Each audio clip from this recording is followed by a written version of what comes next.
Okay.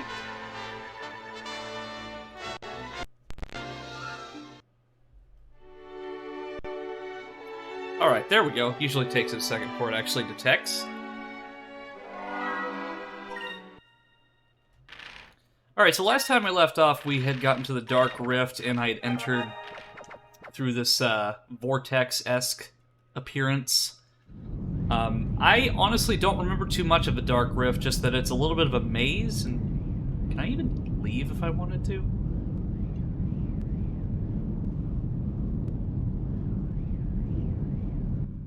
Okay, so if I really wanted to leave the Dark Rift, I can. But there's really not too much incentive for me to do that.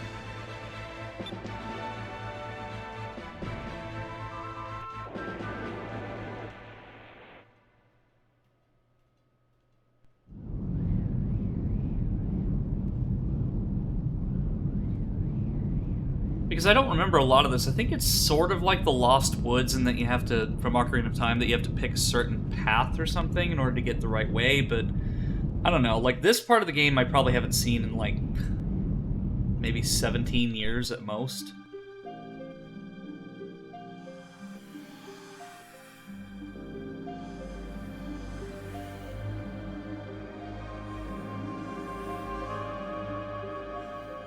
It's kind of giving me, like, some Zen vibes from Half-Life. Yep, I guess that answered my question if there's going to be some random battles or not.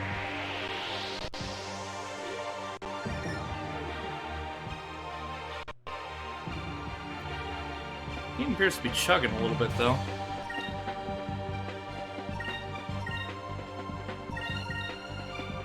Actually, no.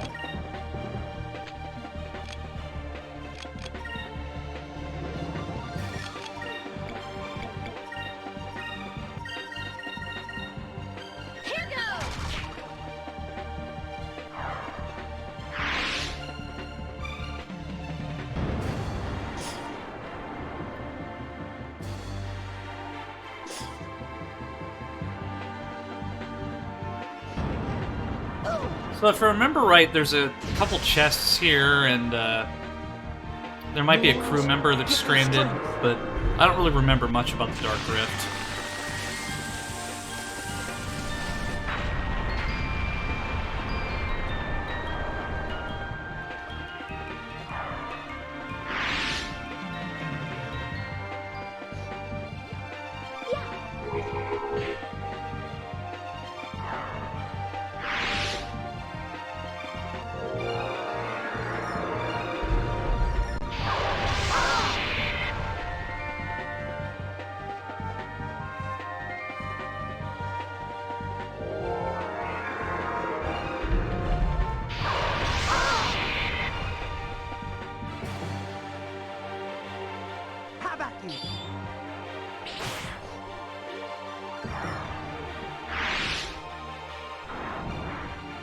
Luckily, those status effects don't carry over after the end of a battle, so I'm not really too concerned if I get poisoned right now.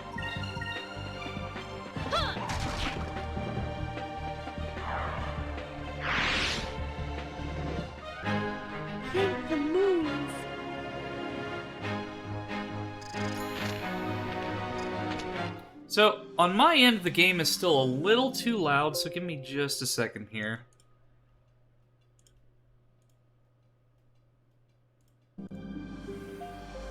Okay. There we go. That should be good. So, I see a pirate ship up here, so I'm wondering if that's the one I was thinking of, because there's some lights. You received moss armor. Okay.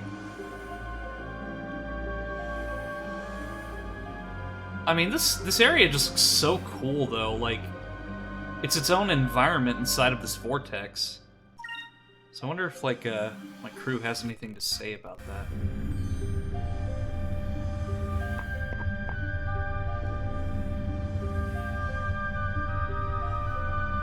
Oh, hey, Kit! Welcome to the stream! I gotta scratch my eye. But as you can see, I've got some new clothes. I got myself a nice comfortable sweater and some jeans. Figured out my job situation, so I'm going to be able to stream much more often, so I'm really excited for that. I do have another pair of clothes that I can't switch to right now. I mean, I could, but that I'm going to save for a later date. But I think something that I really like about my models that I have the versatility to kind of switch between like different outfits based on the situation or how I'm feeling.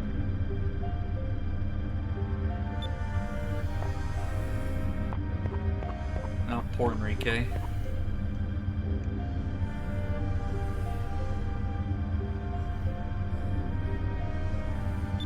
Doing okay, I have to work soon, but I wanted to pop in and say, hey, I want to see something. I went to go see something rotten today and add it to my collection, but man, it was not good.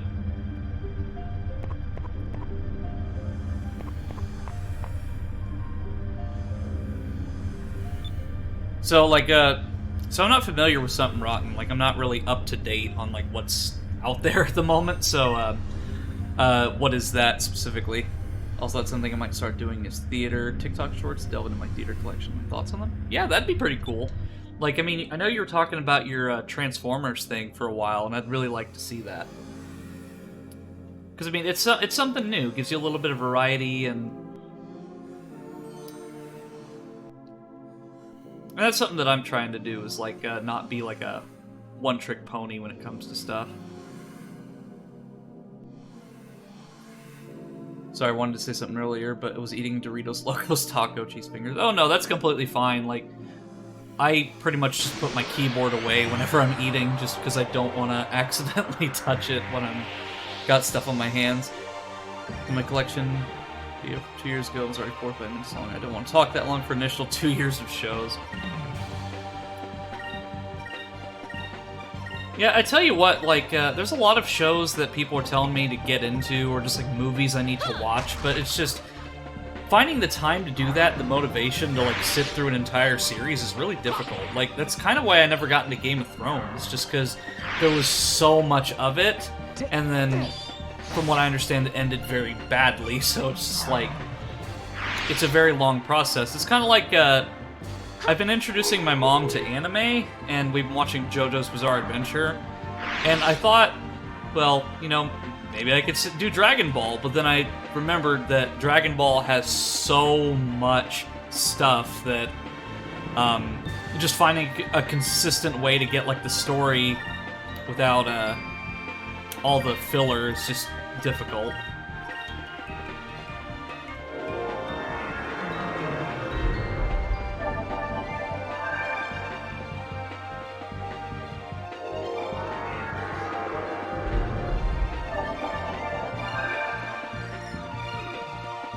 I don't know if I told you about Hamilton. I do not believe so.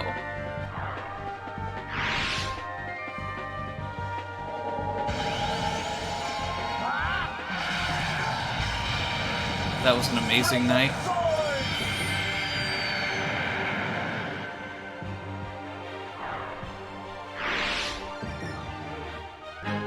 Let us pray that our next battle goes as well. Hamilton, as it like Alexander Hamilton, like the play? Or musical, rather?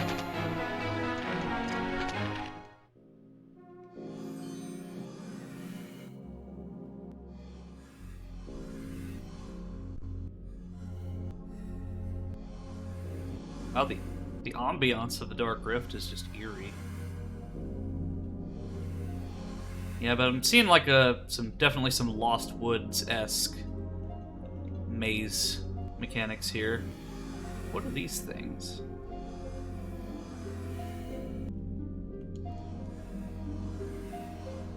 They look like moonstones, but they're not doing anything, so I'm guessing it's just, Oh! A black moonstone. This rare black moonstone holds tremendous power. It can turn positive energy to negative and vice versa, but a practical application for this ability has not been found. There are rumors of a lost black moon, but the truth remains unknown.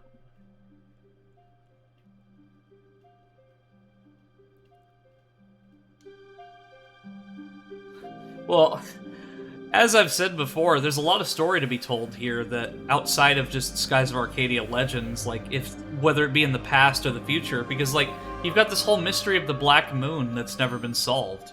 I mean, I guess it's kind of a spoiler, but I mean, let's see. Is there anything down here, I wonder? Okay, I can only go so low.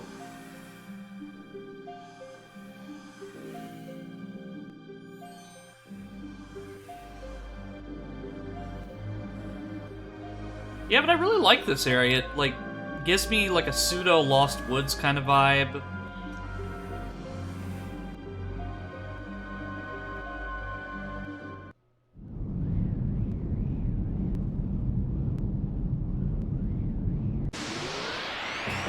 Okay, I think I might have just ended up back where I started, so I gotta go back.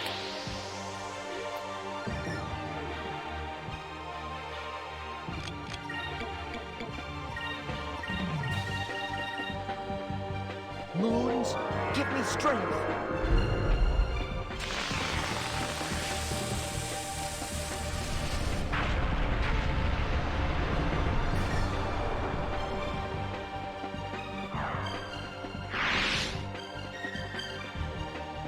But we're about to get to a pretty good turning point of the game. I'm not going to say too much, but I'm really excited for this next area that we're going to go to. Just the inspiration behind it, and just overall the aesthetic I really enjoyed. But this will be the first time that I've seen it in the new graphics, with this texture pack, and Let us pray that our next battle goes as well. since this is technically my first legit playthrough, this will be my first time getting here by myself. But I also should probably heal my party real quick.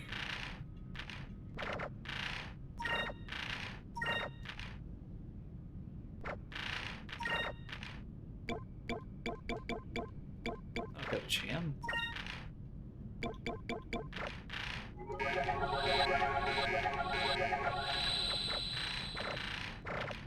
So, I doubt this is where I'm supposed to go, but I'll go out here just to be safe, just so I know that that's not the exit. Because I think this just leads me back out to Esperanza, but it's better to know that's what it is than to go in and... yeah.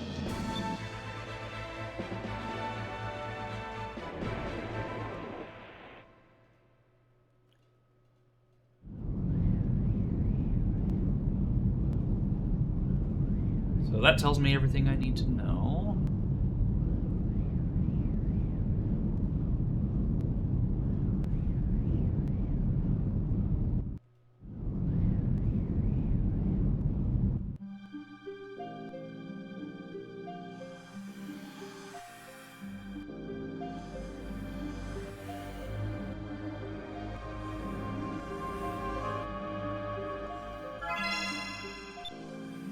I don't know, it's just this location is just super cool. Like, it's just as an adult I can really appreciate the design for these areas.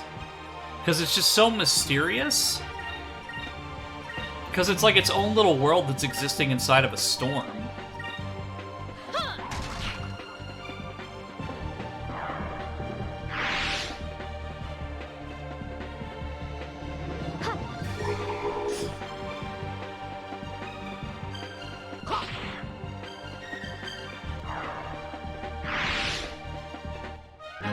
We did it!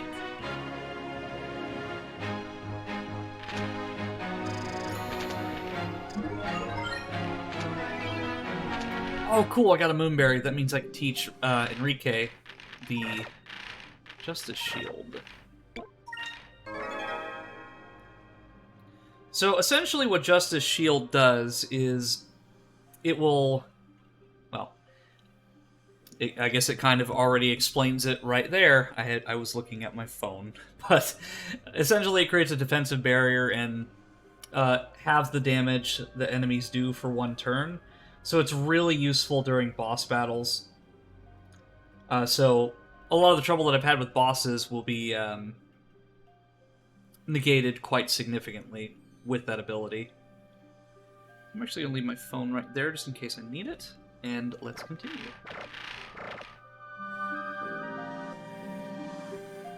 So I'm going to try to explore the Dark Rift pretty thoroughly. I'm not really too concerned about where I stop for the day.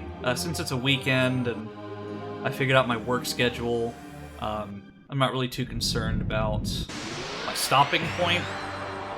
So there's probably going to be at least a couple things here that I can find use for.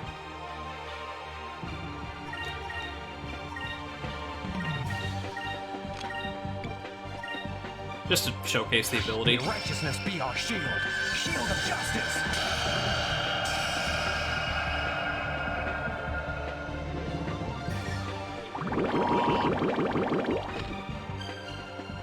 Yeah.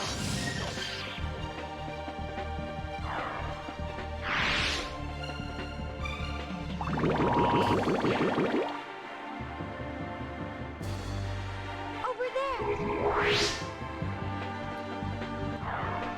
See, it makes me wonder, like, what if the world was like a JRPG where you had to announce as loud as you could every motion or thing you ever did? So it's like, I'm gonna take a drink of this water, but you're gonna scream it at the top of your lungs.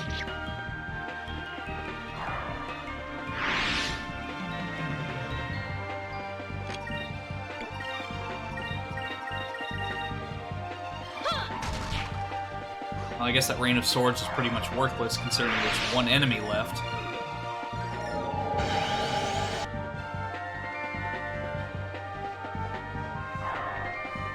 Oh wait, hold on a second. So, We did it. if the pressure of this place and the wind speed is so great that we have to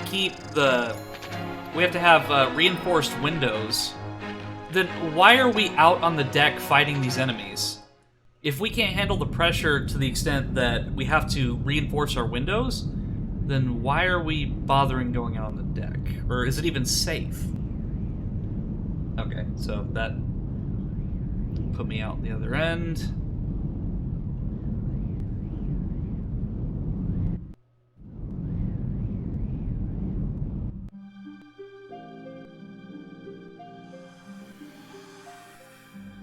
Yeah, because, for example, I've been out and, like, I think the strongest wind speed that I've ever, like, had to endure was probably, like, 60, 70 miles per hour during, like, a really rough storm. Like, it wasn't quite a tornado, but it was close. I think it was in the process of a tornado forming. And I remember getting out of my parents' car trying to get into the house to get to shelter.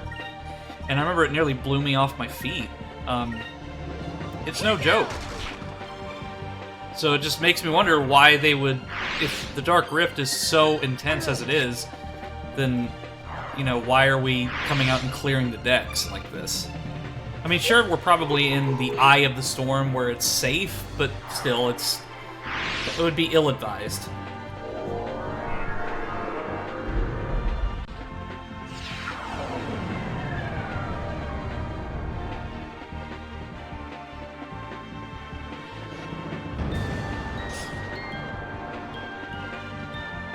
How about you?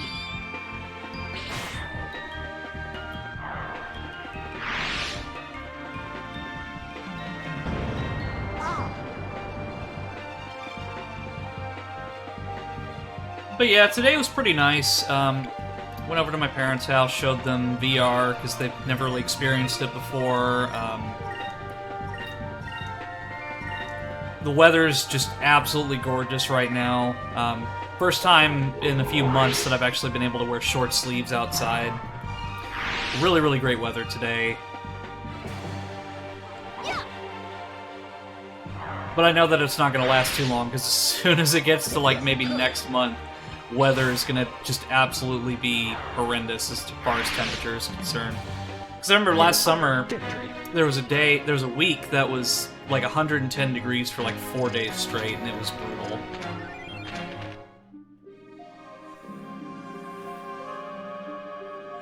So, I think it was that... Was it this one that I went through last time? I mean, I'll find out soon enough, but... It's like I almost have to chart my path before I go. But I mean, once I get this down, like, I'll know it by muscle memory. But at the same time, it's like, I'm just not familiar with the Dark Rift enough to... Well...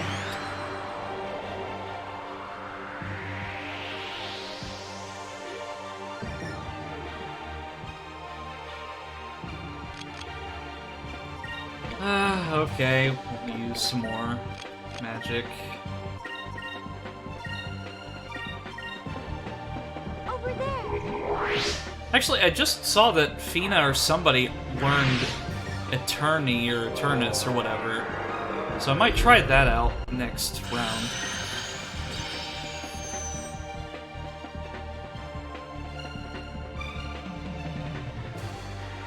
Just because I've never used it before and I know how devastating that ability can be.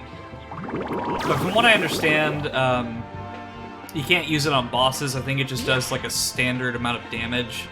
But for regular enemies, from what I understand, it has a chance to do an instant kill. But I mean, that makes sense. Like, the boss wouldn't be that much fun if you just were able to instant kill it.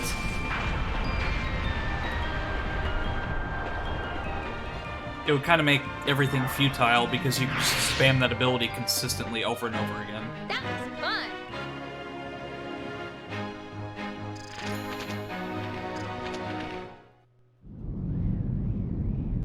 Okay, was that the right way? It was not, so I'm just gonna go back.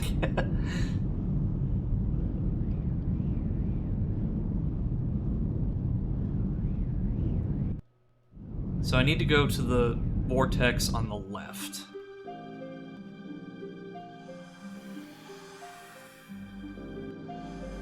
So that means going through here, down here. Oh, hey, there's another ship here too, so. Ooh, a new weapon for Vice. But is it any good? Oh, hell yeah, that's good. Like, wow.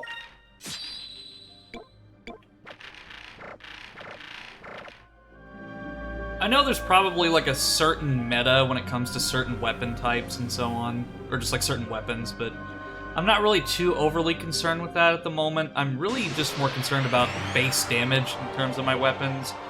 Because there are certain items that are recommended for certain points, but I'm just not too familiar with a lot of the way that these item layouts are set up and what effects they do. It's more so just about the situation of when I use them. Because there might be situations where I need, like, some extra magic defense or some extra physical attack defense.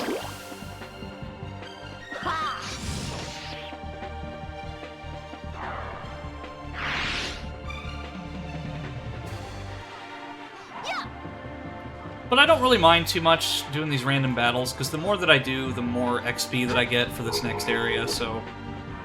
I mean, the more the merrier, I guess.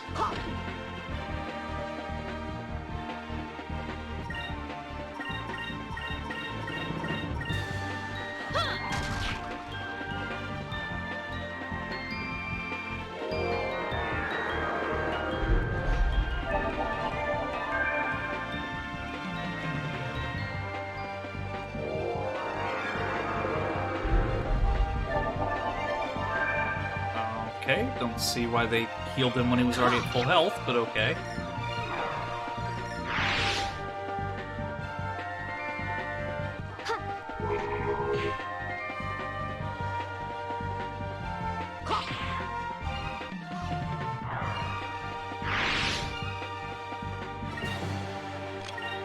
You know what?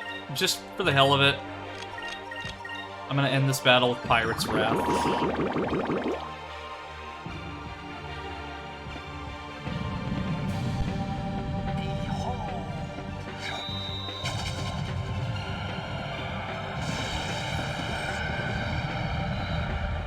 Like with Reign of Swords, I just never get tired of this animation just because it's so awesome.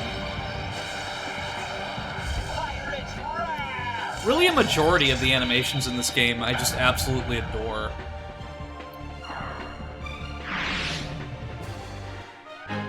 That was fun.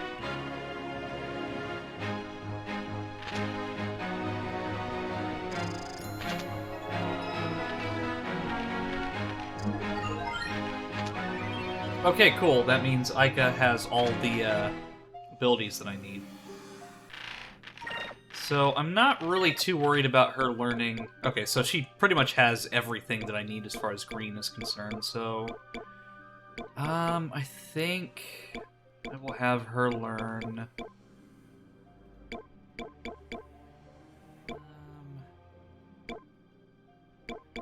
I might start her on blue, just so she can get a couple skills in, because that's the one that she's lacking in the most.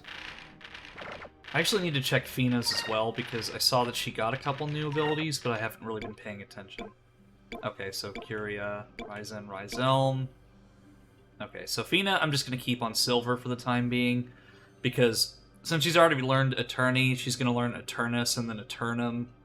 And getting Eternum is going to be probably my priority for her.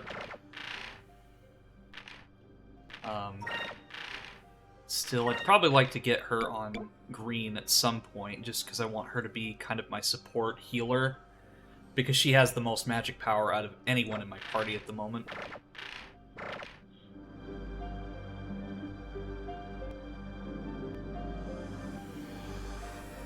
Because I think Attorney is just like a really weak version of that attack, and it's only a single enemy that you can hit. Okay, so let me see. I think I went to the left, or I think I need to go to the left for this one. Okay, so I don't know if you can see it on your end, chat, but...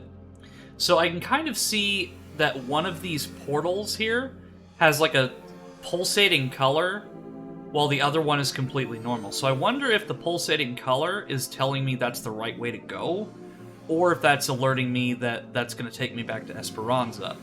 So I'm going to bite the bullet and I'm going to go this way, and if it takes me back to Esperanza, then I know that's obviously what portal to avoid.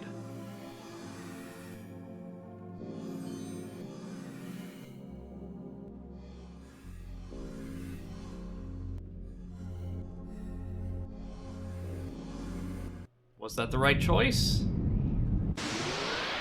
Well, I guess we'll find out after this battle.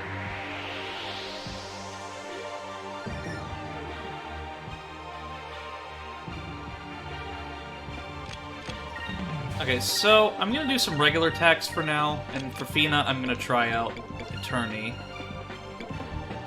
Yeah, I'll just do it on that. Because if I take out that enemy, she'll just do it on the closest one next to it.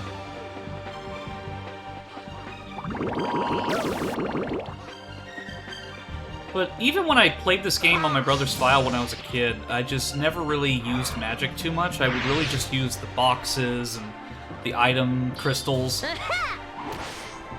Like, I never really bothered using magic aside from, like, Increm and some other basic things. But now that I'm an adult playing this, it's just there's a lot of utility here that I just never really knew before. And it missed.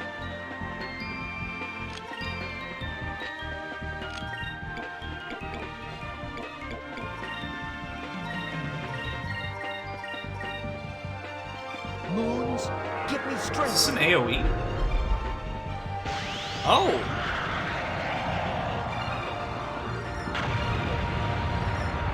Okay, so that's basically just like a powered-up version of Pyram, then. I think the last time I played this was when the Blockbuster had to rent on Dreamcast. Yeah, Spidey, the last time I played this was probably... Because I still own the GameCube copy of this, so it probably would have been 2007, 2008, maybe?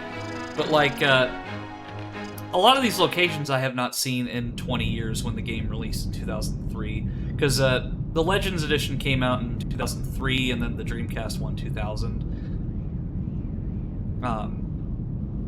And technically I was exposed to the Dreamcast version at first, but I didn't really pay too much attention to it at the time, and then seeing my aunt and my brother really getting into this game, that's when I saw the GameCube version. I think I actually remember when my brother brought this game home, because I think they had went to Toys R Us And my brother had gotten a Game Boy Advance from Toys R Us, and he also got Skies of Arcadia. Might have been 2 different days that I'm remembering, but I seem to recall the day that they brought that home.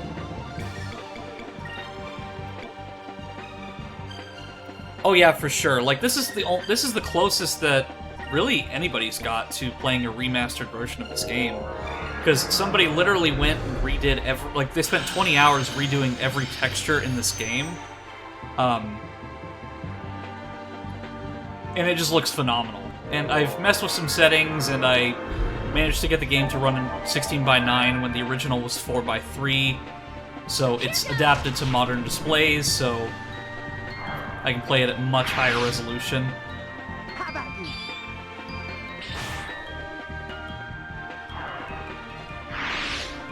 Tales and Symphonia got one too. Like a remaster or a texture overhaul? Because either way, that's still really cool. Move! Give me strength! But sadly, just yesterday I learned that the producer of Skies of Arcadia passed away last year. I actually had no idea that that happened, and that's actually really heartbreaking to hear.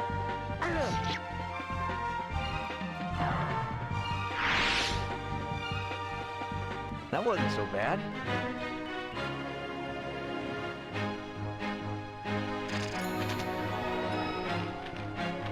But I think, yeah, it really is. It's very upsetting because, and that's why I hope that Sega does something with this IP just to kind of honor that, because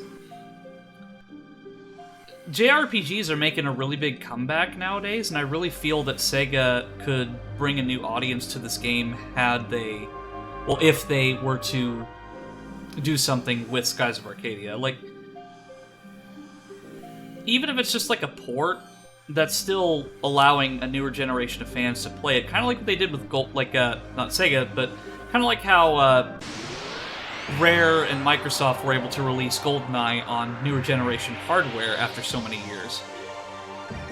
It gives the opportunity for people who never really had the chance to play it, a chance to experience one of the greatest FPS games that's ever been made.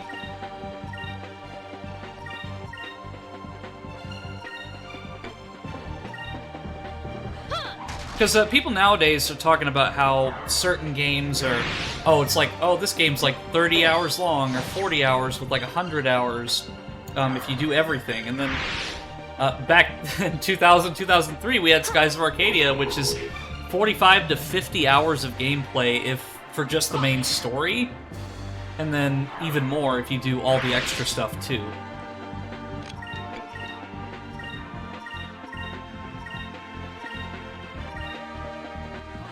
Like, there's still so much more for me to do. Like, I want to say this is a turning point of this game, but there's still a lot left. Because just getting the Delphinus, I want to say, is like the halfway point in a certain aspect.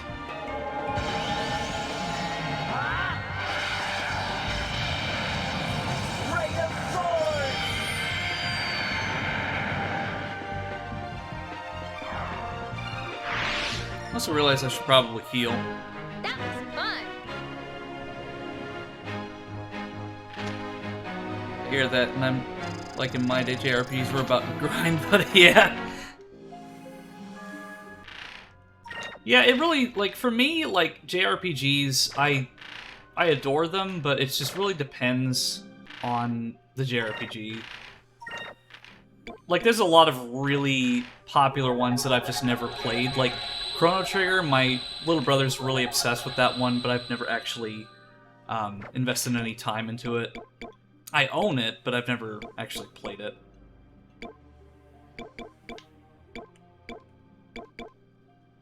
That's probably something that I might try at some point, is streaming Chrono Trigger, which is another franchise that's been ignored by said company that owns it.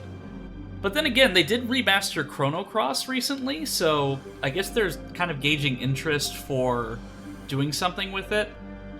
So I wonder if there's something planned for that in the future.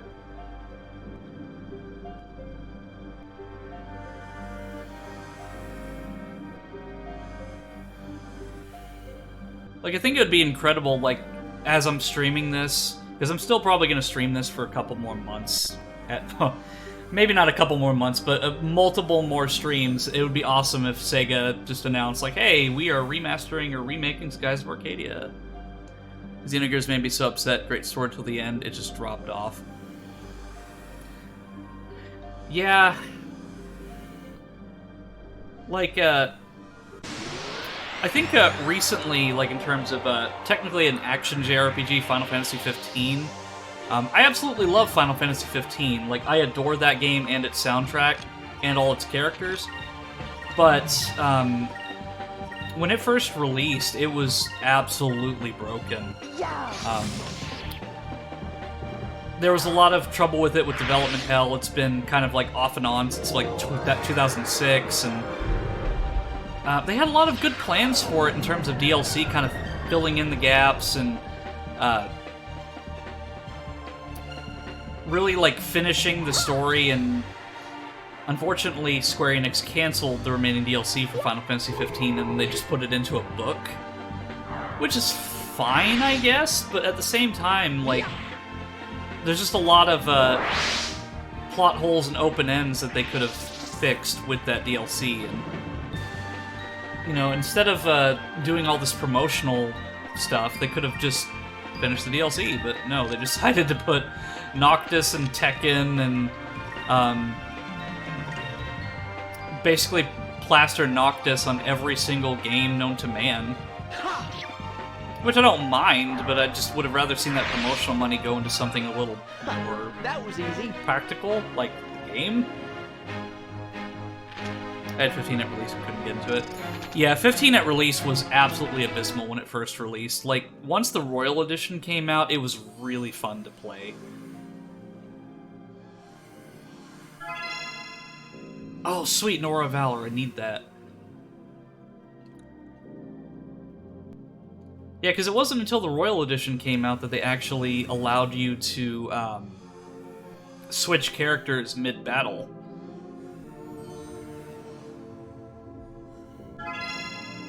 It just was not finished when it came out, and that's just unfortunate. And that's just a side effect of a lot of games nowadays, is that they're just unfinished when they come out. I was told to suck it up and get Royal Edition. Yeah, like, I think giving it another chance would be good. Like, I mean, if it's not your thing, then that's completely cool. Like, it's not everybody's cup of tea. But I just generally prefer the style of Final Fantasy 15 a little more. Not that I don't like games like Final Fantasy 6 and Final Fantasy 7 and so on, but just investing time into a JRPG is really difficult for me at the moment. Of course, Skies of Arcadia I'm investing a lot of time in, but at the same time, this is very nostalgic for me. Just got my tickets for Kinky Boots for my birthday and Lion King in July. Like for, like a Broadway? I like the HD one that came from PSP. Oh, yeah.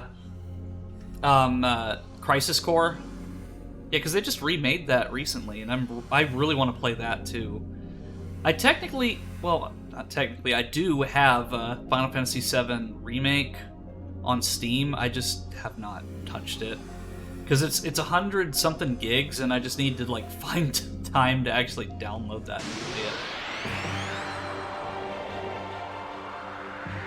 Plus, I mean, Final Fantasy Remake Part 2 comes out soonish as well.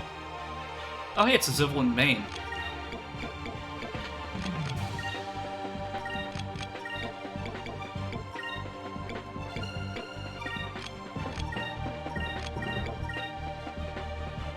May righteousness be our shield. Shield of justice. Shield of Justice. Oh, HD typo. Yeah, see, that one's pretty good, too.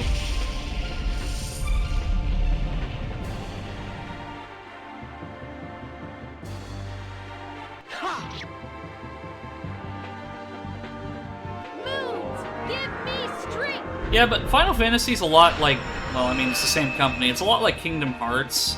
There's just so many games to go through. I mean, not all of them are, of course, not all of them are in the same continuity, but even Final Fantasy VII, the compilation of Final Fantasy VII is insane. There are so many games and lore bits in Final Fantasy VII. Like, there's mobile games, there's, like, there's the PSP games. There's just a lot to go through in order to fully understand Final Fantasy VII's story. And because of the remakes, some of that is even getting retconned.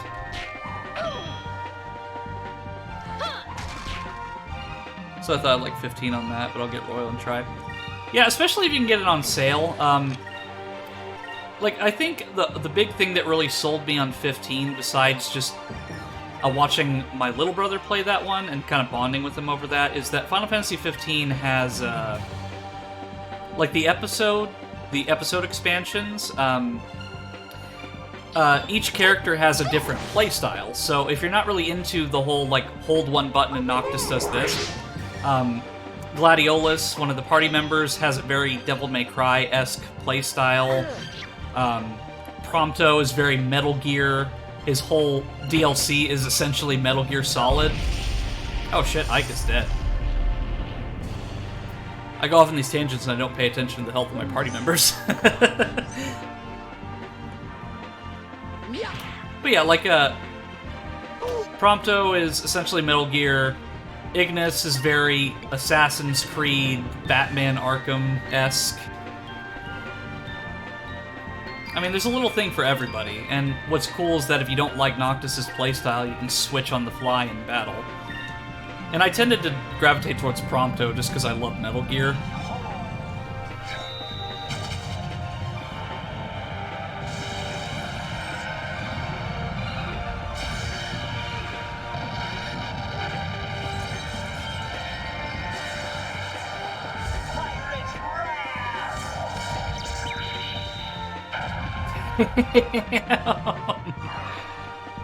Yeah, Pirate's Wrath is getting pretty strong.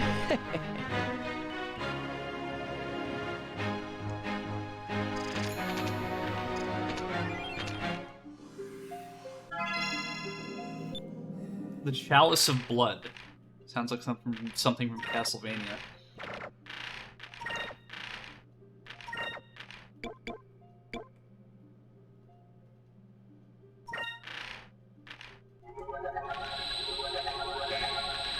Well, I guess I don't really need to use Sacrum anymore if I have Sacrulin.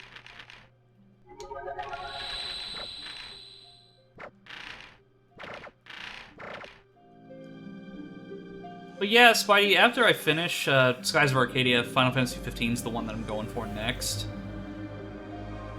Just because, like, it gives me something constant to play. So, like, Skies of Arcadia is like that one constant JRPG that I stream, and then after that, Final Fantasy 15, and then really, who knows after that? Because since I'll be able to stream probably for an extra day or two, with my work schedule being figured out, at least for the time being, I'll be able to kind of, like, experiment a little more. That way I have something, a little bit of something for everybody. That way, like, if somebody's a JRPG fan, they can watch me play on my alternating day, or so on. But really, I am taking suggestions, because I really like to go onto these streams and experience games that I've heard of before, but never really got to play. Because as a child, I was a Nintendo person, so I never really got to experience a lot of the Sony titles, at least until later in life, like Metal Gear and the Final Fantasy series and so on,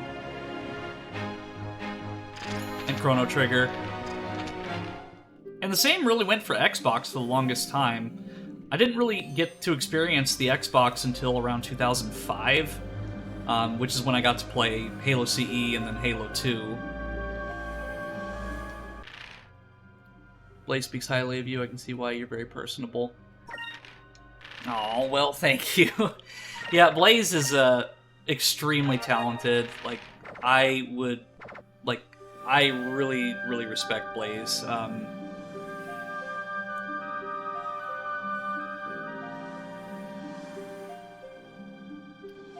So, there's Maybe I can't get him yet, but I remember there's a crew member that I can get in the Dark Rift. I guess maybe his ship is not active at the moment. Because one of my crew members, Polly, is the person that I need for this, but I guess maybe I have to go through the Dark Rift first before I can get him. What is this thing?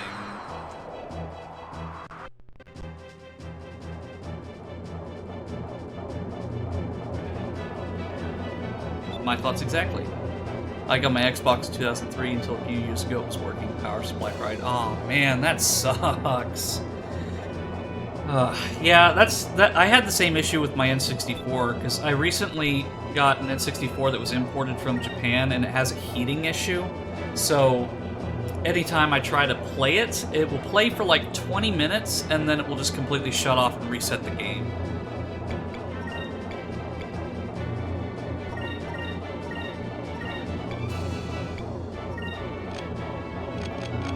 Focus. Focus.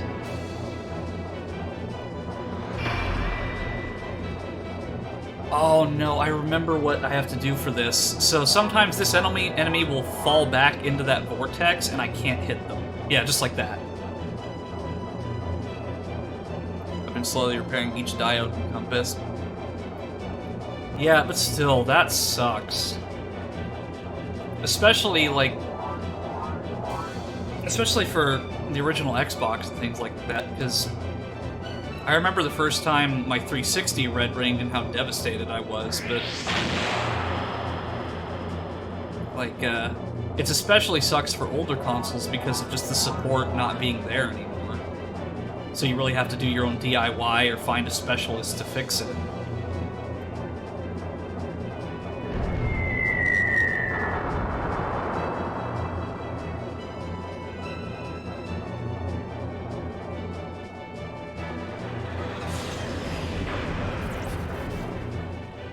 Yeah, plus I'm sure you'll be really proud of it once you actually get it fixed, because it'll be a labor of love.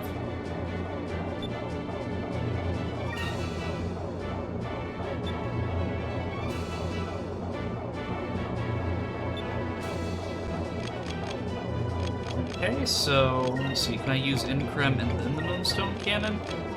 Heck yeah! We're gonna blast this thing into oblivion if it doesn't fall back. I just gotta make sure that I get it in this turn.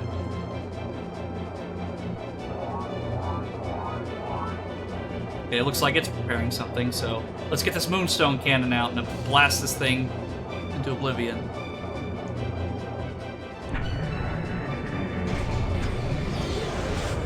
Moonstone cannon, fire!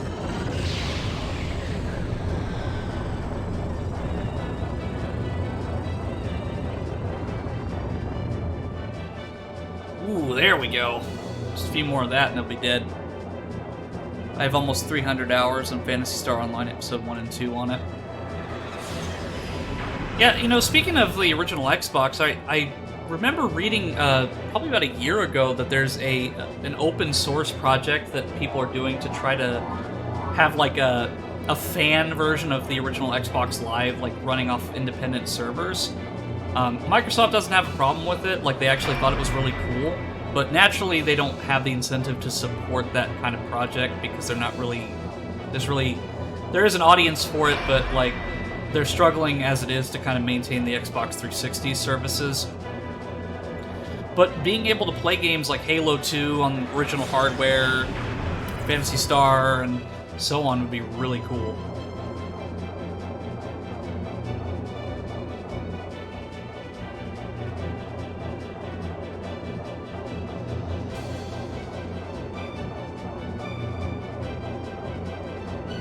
Okay, looks like this thing's coming out of the vortex. Gotta head to work. You have a good day. Oh, well, you have a good day as well, Kit. Thanks for stopping by. Sending you a lot of love. Well, I take all of your love, and I really appreciate it. So, have a good day, Kit. I'll see you when I see you.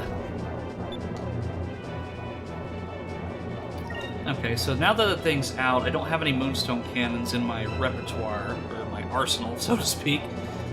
So I'll just hit it with everything I've got.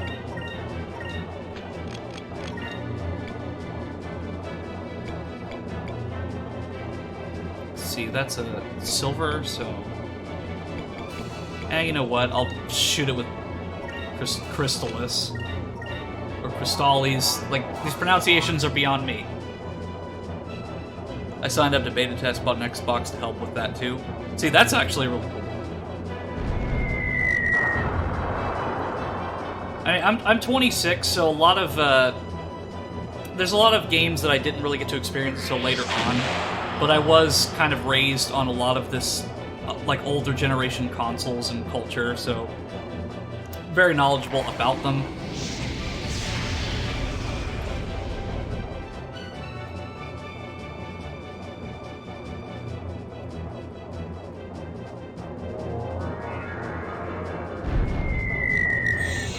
Because technically my first legitimate console that was my own was the N64.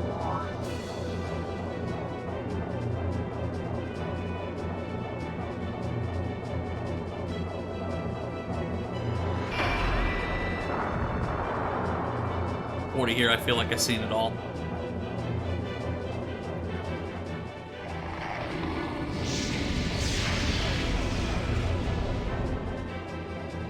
Yeah, being raised in kind of a multi-generational household, I really got to see a lot of different eras of gaming, music, and media. So, because my grandparents grew up in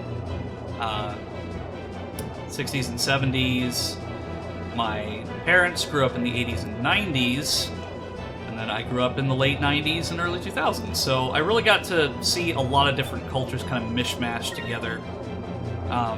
Especially with music, like, I'm not ashamed to admit this, but one of my favorite bands is Kansas. They're a I'm sure you probably heard Carry On Wayward Son, that's their most famous song, but that's one of my favorite bands. I have seen them in concert before.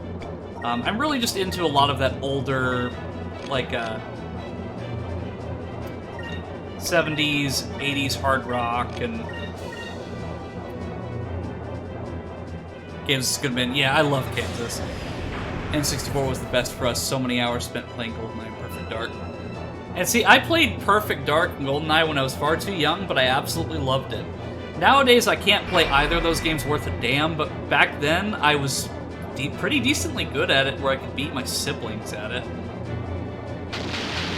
Oh, looks like they went to the vortex.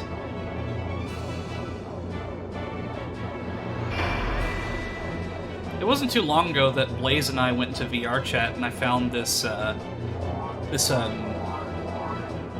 it was the facility from GoldenEye, that you could actually use all the weapons in, and it had the sound effects and everything. I mean, it was really cool, just being able to play something like that in virtual reality.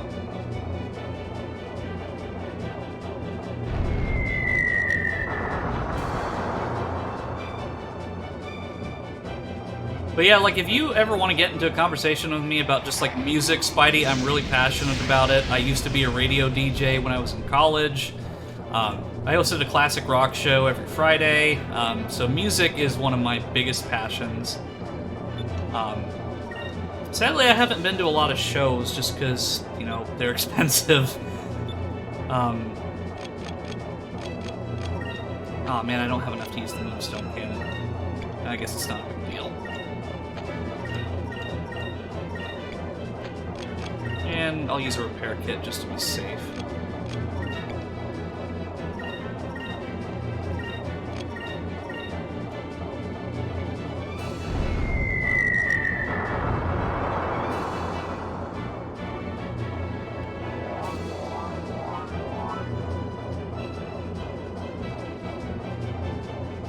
I was on school radio for a bit, got kicked off for something I said when I thought we weren't live.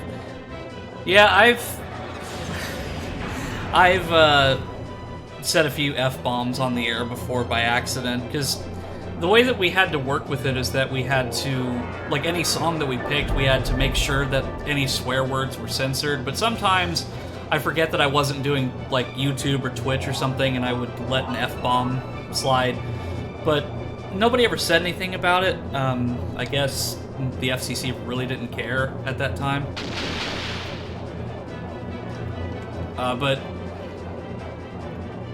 Yeah, I've had a few slip-ups on air. There are a couple songs that I forgot to edit that had some swear words. Like, I played some Styx, and I forgot that, the song Too Much Time on My Hands has the word damn fool in it.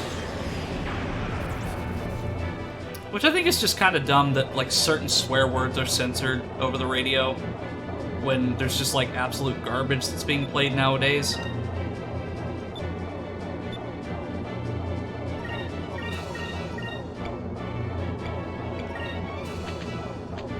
Actually, I'll use the 10 cannon. Air kits. Card.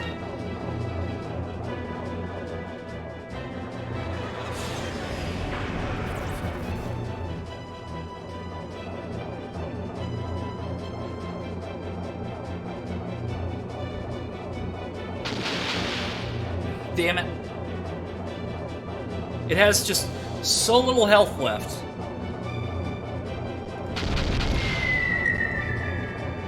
Studio manager was mad and kicked me off. Guess blow me dude wasn't allowed. I mean, I don't see anything wrong with that.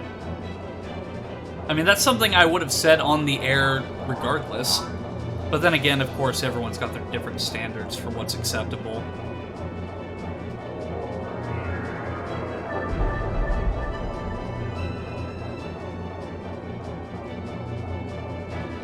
But I mean, it was a really fun experience. It's one that I really am glad that I got the opportunity to do.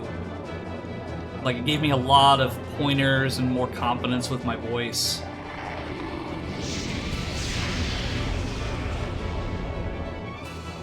Just taking requests and people listening to my music choices over the radio in their vehicles was really cool. Okay, so... Ah, dang it, I still can't use the freaking Moonstone Cannon. Okay, so I'm just gonna fire immediately, because it's literally just one shot. Bear kit, and then focus, because this thing is... it needs to die. There we go.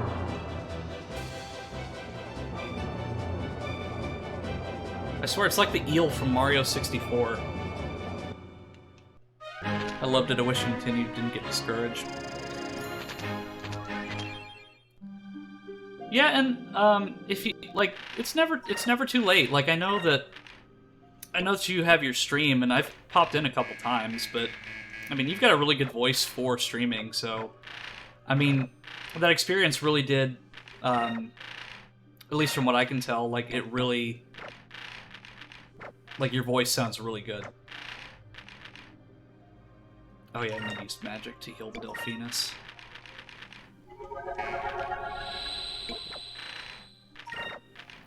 I don't know why I used Vice for that, because I could have just used the...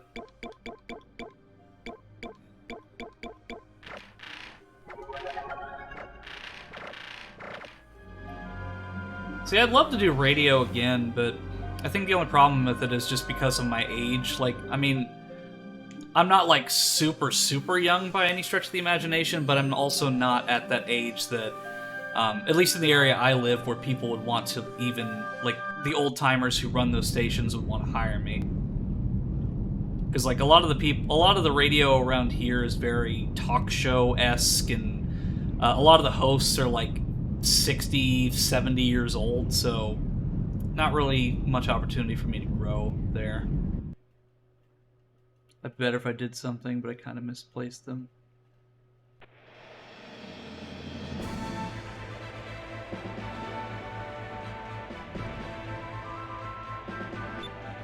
Misplaced what?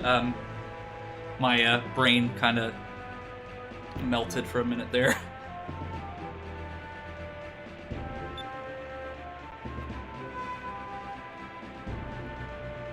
But like I said, I mean, I've watched your stream a couple times. I really like your model, and just like you're really entertaining to watch.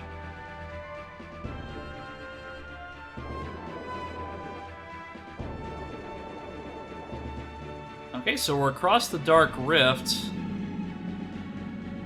So I guess these are just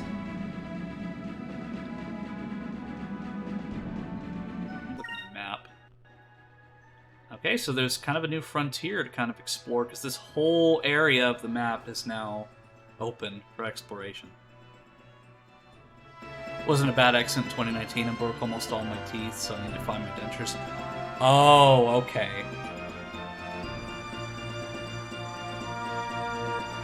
Yeah, unfortunately, I know that feeling as far as, like, teeth is concerned. Oh, man, that sucks. I'm really sorry to hear that, Spidey. Like, I have to go get some teeth stuff done here pretty soon. Like, it was a couple streams back, I actually had my wisdom tooth removed, and it was not physically painful for me to stream, but it was kind of uncomfortable for me to talk for long periods of time. But I have to get more work done here pretty soon, because for the longest time I didn't really do anything with my teeth, and it's definitely, like, gonna affect me later on. Yeah.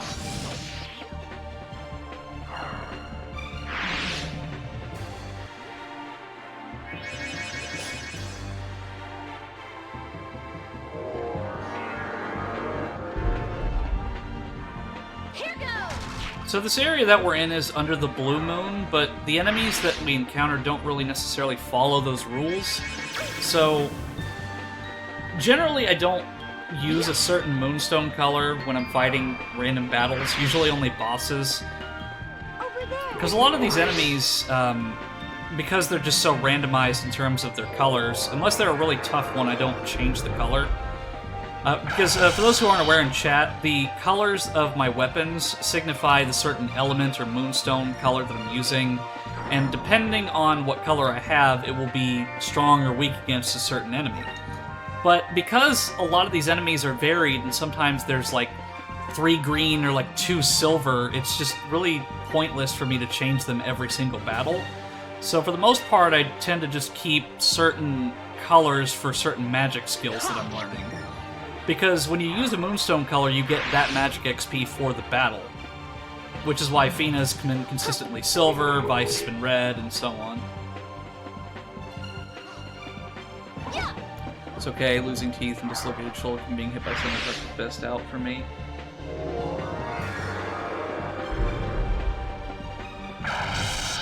Well, I mean, you definitely came around from that. Like, I mean, a lot of people would have just given up at that point, but the fact that you're streaming and everything, and you rose above it, I think that's really admirable.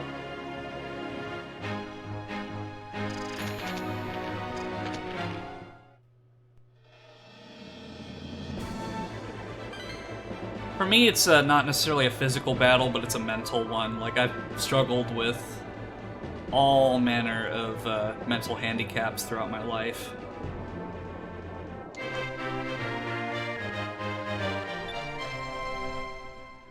I told this story on my last stream, but when I was in the 6th grade, I remember doing a project where I had to do this skit for geography. And I was kind of like the outcasted child, so nobody wanted to partner with me. So essentially what I did is I just like made this little cartoon on a sheet of paper, and I just read this comic strip in front of the class. And I remember my teacher recorded it and then showed it to us afterward, and I just did not want to be in the room at the time because I was just so awkward. And for years and years, I just hated the way that my voice sounded. But once it wasn't until I was a senior in high school and I saw a friend of mine start his own YouTube channel that I decided, you know what? I want to do that too. Like, I don't want to just sit here and, you know, expect fame to just come onto me just out of nowhere. Like, I wanted to do something about it and actually try. So that's kind of when I started doing the whole YouTube shtick, was being inspired by seeing a friend doing it, and then over time, as I did it more and more, I just got more confident with my voice until eventually I started doing radio, and then, of course, I did the YouTube thing for 10 years, and now I've moved on to Twitch.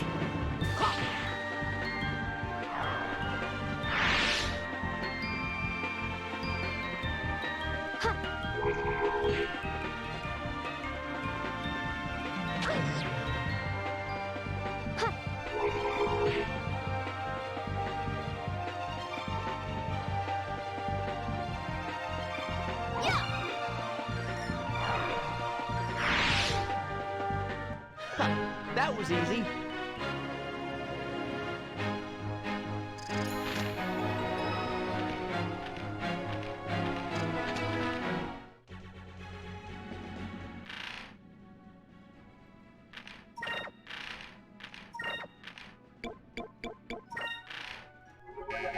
Yeah, just having all of you in chat and you, Spidey, and just everyone else. Like, I really appreciate you having me here. Like, I tend to get pretty awkward when I'm talking by myself, and just having like the conversations back and forth really help me kind of get focused and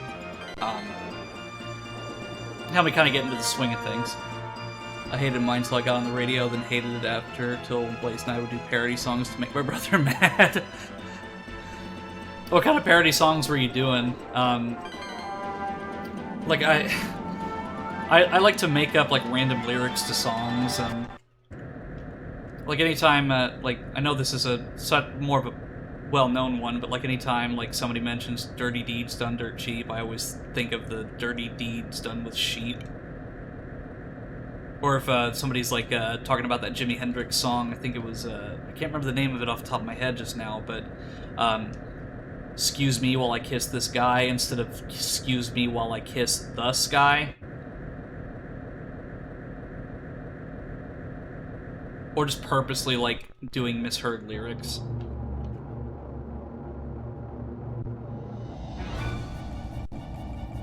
Now we're in the land of Yafo Toma.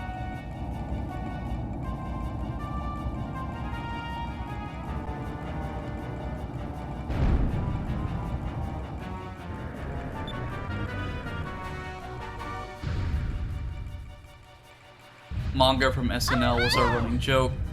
So Mango from Block instead of Jenny from the Block.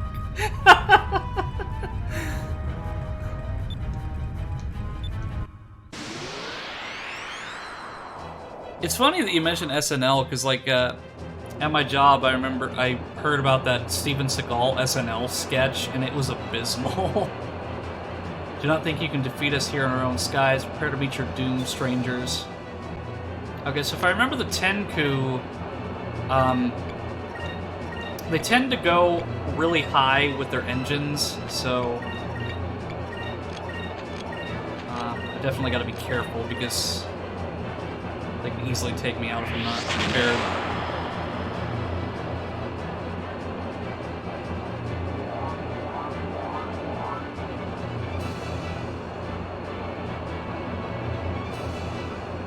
I like their ship design, though. It's really cool.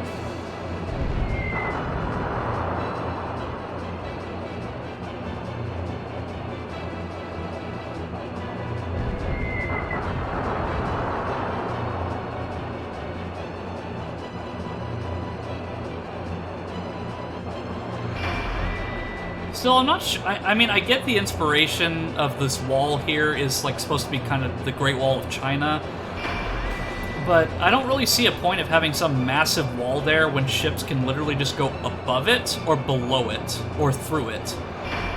I mean, if it was on land, sure, that's one thing, but if it's in the sky, what's the point of having a massive wall? Because, like, even our ship could literally just fly under that, or above it. Visor cannons may not be able to, but I'll bet that our torpedoes can. We should try firing them as often as possible.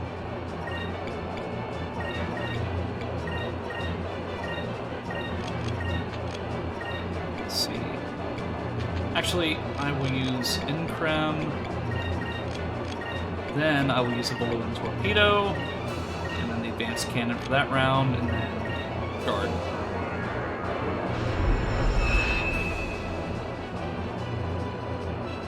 Ruined my childhood there. I never thought of that until now.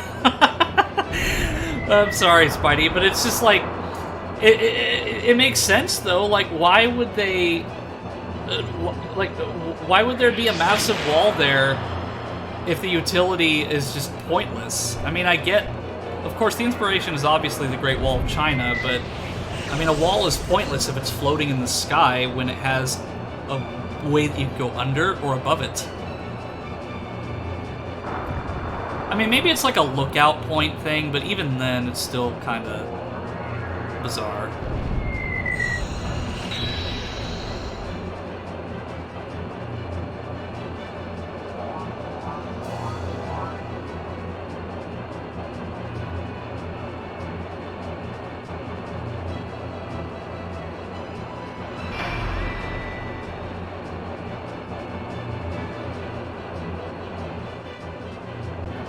So, I'm gonna go with a repair kit. A little torpedo, and then the advanced cannon. I can see if it dropped and raised barriers. Yeah, plus it looks like that wall is a bit older, so it's probably not actively being used, so maybe there's like... Maybe they like hung a net or something around it, or... Like you said, it's more of like a barrier than anything else. Or it could have been like at a point where like the wall was so old that the ships of old couldn't go above or below it because of their altitude. Like, it's just interesting to kind of speculate that instead of, because, like, I definitely see what they were going for with it. And there also could have been a landmass there at some point. Because, like, I can see where some of the wall has an island attached to it. So I'm thinking maybe there were some landmasses there before, and then they just crumbled away over time.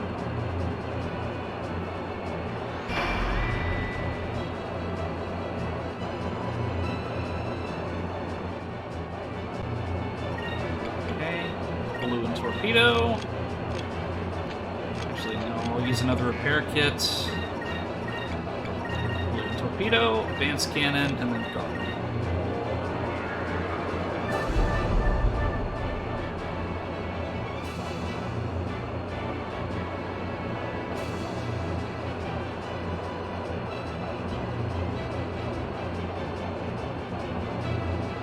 Gosh, the Delphinus looks so good in this texture pack. Like, I have to make sure to thank that person again for this texture pack, because it's just incredible the work that they were able to do.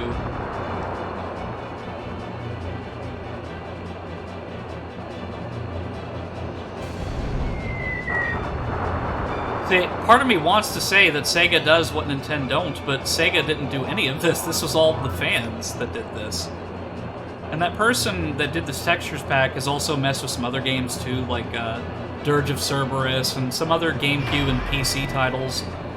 Not really anything that I've particularly been interested in playing, but still, like, it's incredible work. Like, this isn't just like standard AI upscaling through gigapixel AI or anything. Like, this is actual, like, going in and manually fixing textures. With Photoshop and so on.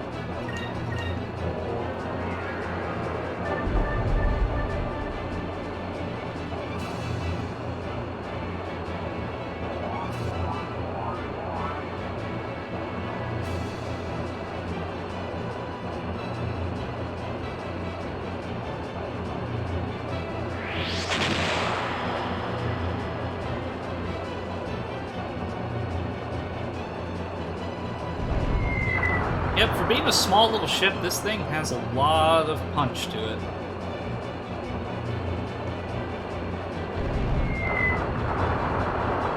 But it is now been destroyed.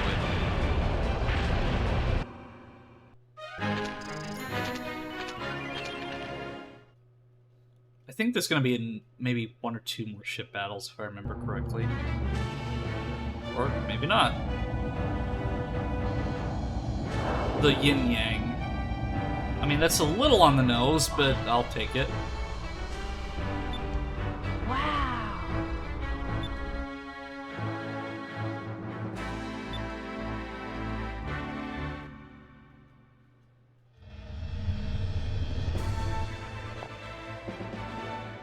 Okay, so, oh yeah, there's gonna be a boss battle, that's right.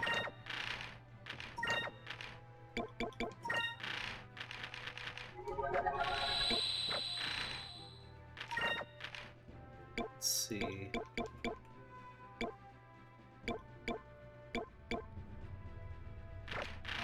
Give that to Fina. Barely edible. Agility. Most of the time I'll just give that stuff to Fina. Just because, like, when I first started the game, she was level 1, very severely underleveled. She's holding her own now, but she still doesn't have a lot of defense, so I tend to give her a lot of these power-ups just to kind of get her on the same level as everybody else.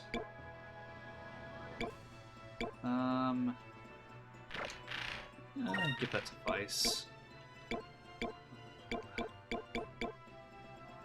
Max HP, Athena. Okay, so... Would have liked to have more magic power, but I completely neglected to get those items that replenish it. So I think I'll be okay for the most part, but, you know, famous last words.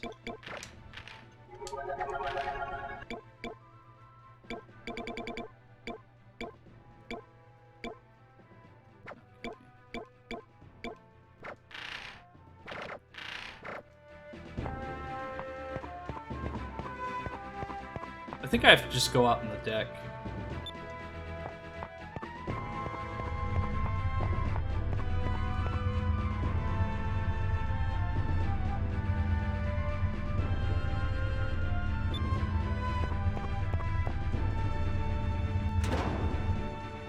Thanks for the compliments about my model. I had a friend do it, worked on it for a few months getting the design, but your model's amazing. Yeah, see, I really like the look of your model. Are you using VC Face or are you using a different program? For me, the way that my model is, I had some friends work on the concept designs through some artwork, and then through that artwork, I hired a model maker on Fiverr to turn the artwork into a model. And once they created the model, I hired another person on Fiverr to rig it for VC Face, and then this is how it's on here. And then just recently, I contacted the original creator of my model, and then they made some new clothes. That being said, though, like this is like the model that I'm using is actually my original design. Like it's not some random thing that I found and had rigged. Like, no, this is based off artwork that was then put into a model.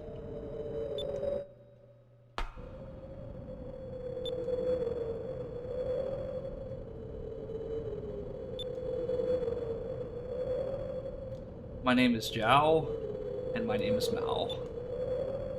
It is our mission. Oh my gosh, are they really gonna do the whole cliche of finishing each other's sentences? So you must pick one of two choices. Surrender and give up your weapons, or die and we take your weapons. It is up to you to decide your fate. Yeah, let's surrender. Like, I mean, we've got a bunch of junk in our inventory that we can just give these guys. I mean, if they intend to leave us alone just to collect our swords. I don't know why this is cracking me up so much. VC Face. Okay. Yeah, VC Face is a really good program. A lot of utility for it. It's not that resource heavy either. So, yeah, I am following your stream. So next time you stream, like, I'll pop in and, you know, say what's up.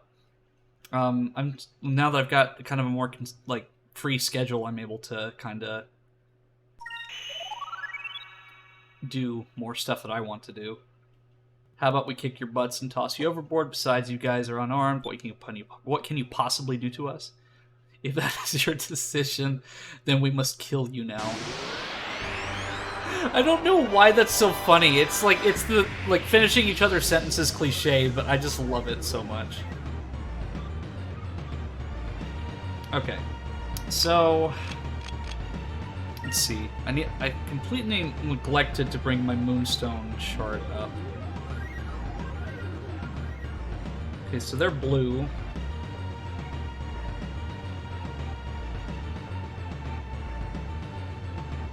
Okay, so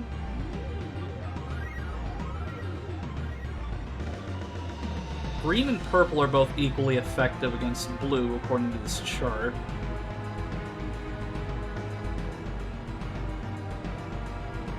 So I guess I'll go with green? Actually, no, I'll go with purple. Just because that's one I've kind of neglected up till this point.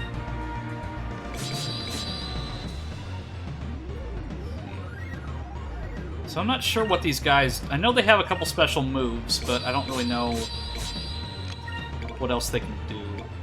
So just to be safe. May righteousness be our shield. Shield of justice. I'm probably going to have to use this every turn until I can kind of see what they're capable of.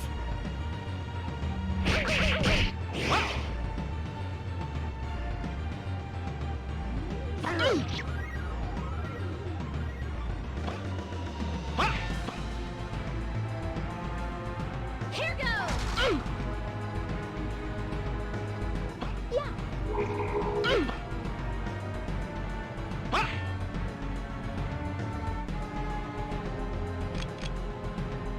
Okay.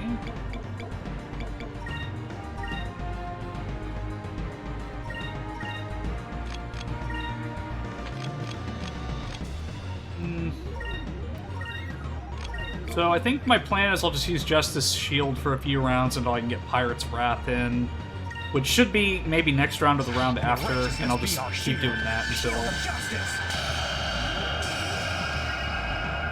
Because this Justice Shield just helps so much. Because halving the amount of damage that these guys do is vital, because of all the crazy special moves these bosses can do. Because that would have done a lot more had I not done Justice Shield. And Justice Shield is one that automatically works at the start of a round, so I don't have to worry about them being quicker than me. Ooh, nice dodge. Actually, you know what? Screw it. I'm going to use Rain of Swords just because I know that's probably going to bite me in the ass, but it's better that I try something. Because it looks like they don't take too awful much damage, but I can't really underestimate them too much. May righteousness be our shield. Shield of justice.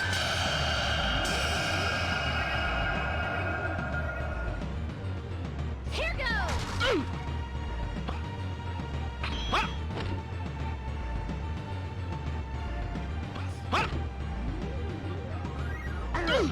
That guy's like 7 feet tall. Her Vice is just really short. Or everybody's really short.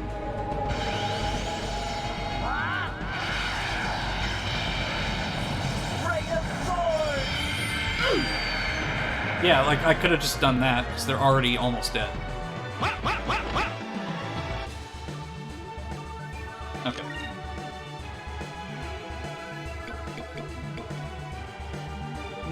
I'll just use Cutlass Fury.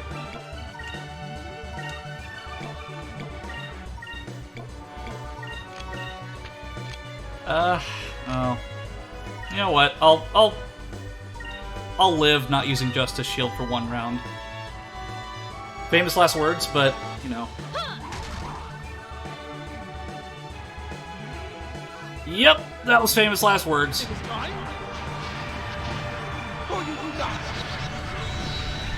That's gonna hurt. I live to regret my decisions. Or Fina doesn't live to regret them, but I do. But I think this will take one of them out, so that's still good.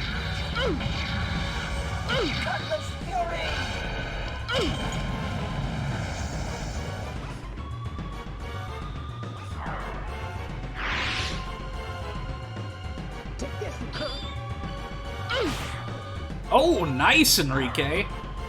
I mean, Fina's not going to get any XP from that, but still, that was nice.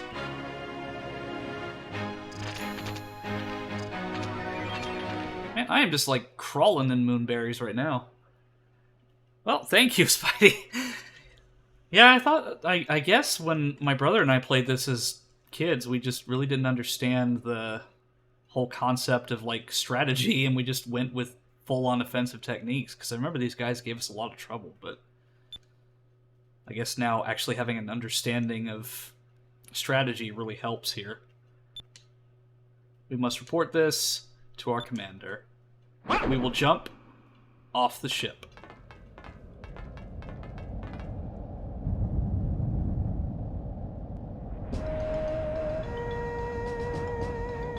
We rule the skies of Yavotoma, and we are known as Tenku. Westerners, we shall meet again.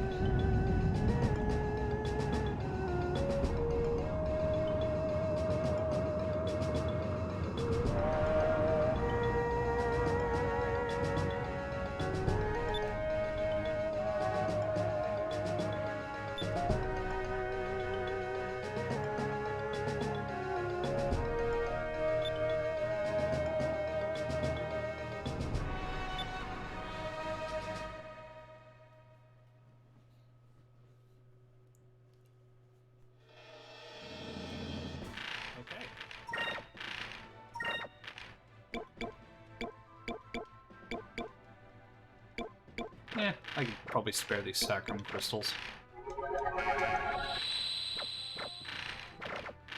I'm just really excited to see what Yafotoma has. Because this is a completely different location from the rest of the world, so I'm just curious what kind of items I'll be able to get here. So, Dark Rift right here. This is where the barrier was. So, I'm guessing kind of like right there.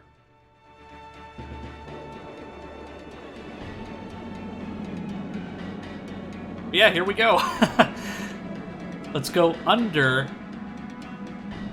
or alternatively, even with our ship that can't go that high, I went under their barrier, or above their barrier. You have found the Yafotoma. Ancient legends speak of Yafotoma as a mythical land to the east, covered in gold and populated by a proud, polite people. Cut off from the world by dangerous currents, it has developed a distinctive culture, first discovered by Vice the Blue Rose.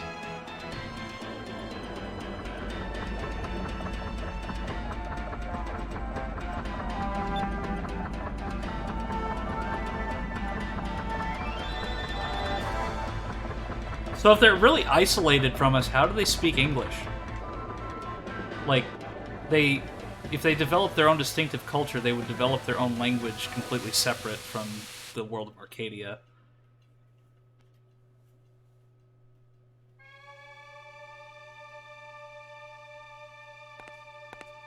This is like this is gorgeous.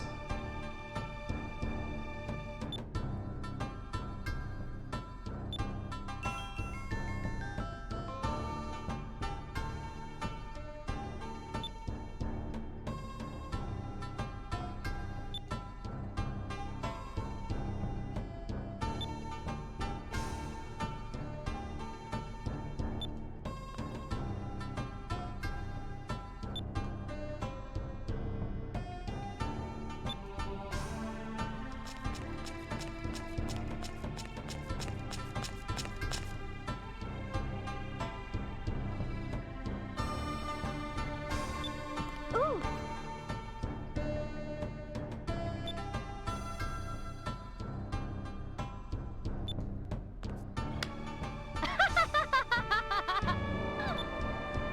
Yeah. I mean, we're being threatened by a guy with what looks to be, I think it's a Naginata,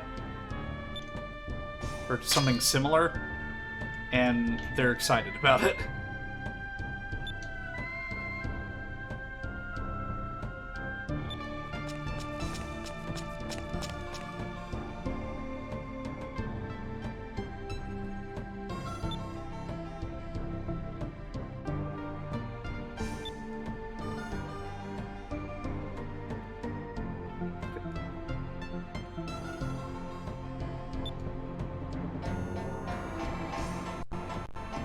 I mean, I remember Yafotoma being just absolutely beautiful, but like this is, oof.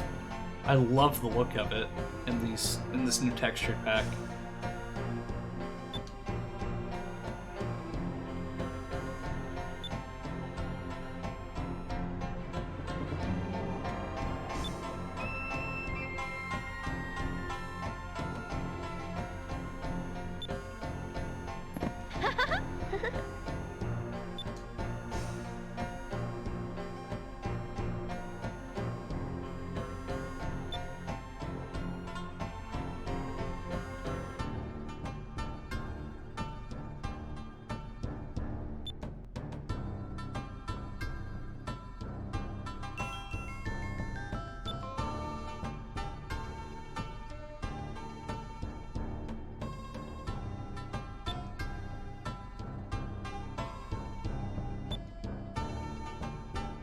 Searching for the moon crystals to prevent our enemies from using them to destroy the world.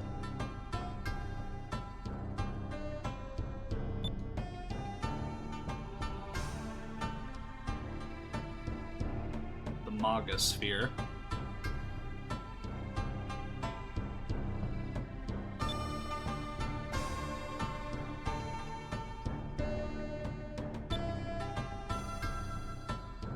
I mean, we could literally just bring out the moon crystals that we have and just say, like, hey, we've got this one, this is what we're looking for, just to show that we're not bullshitting you. But then again, if we brought out those crystals, those two advisor guys would probably be like, see, I told you these people were trouble.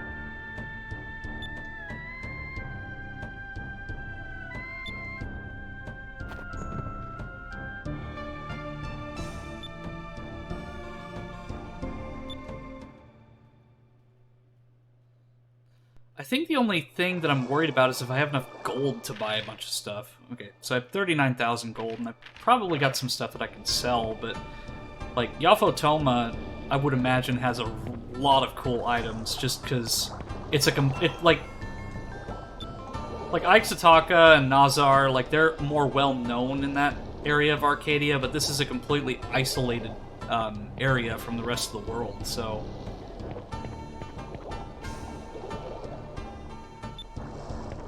I can only imagine what we'll find here. Or they would arrest you and take your crystals. Yeah, probably. They'd see it as like a threat. It's like, oh, you're gonna assassinate the king or whatever.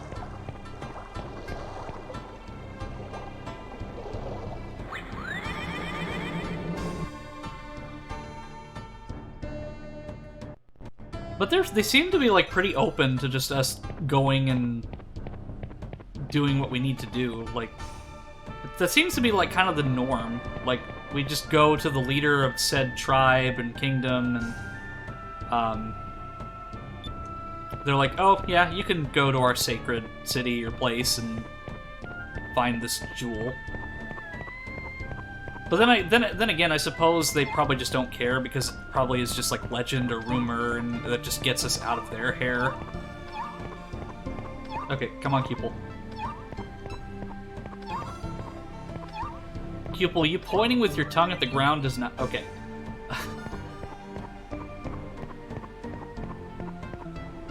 Okay, so one thing I do remember about Yafotoma is that there's, like, this bucket that I can use as a raft to traverse the water here.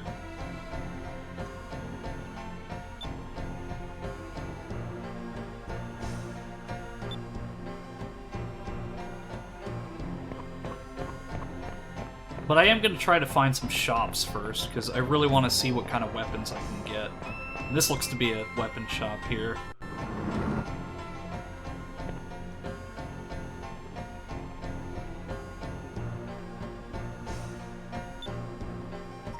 Okay. It doesn't really do too much more than what I already have. The Blade of Slumber seems to be worth it. Scale mail.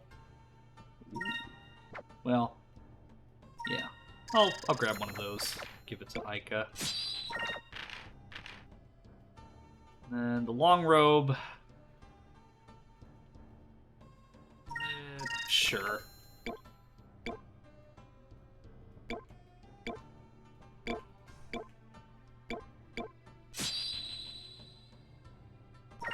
Yeah. Let's see.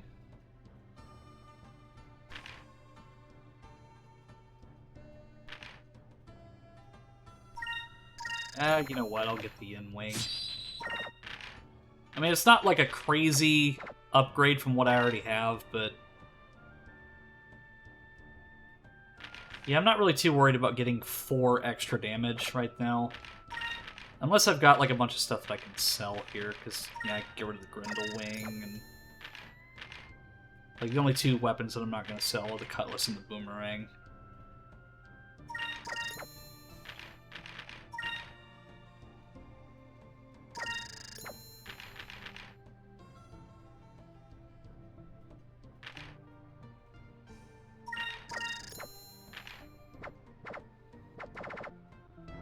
I mean, I'm probably going to find something better than it anyway soon, so I'm not really too concerned about that. I really want to save my money for the ship parts merchant, or an item merchant, because I know that I'm going to be getting into some ship battles here pretty soon.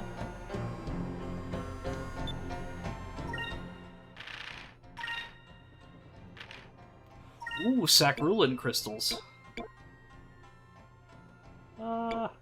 You know what? I'll get a bunch of these. Magic droplets, I need those.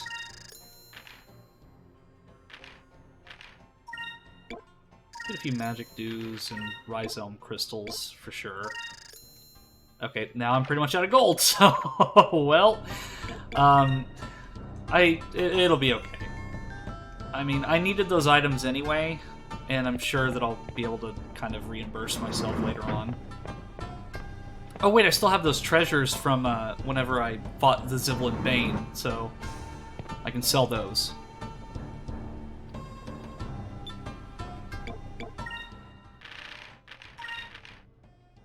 Plus I've got all these items that I don't use anyway.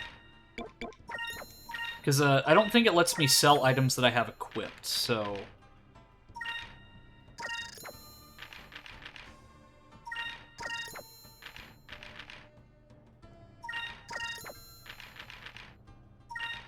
Because a lot of these are just kind of generic stuff that's like, oh, improves dodge and defense. And then I'm gonna sell one black map and keep the other.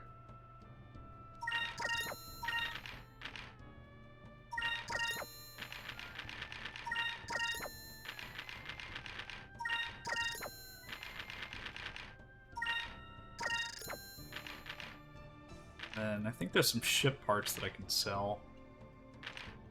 Well, I'm not going to sell those. Okay. Speaking of, I actually need to equip one of those to the Delphinus.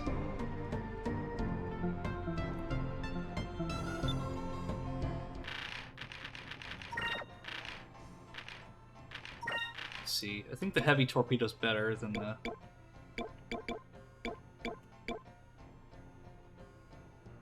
Okay, so...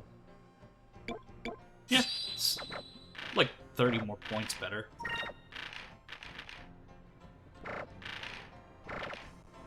Okay. Another thing is I really need to get to a save point. Because I'm not really too concerned, but I'd like to at least kind of save. Just in case. Because I don't want to have to go through all of what I've done in the last nearly 2 hours again.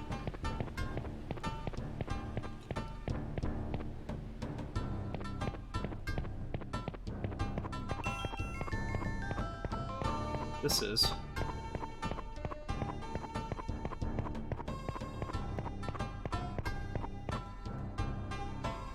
Hello, you must be one of the Westerners I've heard about. Is it really true that you don't have black eyes and hair?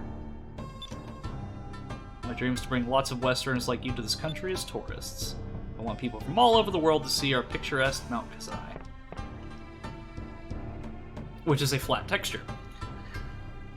But still, something that I've always found incredible about this game is just even in just random locations, you can look out and see different areas that are in the game world. So you can see the mountain and you can see the Yafotoman wall. It's just so incredible being able to see these things in the game world. Okay, it looks like I need to get one of those boats in order to get over there. Because it just shows you that you're not just in some random area like this enclosed from the outside world. You can actually see everything else. Okay, what is this here?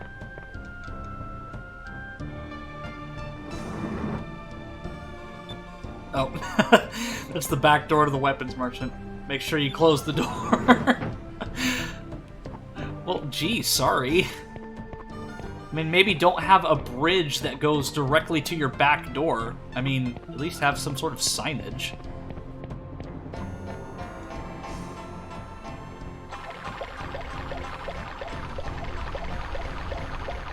Okay, so there's a chest there. But I'm gonna go under this bridge first and kind of see what's over here.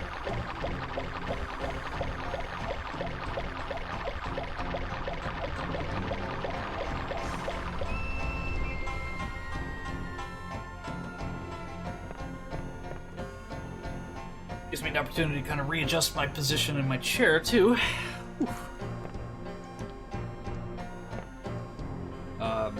There we go.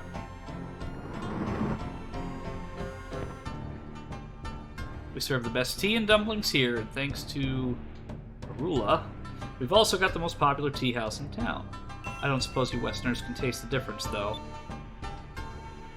Oh, hey, I like me some tea, though.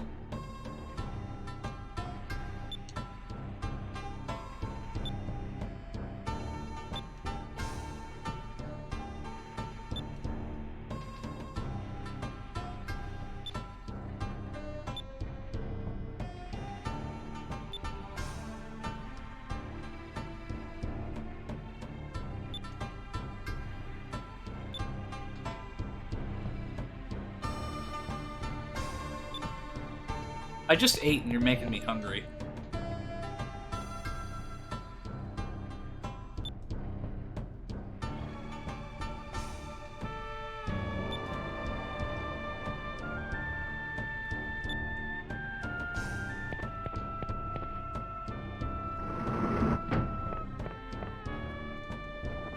But I do find it interesting that the only way you can get to this shop is by boat. So there's no boats that leave, so they're just kind of stranded here. Well, I guess they could just, like, jump over this barrier here, but, I mean, still. I'm a coffee guy. See, I wasn't really a tea person until recently. Like, I used to really hate tea, but after I started trying, like, different sweet teas and flavored teas, I started to really appreciate it for what it is and understand why people like it. But it's still not my first choice, but I really am starting to like tea. But yeah, coffee's generally my preference. I remember whenever I worked at Toys R Us many years ago, I used to get energy drinks to kind of keep me awake when I went there. But over time, like, just energy drinks, like, they were fine when I first got there, but as the shift went on, I would start to get really drowsy from the crash and just, it just wasn't worth it. So I just started getting coffee, and that really kept me awake for most of my shift. But nowadays, I can't stomach energy drinks anymore. Like Monster, Rockstar, Red Bull, doesn't matter. I just can't. Like, it just makes my heart rate way too high. So, I saw that chest was, like, over here somewhere. So, maybe it's back here?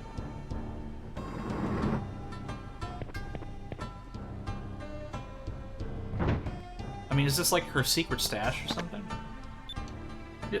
We literally are just robbing this woman of their gold.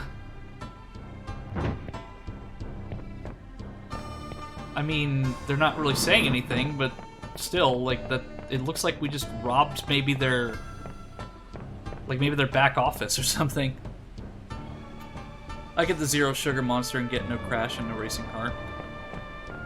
Yeah, that could be something that I could try, but at the same time, like... I just remember I used to drink them a lot when I was a teenager, but just nowadays, I just can't.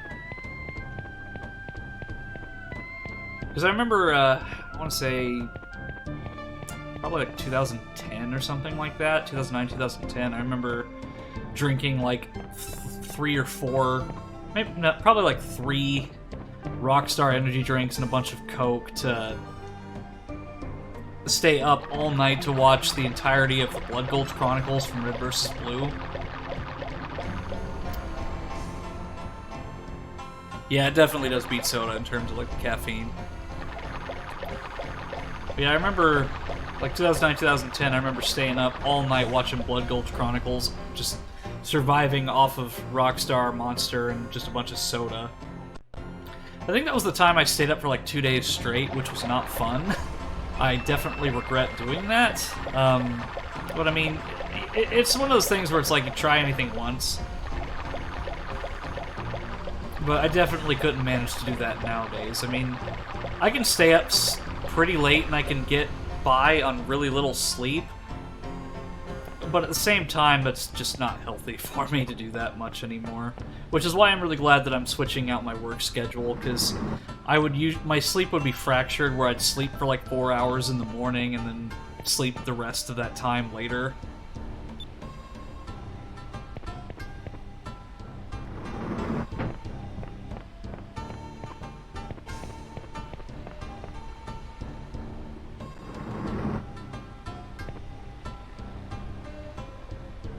You know, sir, my big sister spends all her time worrying about how our princess is doing.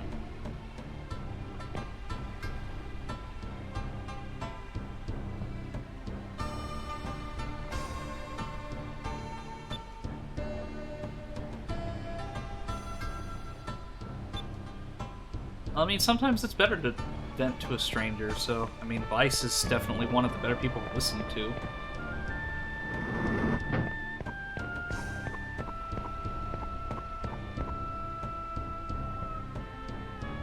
I also need to readjust my model a little bit, because I realized that my position's kind of been off.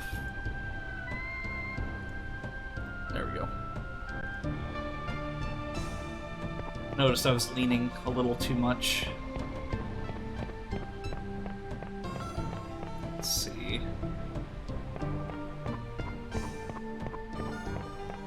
Oh, hey, it's that waitress lady's sister.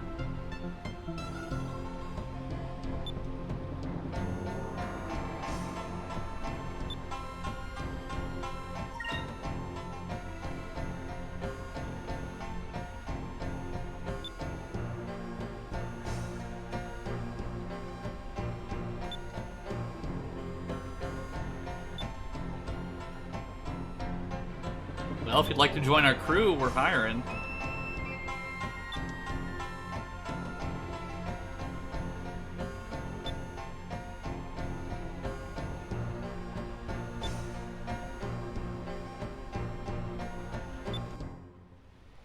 Hey, we got a crew member. Nice. I mean, kind of abandoned her project here, but oh well. Ducks.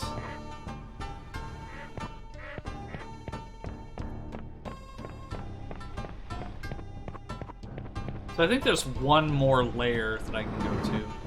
Okay, so that's the house I was just in. That person didn't need that dwelling anyway. Apparently not. Oh, there's the ducks. What's up here? Okay, so that just leads me right back up to that other area. Wait, I want to go back down. Aw, man. I gotta go back onto that thing.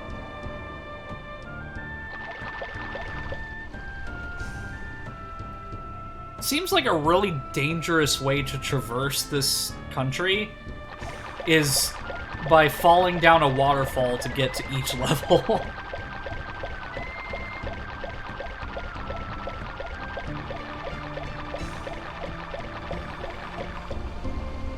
It's like, doesn't that seem a little bit dangerous?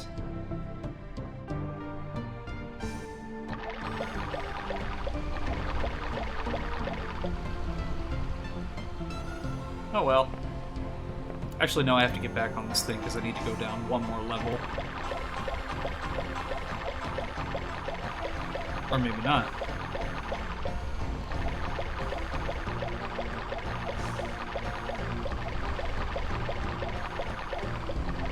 Is this all that there's... I mean, I know that Yafotoma had 3 different layers, like 3 different islands, so maybe this is all there is. Okay, so there's that one. That one. Well. I mean, I think I have to go back to the dock anyway. Because I have to go to the mountain and get the blue moon crystal from there. I just don't remember if there's anything specific that I had to do while I was here. We did it all the time down Niagara Falls. We called it Barrel of Fun! Haha!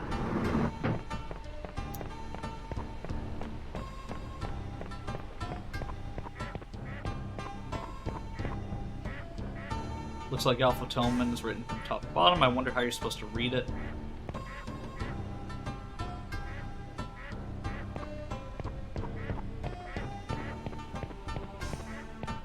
Yeah, I think I just have to go back to the docks and get on my ship.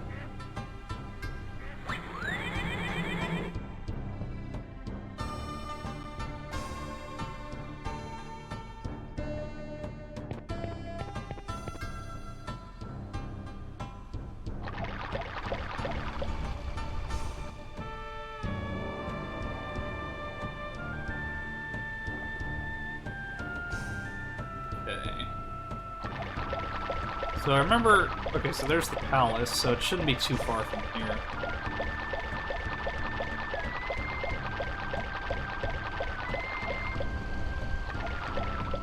That's the thing about playing games like this many, many years later. It's just... A lot of these locations seem a lot bigger than they actually are when you're younger. Like Hyrule Field, for example. Like, when I played that as a child, I thought it was gigantic, and it was the biggest game that I've ever played. But now, as an adult, I could really see that Hyrule Field was very empty. It's still incredible, but it was just not as big as I would think. Oh, is this the ship parts merchant?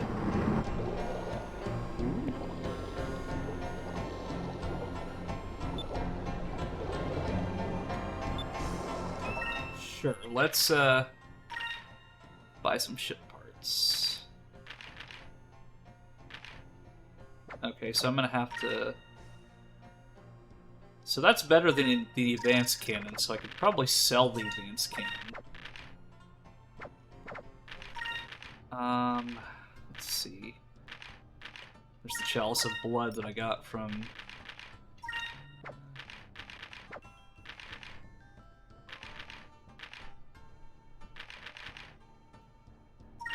the fish.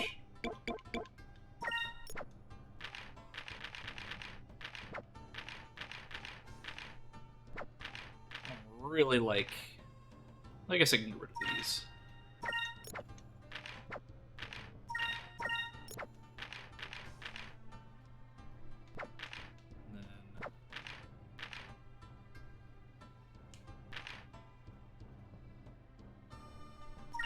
The advanced cannon, the blue and torpedo.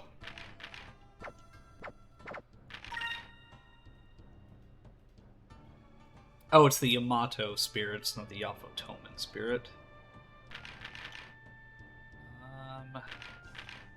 Wow, like everything here is just better than what I have. Okay. So...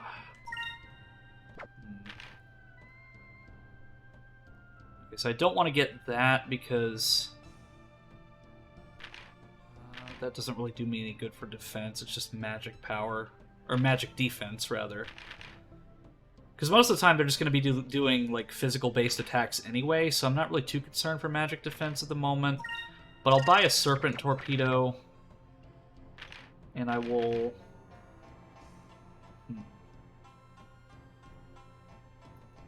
have that replace my other advanced cannon. And then... 5-inch cannon is better than my 10-inch.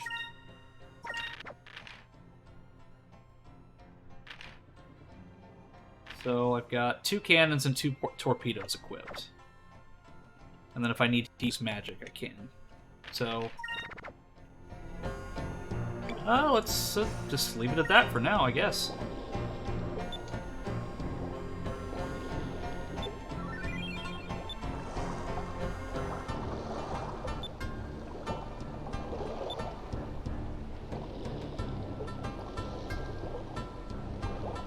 Yeah, I think having 2 torpedoes and 2 cannons kind of gets me fairly balanced, because if I have 2 torpedoes hitting at once, and then I could also have a cannon hit at the same time, that's pretty devastating, all in all.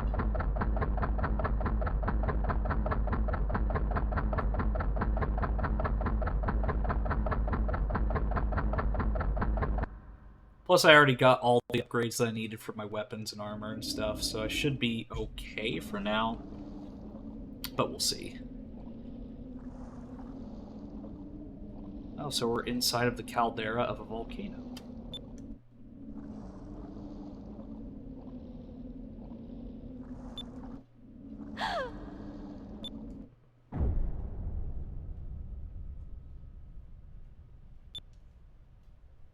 Oh, Blue Heme.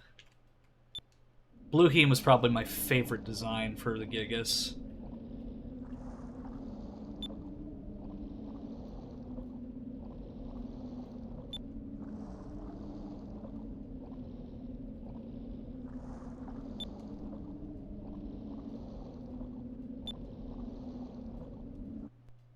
Well, that's the question. Are we going to get the blue crystal in time before the Valuans get here just randomly, or are we going to get it before some random person decides, oh, you know, let's banish these Westerners? Yeah, I don't know if we're going to be able to get it in time.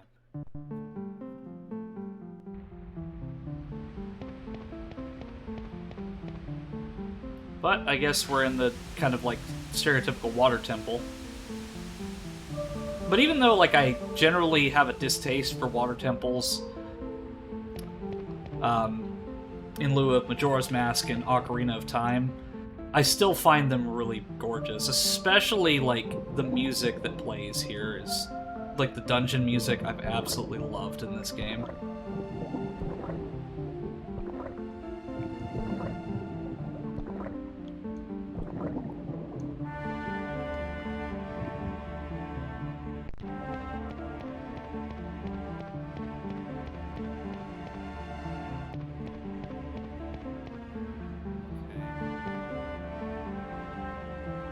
So I'm guessing this probably changes the water level, but I'm going to explore these rooms first.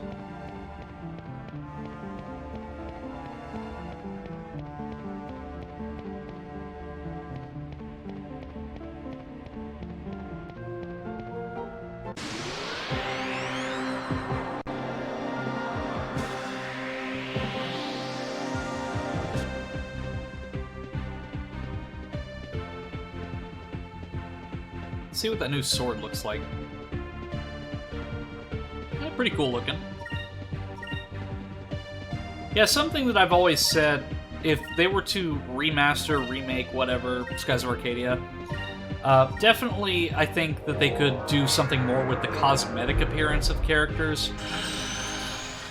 It's like, I'm not really too big on cosmetic overrides and things of that nature, but like, whenever you equip an item or an armor, like, as a kid I always expected Vice to, if I equipped the Valuan armor, like, he would actually wear a suit of armor, or if we equipped a robe, they would switch clothing. I think, like, actually having that physical switch on the character would be really interesting. Because as far as, like, cosmetically, the only change that you really get, is your flag that you can change on the Delphinus, some of the stuff on Crescent Isle, and then, of course, your weapons are the only things that cosmetically change and have different variations based on who's playing and what kind of things they have. We did it!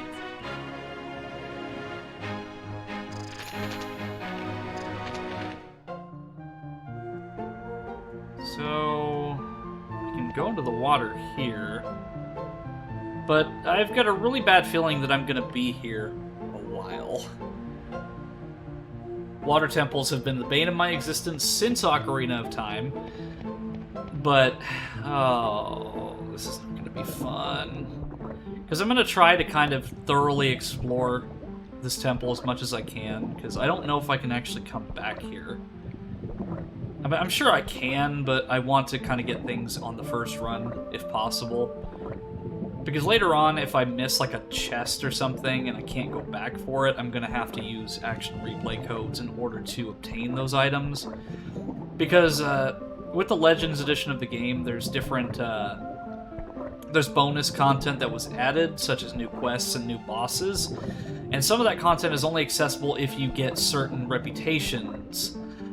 So like right now I'm... Who's Vice?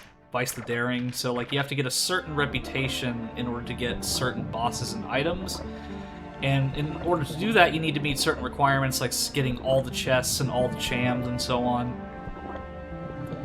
So I definitely want to try to do that legitimately if I can. If not, I have a backup plan, but I'd rather not have to do that if I don't have to. Okay, so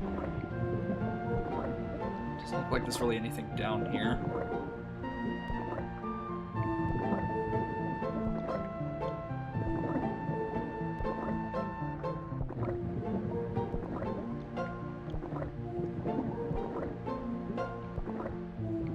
I do like this, like, whole aesthetic, though, like, getting into the underwater suit and all that. I'm actually going to explore the other end of this room because I feel like there's something more here.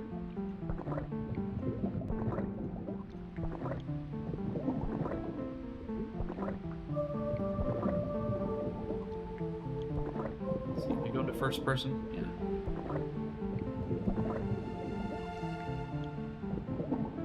Yeah, I think this is just some random area. I don't think there's anything, like, important down here, because I don't see any staircases that I can go on that will lead me back up to the next floor.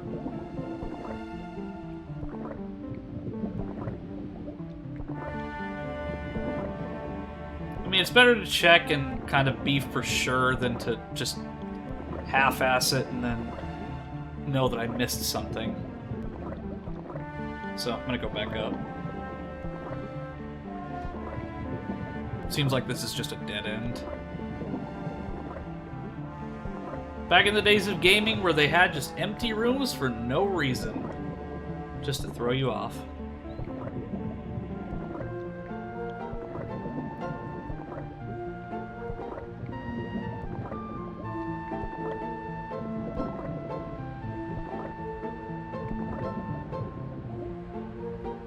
Okay. So that's the one I just came in. Well, I guess I have no choice. I just already... No, Vice, no! You're just going back into that same room! Oh, dang it. At least I avoided a random battle, but then I have to walk all the way around again. Oh, you know what? Actually, hold on. Because I saw an upper floor around here somewhere, like a stairway. Because, yeah, like if I fall down in one of these areas, I could... right there, or... Okay, so I think I get it now. So this isn't just some empty room. This is, like, I actually have to fall down, like, right there. So at the very edge of the room.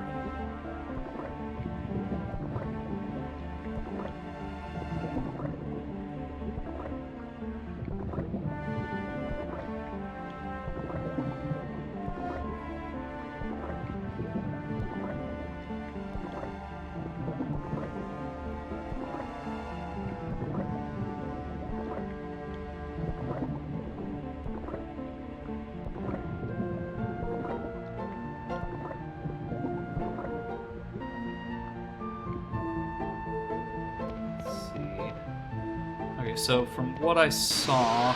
No.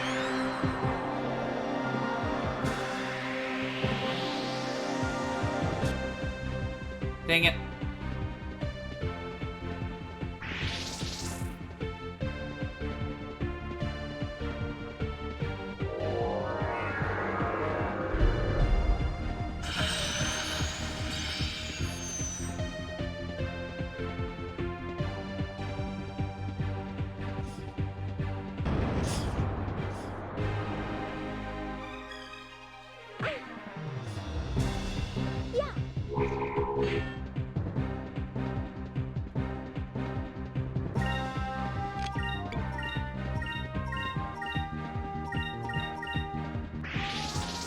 Oh, yeah, I can also switch my colors back because I'm not in a boss battle.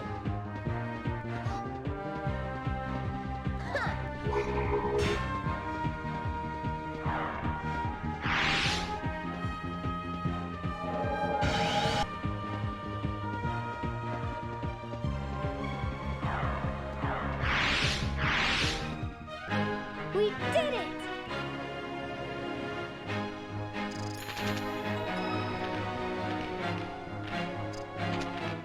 Okay.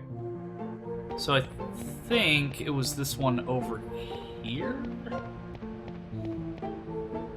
Wait, can I actually look down and see? Okay, so that just leads me to a dead end. What about this one? Yeah, I guess it's worth a shot. Let me check. Well...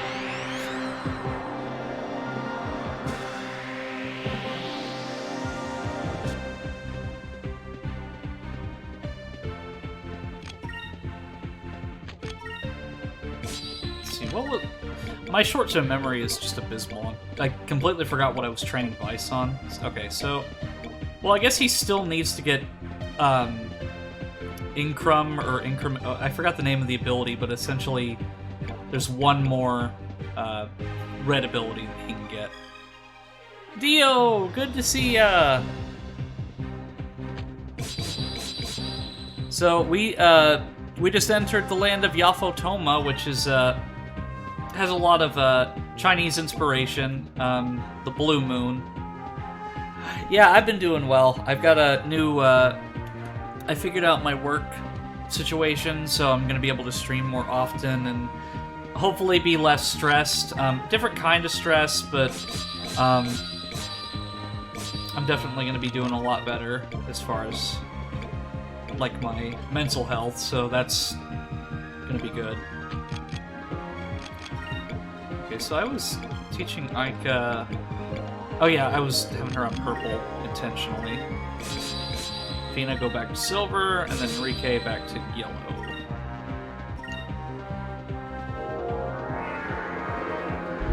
Yeah. I'm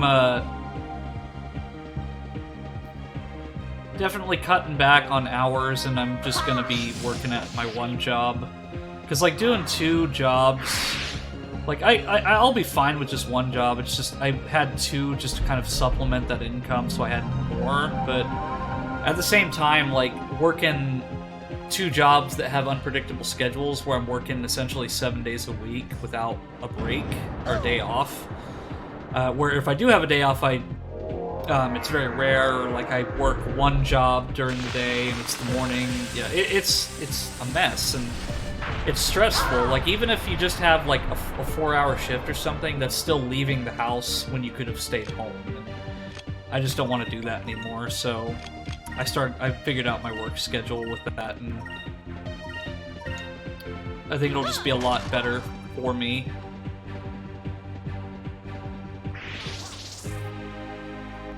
In the meantime, though, like, I won't get too deep into it, but I am gonna look for like one single job that gives me a bunch of hours, that gives me guaranteed days off. That And was fun. so, but for the time being, this is kind of like a vacation for me. Can I spam here? Well, depends on the spam. Like, if we're talking about the spam that you just posted, absolutely not, because I hate spam. It's so gross. Actually, I've never actually had it, so I couldn't tell you. But yeah, by all means, Spidey, Nightbot and Automod shouldn't do anything to you, and if it does, yeah, I figured. But if it does anything, you're good. Oh, spam. Oh no, that was the wrong one. Now I'm back in this room again. Oh no, me saying that just like got me into the whole liminal space mindset. Because now I'm thinking, oh, this is the pool rooms.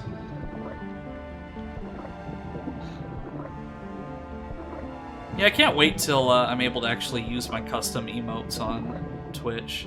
I'm still quite a few followers away from that. Made that to Tease Blaze.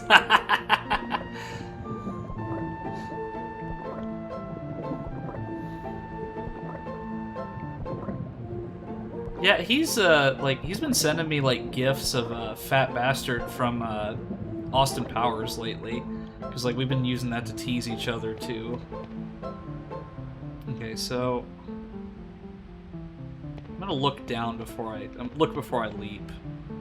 I'm so sorry for you. No, it's fine. Mike Myers as Fat Bastard. Like, I love Austin Powers. Like, I watched it when I was far too young, but I love those movies.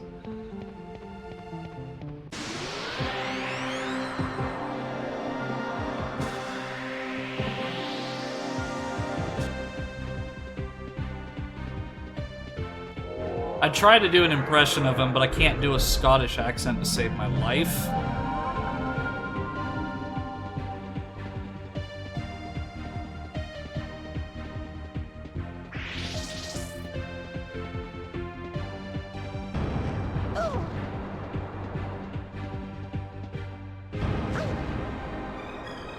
Go Looper.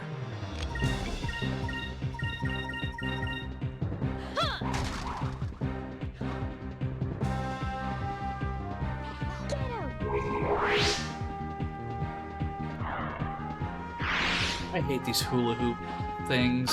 Like, loopers have been the bane of this entire playthrough.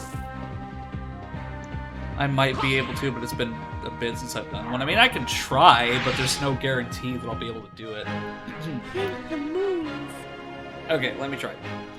I got a turtle! But no, it always does end up sounding like Russian or something. I got a turtle head poking out! Yeah, I can't do accents very well.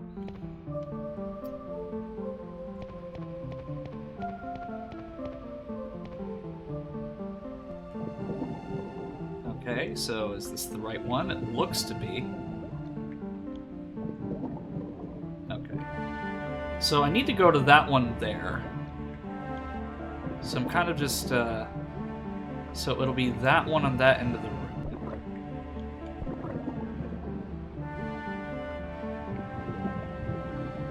So I kind of just get to see, like, what direction this is in. So... I'm probably gonna do this multiple times before I get it right, but just my short-term memory is about as good as a goldfish at this point when it comes to this game, so I wouldn't be surprised if I fail multiple times before I get this right.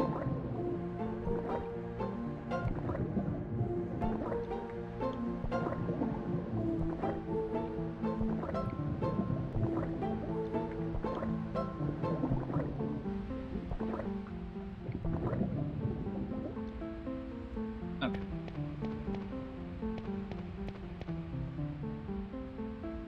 So... let me see. I know it's like on the far, like, tip top of the screen.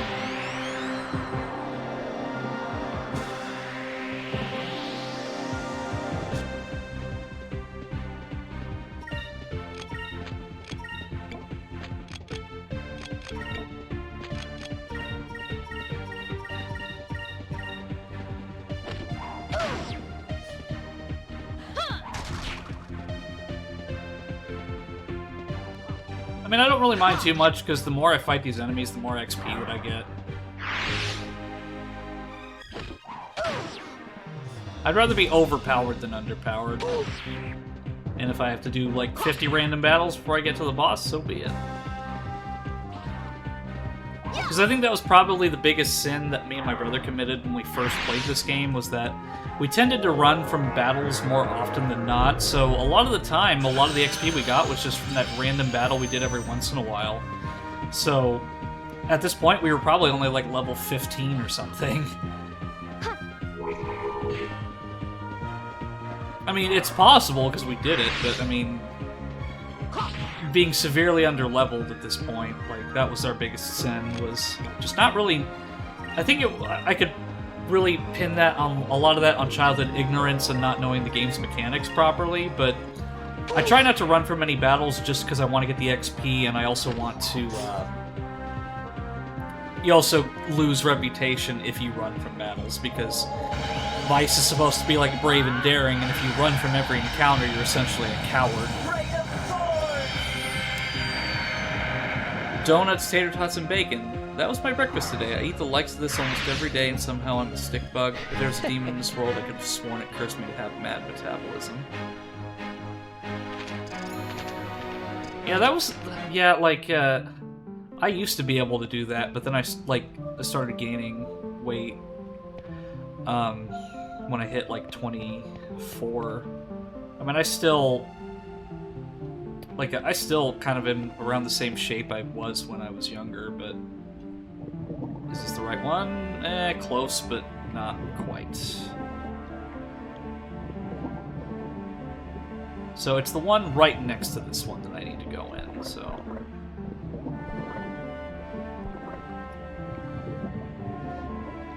So I feel in JRPGs, fight them all and be overpowered, then underpowered, learn from Final Fantasy VII the hard way. Oh yeah, for sure. Like, I think that's 7, I'm terrible with the Roman numerals sometimes, but yeah, like, same thing with, like, the Pokemon franchise, like, for me, like, when I was younger, yeah, 7. Yeah, like, same with the Pokemon franchise. Like, I think another sin that I had with that is that I would just train nothing but my starter.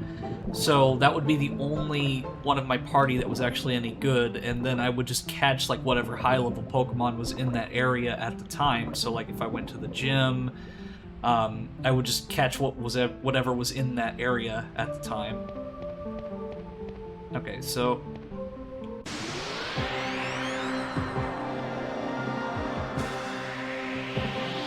I need to, like, write a chart down or something to see, like, which ones I've been down, because I think I'm just kind of going into the same one over and over again. Or at least similar. But the fact that I have, like, 50-something Sacrulin crystals, I'm pretty okay. Because a Sacrulin crystal, like, that's the highest level, like, healing magic I can use, and that heals, like, completely, so...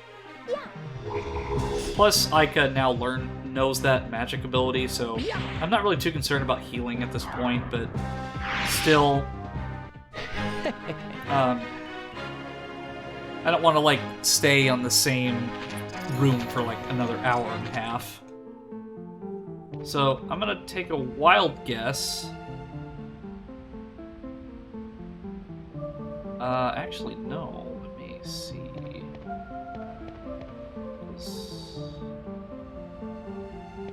I may just, like, take a picture or something and just kind of see, like, which ones I've been in. So I don't think it's that one. So let me try this one on the very edge here. Okay, so that's close, but not quite.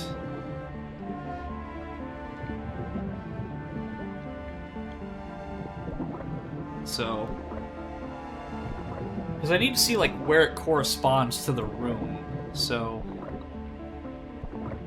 Howdy, I just got up from a nap. Sarah, good to see you! Okay,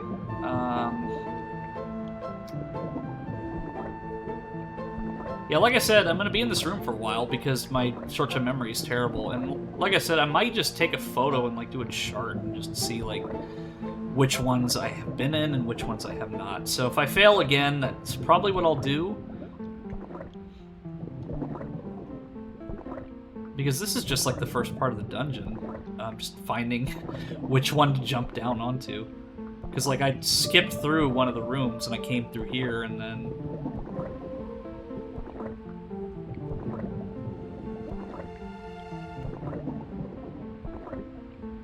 Oh, also, Sarah, do you like my new clothes? I just got these, well, technically this model I got a few days ago, and then the rigging for VC Face was just recent. Okay. So, I've done this one, I've done this one, so let's try let's try this one after the battle, and we'll see. Yeah, thank you so much, Sarah. I'm planning on getting some Halloween-themed ones at some point, so, I think for Halloween, I don't know if I'll get, like, a specific, like, clothing set, or if I just might ask the, model maker to just retexture some of my existing clothes to make it more Halloween-esque. Like, maybe change my eye color to red, and, like, get one of my outfits to, like, red, black, or something.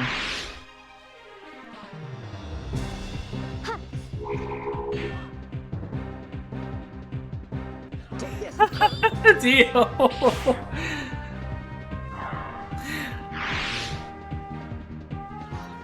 Well, it's just...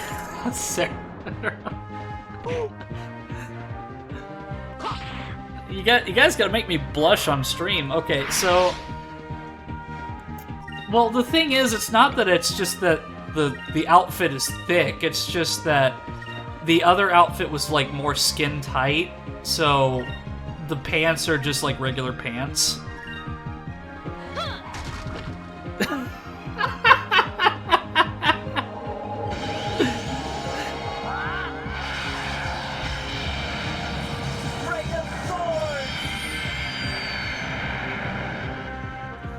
I needed to laugh like that.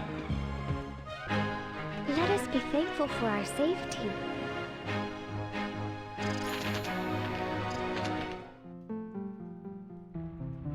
No, Sarah. Ah, damn it, it was the wrong one again.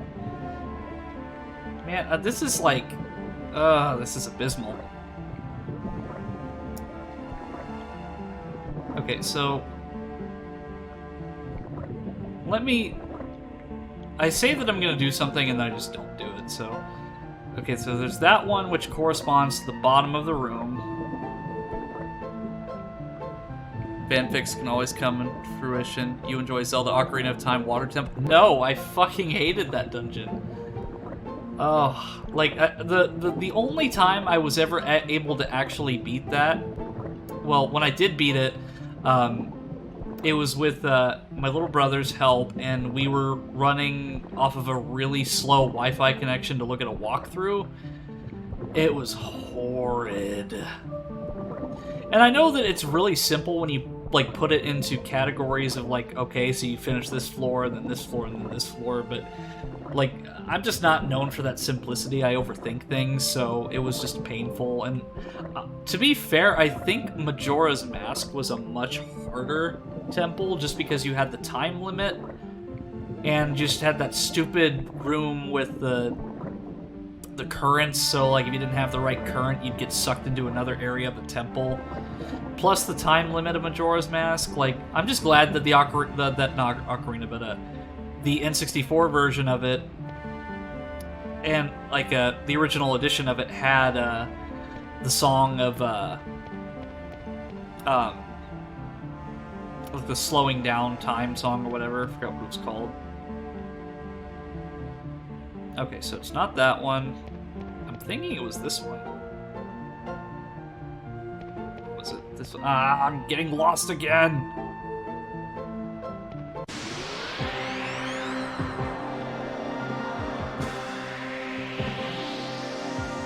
Who needs a fanfic? Eno the Melon Crusher?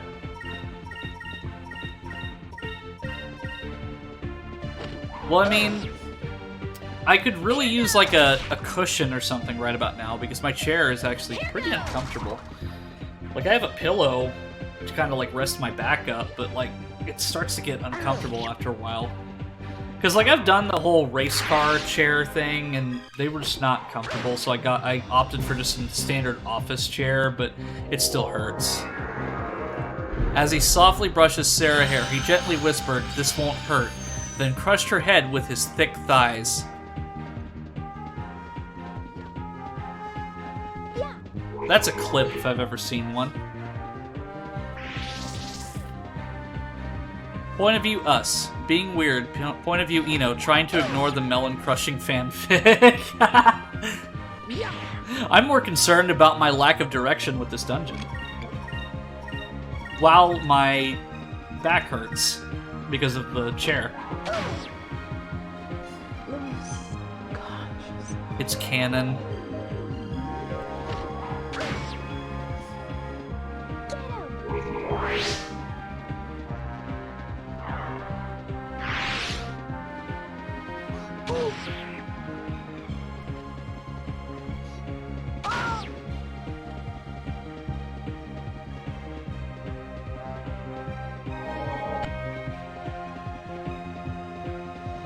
Sad Blaze missed this. I don't know what Blaze would think of this. I mean, he'll probably see it later, but at the same time, like, oof. Okay, I need to heal.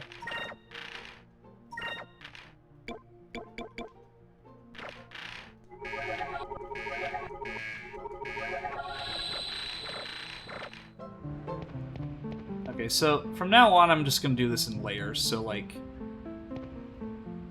wait, hold on.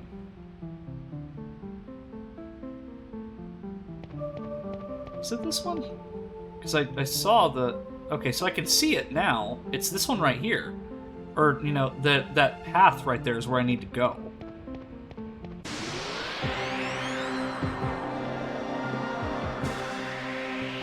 I'll show him the same treatment. Oh no. Something to hold over my head for sure.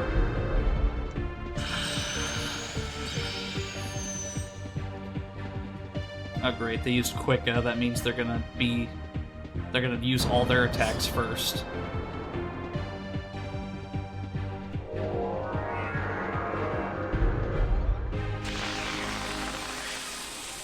I hate water temples! Ah.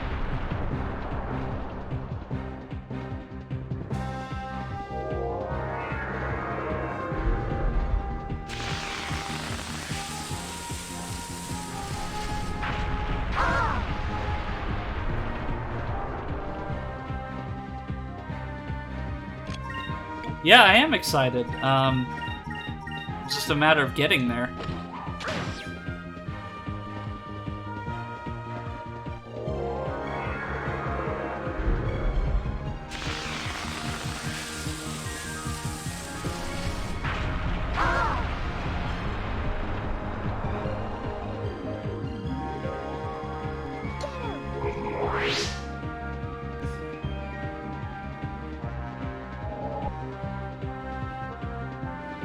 There we go.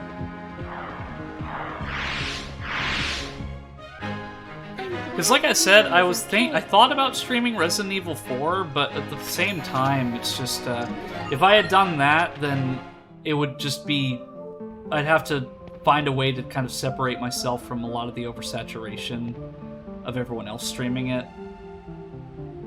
Okay, so I'm gonna go to that one at the far end over here. But first, I'm gonna heal. Because I'm gonna use all my Sacri's crystals. Done very well so far. RE4 is super good. Try it out on stream. I'd be very nice, I think. Yeah, I'd like to, but again, it's just the issue of like everyone else playing it right now. That if I played it, like it would just get kind of lost in the noise. Okay, is this the right one? No! Oh, I hate this thing so much. Okay, so there's that one, and then there's the one over there. Okay, so I'm gonna memorize where that is, because that's at the far end of the room, and then there's that one. Okay, so that's the one I need to go on. Yeah, I don't want to go to oversaturated market when you're a small streamer. Yeah, I think Dead Space Remake was the only one that I kinda made the exception, just because Dead Space Remake was one that I was excited for Resident Evil 4, but Dead Space, I played Dead Space before I played Resident Evil 4, and I just absolutely love the Dead Space series to death, and I disagree. Yeah, see, it would be fun, but like I said, it's just the problem would be it's fun, it's all worth it though, is it not? We'll always be here. Yeah, that's true. But I think in my case, it's not. It's that, and I also want to play it on my own, just because I don't want to limit myself to just be streaming like 1 or 2 days, and I'll have to wait to finish it. Because like I think the biggest issue that I have is like fucking IGN and all these other YouTubers. When I try to get on YouTube, they put spoilers in the thumbnails, or they spoil certain plot elements of the game. It's like, oh, this is a secret we found. It's like, or why does this character do this? It's like, IGN, seriously.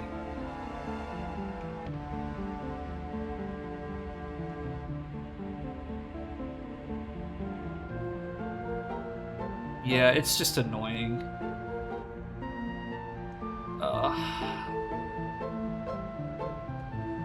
Okay. So, I am gonna take a photo here, because I am getting a little ticked off with this room. So, okay, so let me mark off. I'm gonna go to this one, and then I'm gonna mark it off if there's nothing here.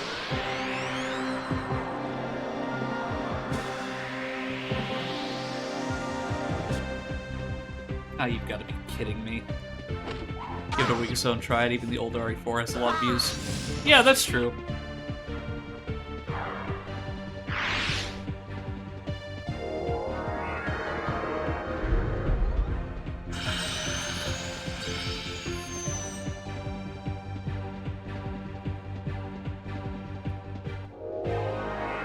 These enemies specifically are giving me, like, they're kind of frustrating me, because what essentially they're doing is with Quicka that allows them to attack first, and they already have the advantage by doing a surprise attack on me. They're both on the front page of the browse section. Yeah.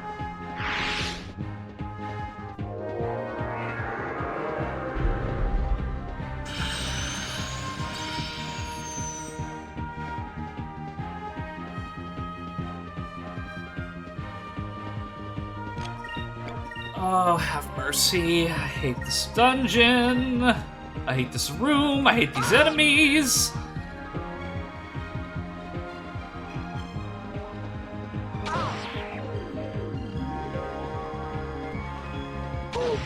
I mean, I could technically just do this.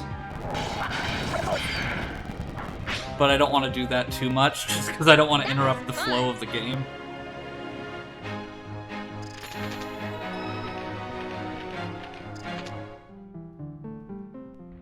Okay, so this is the first one I'll go down. I blinked and it was over. Yeah. Okay, so I will mark this one down as a no-go. Because I mean, if I do this one at a time, that'll help me kind of. Because like even whenever I look down, it's still not the right one. So, but the problem is, I think that this room, there's going to be more than one of this kind of room, and that's going to be a pain. So, I think I'm just going to do this strategy instead of just randomly going to rooms. But I have a picture of this on my phone, so like I'll just look at that and see from there.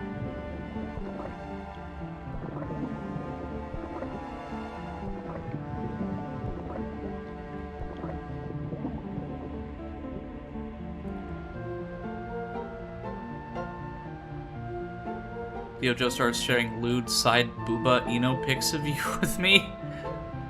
Well, I mean, like, most of the pics that I've sent are the ones that I've sent you, like, I've posted publicly anyway, so... Okay, so that first one is a no-go. What about the one on the side here? Because I don't get into enemy encounters whenever I do this, so... Okay, so this one is also a no-go.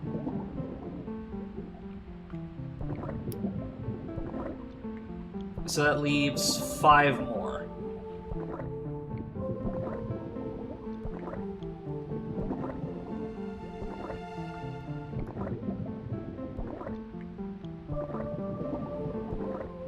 At this point, I'm not even too concerned about, like, exploring the dungeon thoroughly. I just want to get through this dungeon. Because, I think I can come back here, so I'm not really too worried at the moment.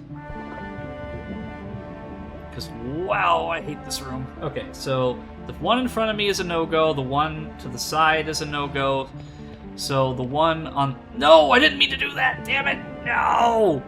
Damn it, Vice! Right? Like, he's... Like, Vice is just... Like, why, bruh? It's like... But you can't be lewd, not in the Christian Water Temple game playthrough. Well, fuck this damn Water Temple bullshit.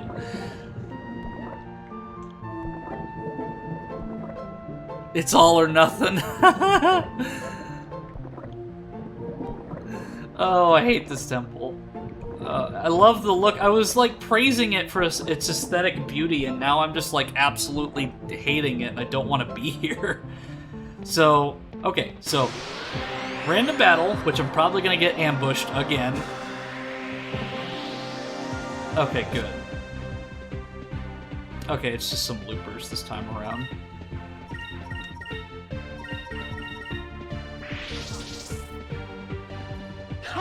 But it's all in good fun. I mean, you know, the more that I get frustrated at this, the funnier I get, I think.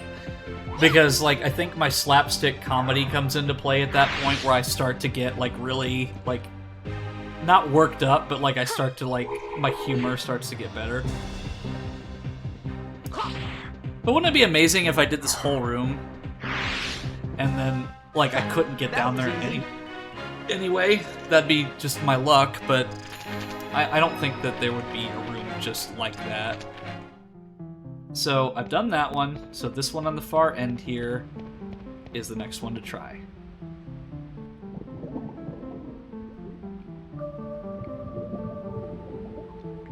Okay, so this one's a no-go. I'm gonna get, like, every single one of these before I hit the very last one. So that leaves 5 remaining. Man, I can't count either. Why you bullied the Galooper, it didn't do anything to you?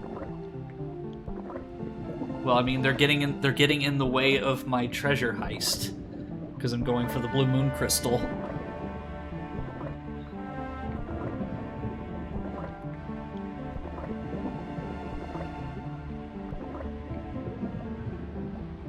Okay, so there's the one in the center of the room, which is this one over here.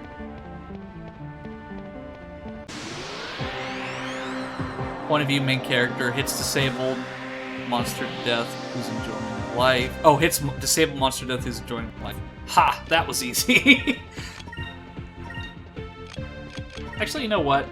I'm just gonna use Pyrum just so I get an ability out immediately.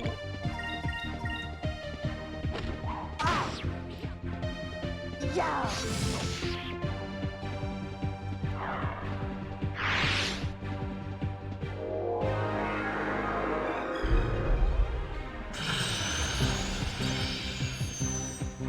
I felt that in my soul.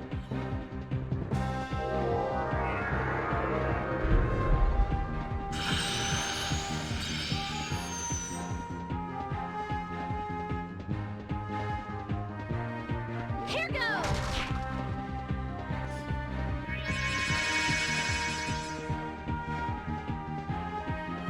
Moons, give me strength.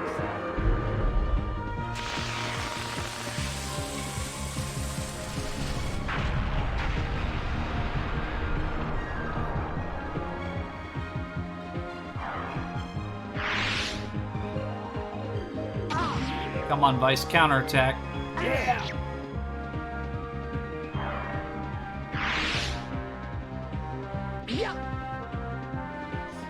I'm protesting the stream for 1 second each time Eno kills a Goop-to-Cock thing.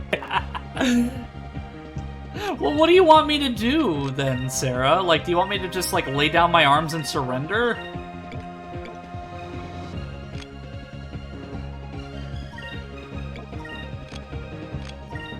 Here, I'll attack this guy, like, exclusively.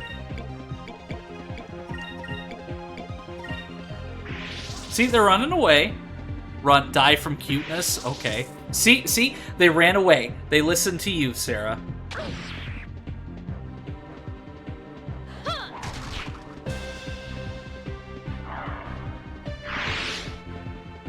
That wasn't so bad.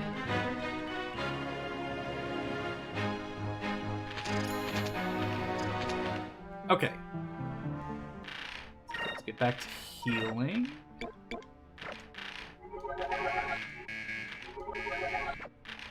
Oh, that's no good. I'm a bad influence. Well, I mean, you got them to run away. Okay, so let me mark this one down just so I know that I've done it. So the center one right here. Please tell me this is the right one. Nope. Wait. Oh my god! Finally! Oh, you've got to be kidding me. It took me this long to get to this fucking thing. Oh, and then watch me go into another room and there's going to be a ton more. Oh. I hate this room.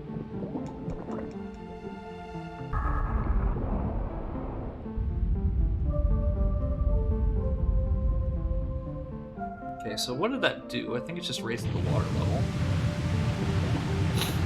You had a blast the whole time. Fuck, no. Okay, so that means I can go back into the main room, and then... I mean, even if I do run into another one of these rooms, I have a strategy for it now, where I'm not going to be consistently falling down the same one every time.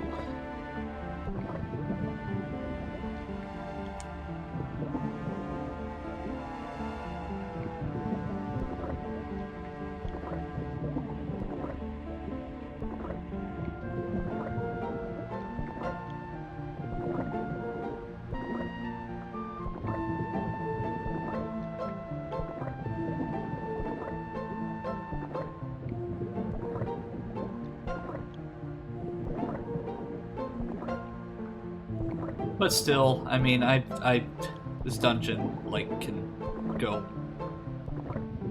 Like, what was it that you said on radio? Blow me, dude? This dungeon can blow me. Where's my Eno blindfold? Where's my Eno blindfold water temple challenge? Not in this universe.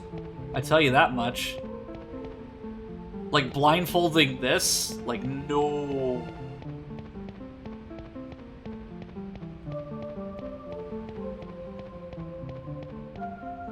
Okay, so I guess I can use the center switch now. Because I don't know if I need to save that center switch for last or not. But then again, I guess it probably won't matter too much. Yeah.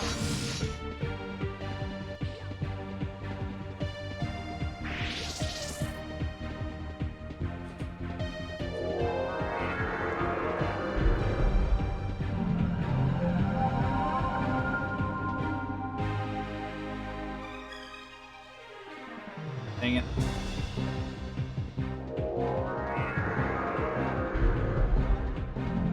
So I like how it's putting them to sleep, but like Enrique just sleeps while he's like on his knee, like in a very formal, like knightly way. Over there.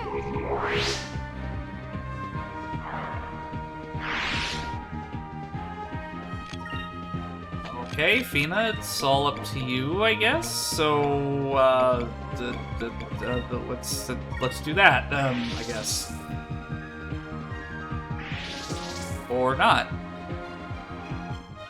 Your loopers have been spared this time, Sarah, but next time, they're mine.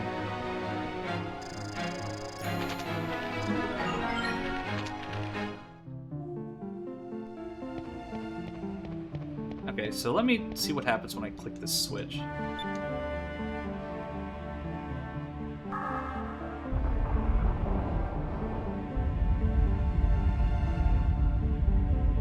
Okay, so I guess it doesn't matter if I... Because, like, it seems like each level, like, each switch, like, adds another layer of water. Because I think what I need to do is I need to go to the bottom of the temple. So that's what these layers of water are for. Oh, hey, there's a moonfish right there, too, so... nice. I wish you could just tame and capture all of these enemies like Pokemon. Not all of these creatures have to be hostile by nature. Most animals in the real world are usually neutral and less bothered. Perhaps these are more or less like mercenary guardians, then.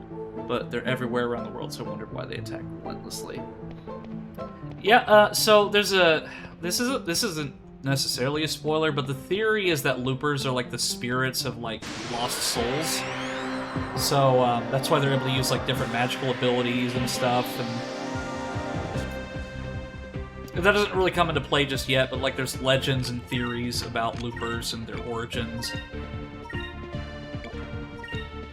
But I think I remember reading in the lore that people theorize that loopers are like the lost souls of people. So kind of like in the same vein as Yamask from the Pokemon franchise. Which, to be honest, that's kind of eerie when you think about it, because you've got Yamask and like Phantom and a bunch of other Pokemon that were allegedly like humans before. Like lost souls that passed away.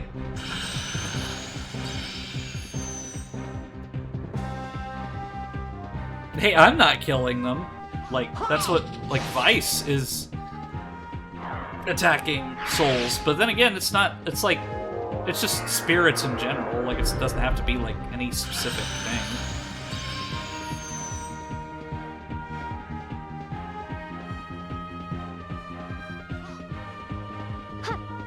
But I control Vice? Well, yeah, but it's like, what am I supposed to do? Like, am I supposed to just evade the loopers the whole time?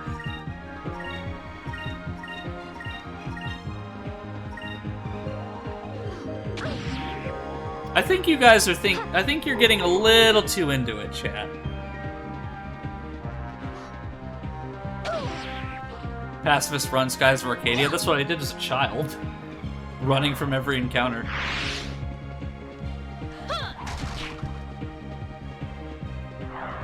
Orc. Oh my god. That was easy.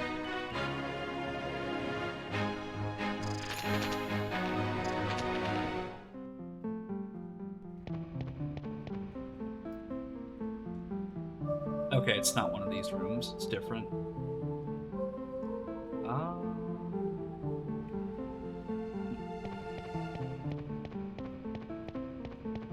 The only game in video games. Okay.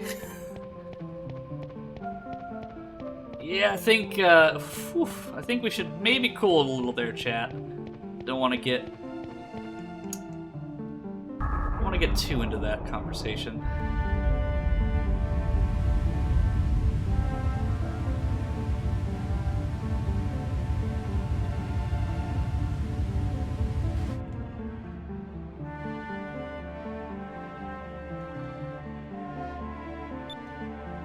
Okay, so I get that, but that was simple enough, I guess.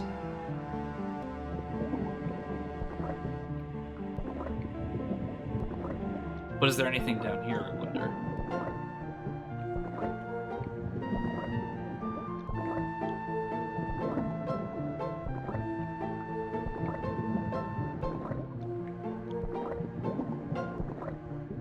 Yes, Sarah. But anyway, yeah, so, what the? Ooh. Yeah, that's actually real, like, look at that, that's actually kind of pretty, like, I feel like I'm being, like, brainwashed. Like this is some subliminal message thing telling me to get out of this temple while I still can. Okay, good. Good. Okay, Mom.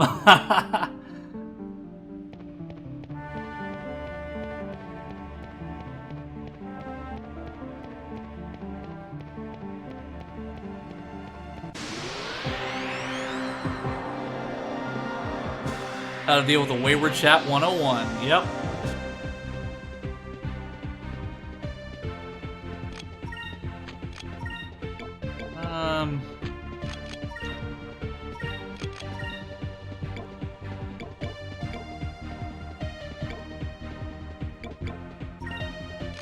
I'll just have her use Pyrum and...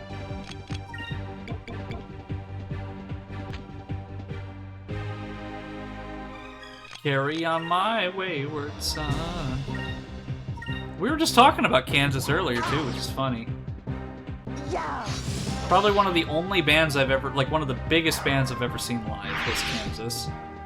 I guess technically Kansas and 38 Special, I've seen them too, but Kansas was one that I had a lot better of a time with. Much bigger crowd, a lot of better turnout. Just a lot better of a show. 38 Special was great, but Kansas was just a better show.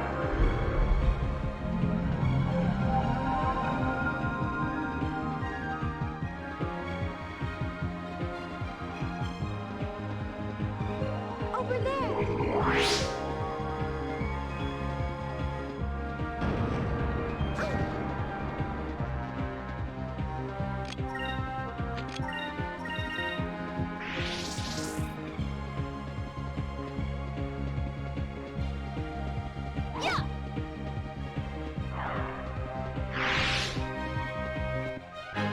I hope that I'm being useful.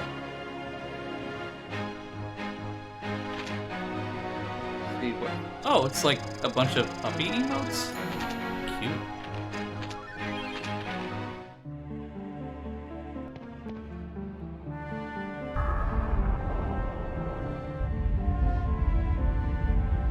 You know, maybe this is just my insanity. Like, this is just me going insane, and then I'm just imagining all of this. Like, this is all just a dream at this point. It's like, is any of this real? Am I real? Are you real?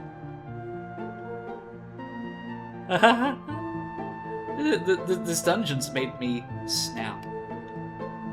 Might be you're not real. But what is reality? I mean, let's snap back to reality. Oh, there goes gravity.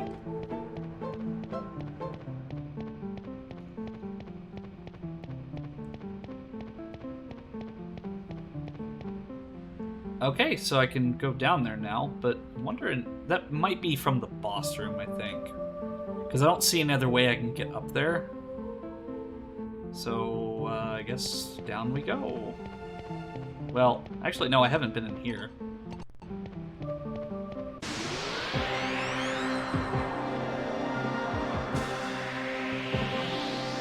Made out of ones and zeros from my point of view, to be honest. I mean, aren't we all? Convincing AI. Well, to be fair, there's some really scary AI out there now. Like, 11 AI isn't really, really good. Because, like, I remember, like, last year or the year before, like, 15 AI was, like, the biggest thing, and, like, it was like, oh, it sounds so good, and, like, you have to do this to make it work properly, but then 11 Labs, you just type it in, and it does it usually the first or second time. And it sounds so much better. The only problem is that 11 Labs is not free, you have to pay for it, but, I mean, I think, like, $5 is definitely worth the extra quality you get if you're using a project. I mean, if you're just memeing, then 15 AI is just fine, but, like, even then... Wait, is this the... Are we in an ice temple now? I mean, I know this is just a cave, but...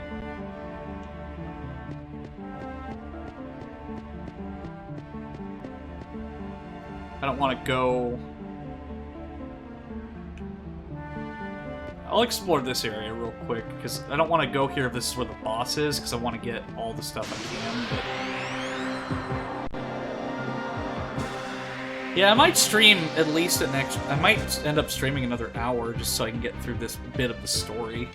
Because, like, I have spent so much longer on this dungeon than I intended to, because of that damn room.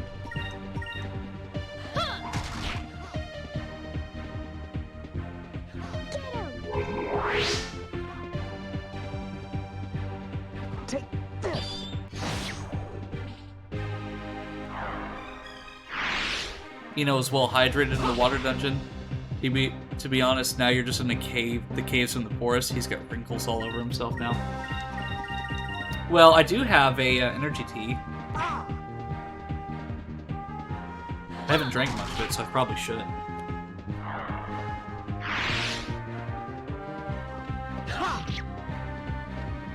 That's good energy tea. Vitalization +1.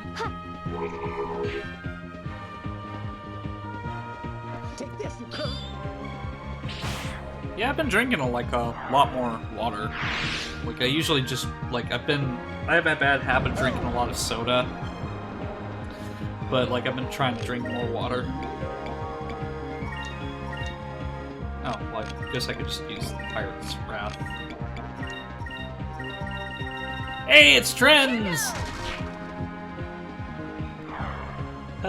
You came at a really good time. This dungeon is making me crazy.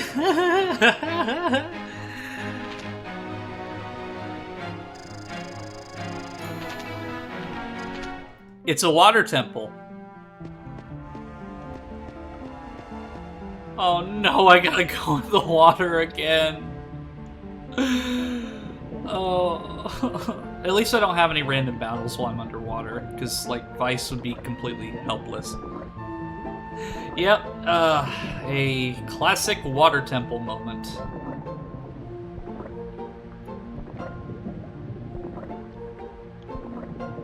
I'm not crazy, you're crazy. Oh, that's how I get this chest, I guess.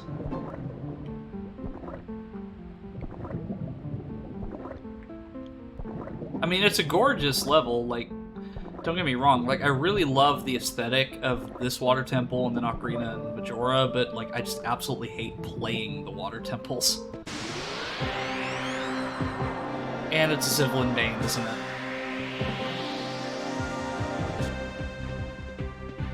Yep. It's okay, though. I'd rather be fighting one of these than those damn, like, leopard-looking things that are super quick. So, I will...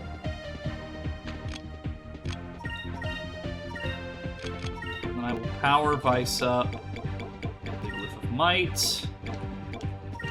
And then... this. My brain can't comprehend what you're writing in chat. Like, I see it, but I'm just like... I'm just thinking about, like... I'm like, what?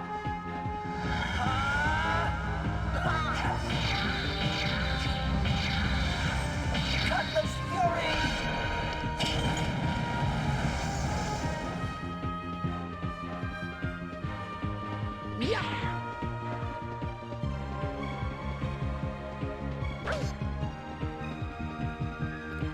Yeah, I know what you're doing. I just, the more I look at this, the more wacky I realize it says Vice and his entire crew is literally taking 15 to 30 minutes to ensure they've all got their diving suits on. These things are heavy and finicky to get into every single time they come across a body of water.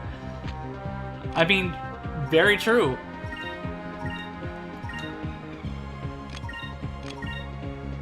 You know what? I'll just use Royal Blade.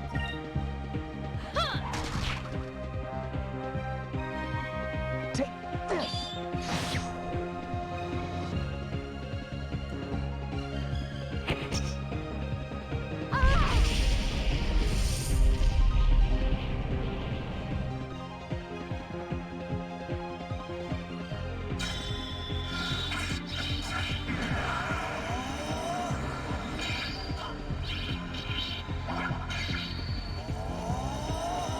Face my blade!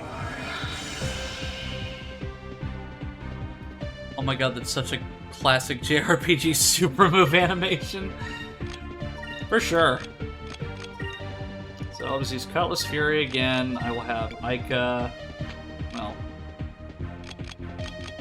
I'll use Cutlass Fury. Ica, I'll have her use the Sacrum Crystal.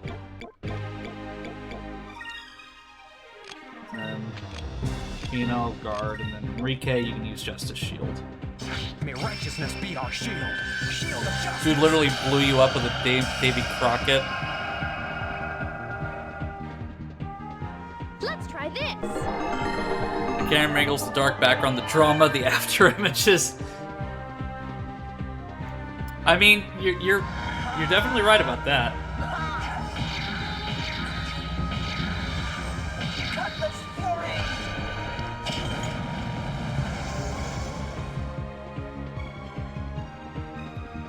These enemies in particular, the Zivlin Banes, they tend to use grenades mostly.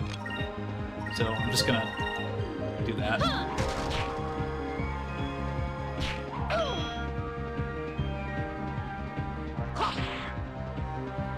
But usually whenever you find one of them, they guard a treasure. Victory. So it's usually worth it to do this battle to get the treasure that they're guarding. Because it's usually a valuable that you can sell. I mean, I don't think there's any, like, particular item that you can get that you can equip from them. But it's usually worth it to go out of your way to get them because they usually sell for a decent amount of coins. Dies. Why don't you use Pirate's Fury on him next time, or is it too much energy? Pirate's Wrath is too much energy. It takes 21 of my power in order to do it. Whereas Cutlass Fury, I could just do, like, as many times as I want. Let's see. Where's this? Oh, right here.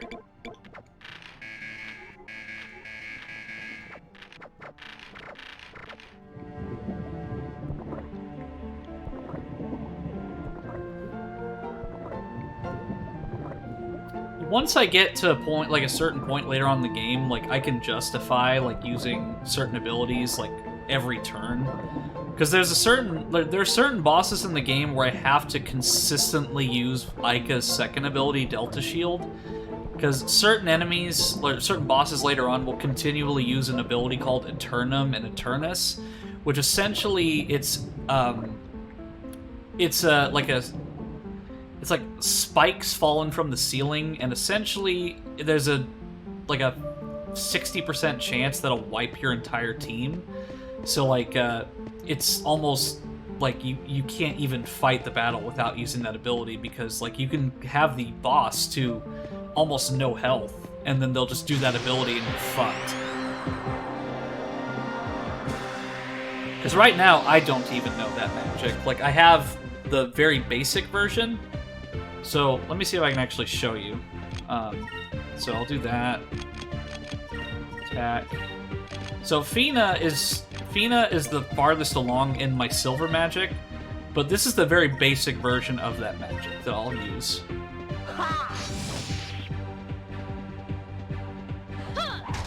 And even then, like, the very basic version is not a guaranteed kill. Move. Give me strength. But if it does hit, it can either do a lot of damage or it'll be an instant kill. Yeah, because the basic version is very inaccurate. How do you take those long boys by surprise? Yeah, considering they have, like, a field of view probably that covers the entirety of the room. So I'll try that again.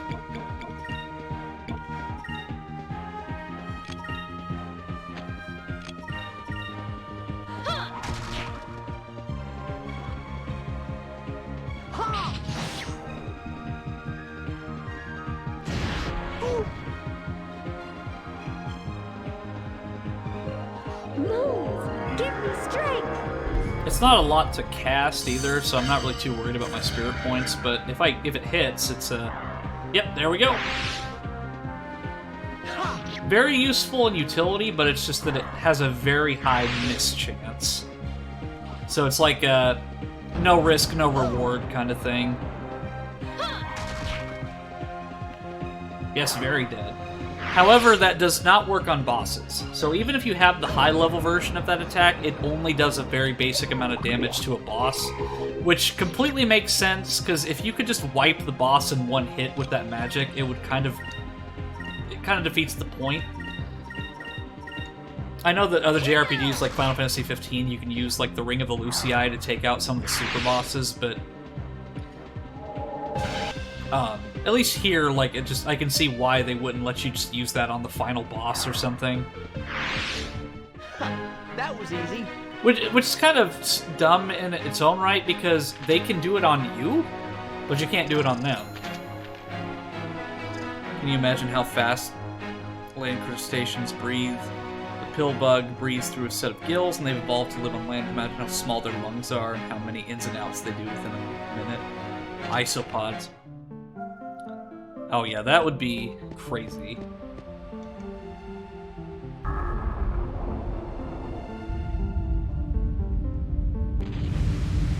Okay, cool. I unlocked that extra floor so I can get that moonfish now.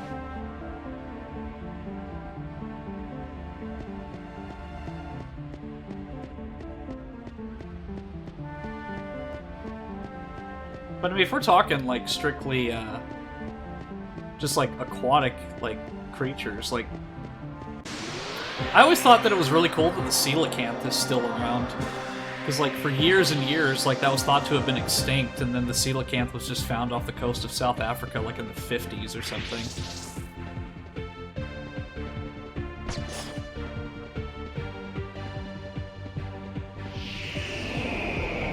Damn-yon. Damn-yon.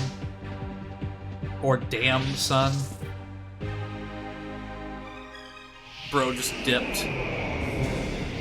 Oh, thank you for the follow, Swift Fox. Good to have you on the stream. I'm totally not going crazy at this dungeon at the moment, so thank you for the follow. It'd be nice to see fish in here that feed off algae. Oh, and hey, Blaze, good to see ya. I mean, you missed, you missed quite a conversation earlier. I read damn at first. Yeah, that's what I was thinking. Like, damn, son. That was fun. Spidey told me about you. Oh, well, thank you so much, Spidey, if you're still in the chat. Yeah, we're getting a nice party here. You're here, and then Blaze is here, and then Spidey, like, getting a nice little crowd tonight. Really appreciative of that. And that's a dead end, so... Oh yeah, cool. Can only imagine. Well, it started with spam, and then it went into some, like, I don't even remember what it was. It was something about melons, and then I don't remember what the whole context of the conversation was. Because I remember that There's a react button.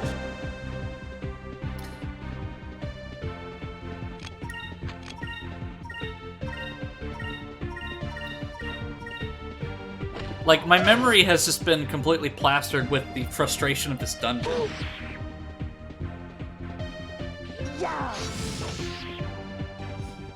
But I'm almost done, so... At least I hope so. Here goes!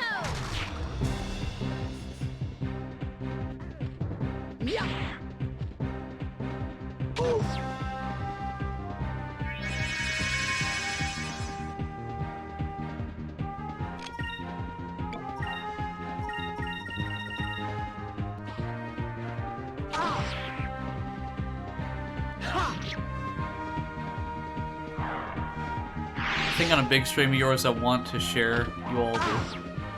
616 Prince 8 on Discord, but only 5 of those are super close to my listen. We'll see. I'm meaning to try and get you out there. See, that'd be really nice. That would be really nice of you, Dio. I'd really appreciate that. Because we're about, like, what, 4 or 5 followers away from getting to 50? Because after that, I'll be able to apply for affiliate status, I think.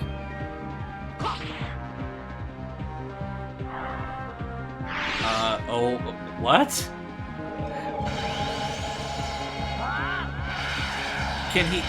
Why are you asking for me to crush your melons? Like... Yeah, but I'm gonna probably join you in that corner there, Blaze. Yes. I don't know, like, what? Oh, yeah. So, I went the wrong way. You don't understand he has really big steamrollers? It's the pants! The pants! Thicker than the one that I used on...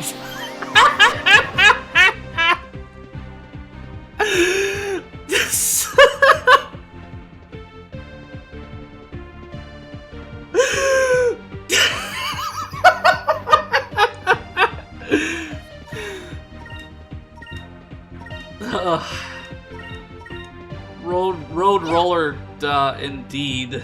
Oh, fucking hell. I lost my shit so much that, like, Jonathan has no chance. My, like, tracking just completely died because I was face palming so hard. Oh, God. Damn.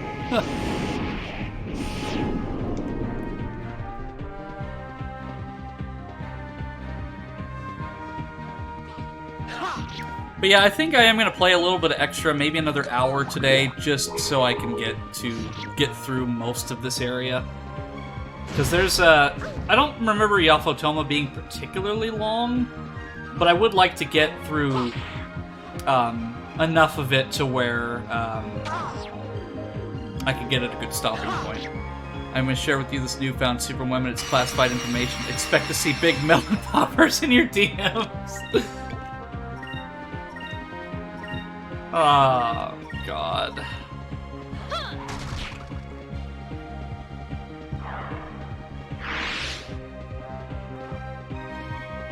Ways to make the streamer blush 101. Talk about their humongous ass throughout the entire stream.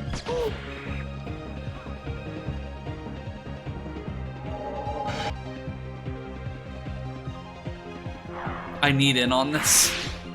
Oh, dear Lord. I'm glad everyone is okay. I mean, feel free. Like, I mean, there literally it was just a screenshot from VR chat. Like, they're just pants. It's like, what do you think I'm shoving down there? Like, okay, I keep going the wrong way, so I think it's this way. Germa doesn't get affected by it. Yeah, that's true. And then Germa's like got like. I can't even think of a metaphor for Germa, because, like, Germa's, like, oof. We can guess what you're shoving down there. Yeah, it's my self-confidence. Harpoon Cannon, good luck, Air Pirate. Well, I definitely need luck. Thank you for joining the stream, Harpoon Cannon, because this dungeon has been absolute pain. I hate water temples so much. It's beautiful, and I love the aesthetic of Yafotoma and everything, but man, do I hate water temples. Over there. Yeah, maybe this is why I don't go to pools anymore. Because, like, I was just initially traumatized by these things. I need to run. Okay, well, I'll see you later, Fox, and thank you for the follow.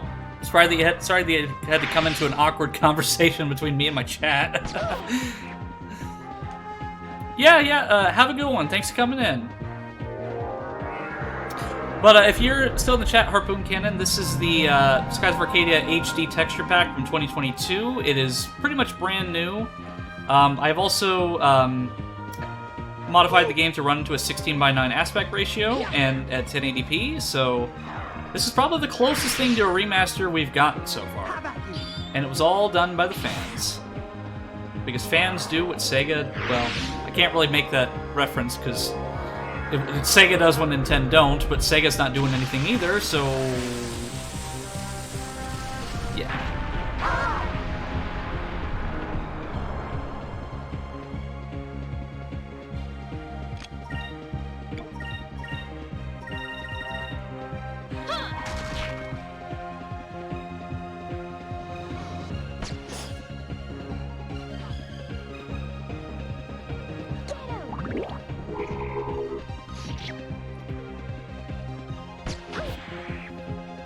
I'm glad that I still have those healing crystals from earlier, because, like, since I don't have to use any of my Sacrulin crystals just yet, because I still have all these surplus from before I came here.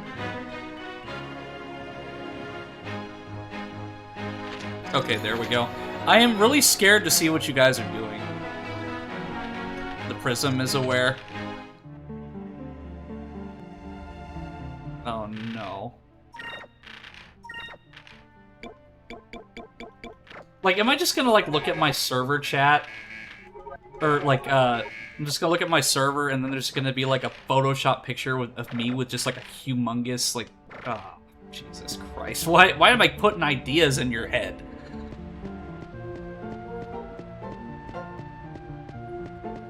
I mean, that's something that I would do as a joke to somebody else, but... Oh, please, no, Tio. Please don't.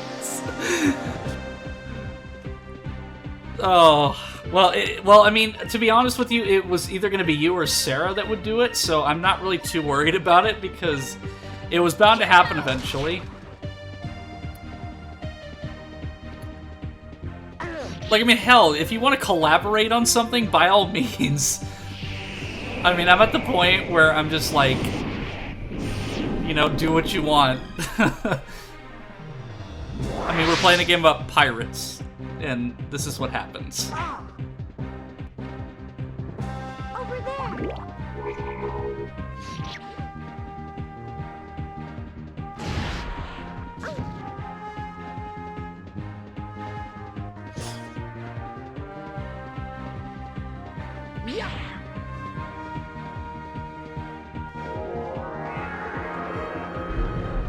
Yeah, air pilots are hunting for Enos.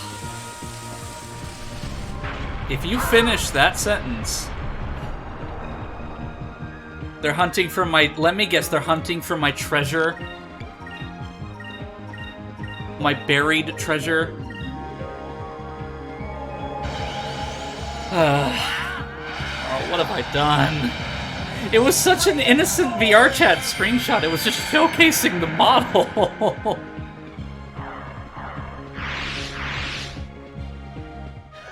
That was easy. Not that kind of buried treasure, chat. No.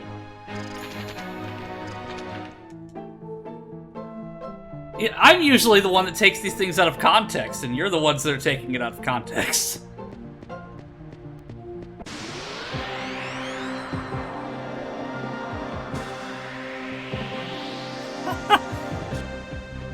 And see, that's the thing, is that I'm usually, like I said, I'm usually the one that goes that way, but now it seems like chat has... They've gone off the rails onto a crazy train. I don't have thick melon crushers. You have thick melon crushers. Get him!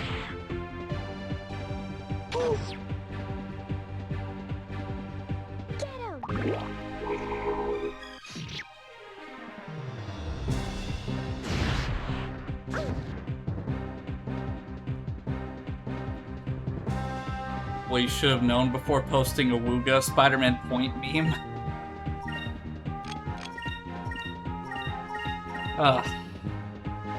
Biker dude pointing argument meme. Take this. Spider-Man American Shopper. That was easy.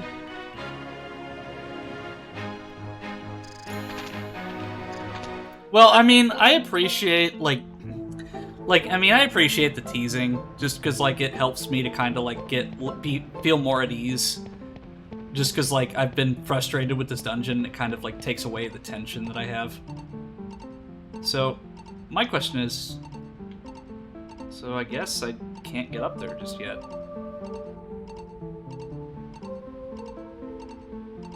Are we talking about melon crushing?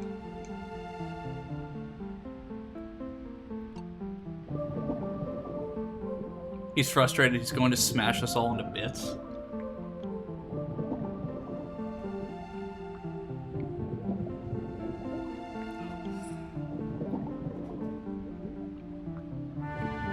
Okay. Oh.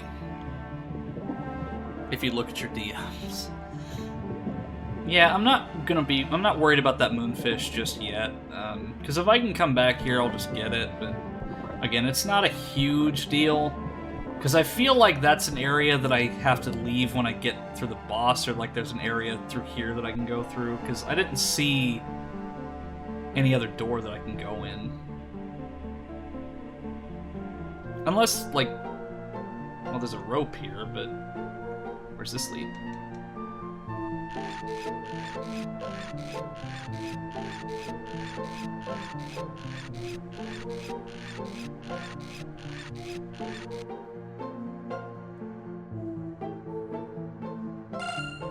Oh! Well, that answers my question there. So I guess I don't have to worry about that moonfish anymore.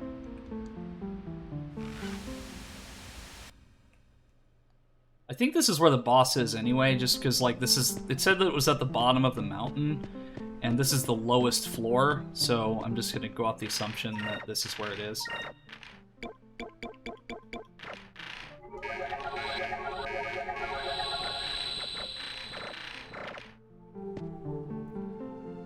You stole that fish off the roof? Yeah, I did. Oh, and there's a cham here, too.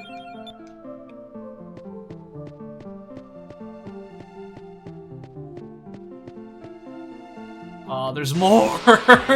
No, I hate this dungeon so fucking much! Oh, God help me. Oh, I hate this dungeon.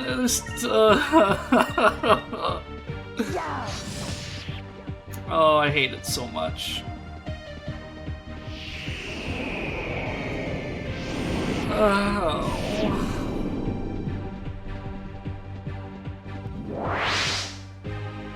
We talked about you singing as the Great Mango earlier too. Oh yeah, that's right, the SNL thing. Like, singing, like, a random song. Here goes!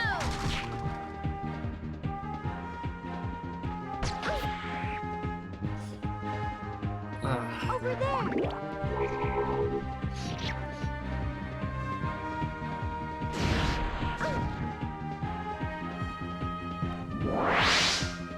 I've literally probably spent, like, an hour and a half at this dungeon. And I hate it so much. Need to take dogs out, got alert. Alright, well, I'll probably still be here when you get back then, Spidey.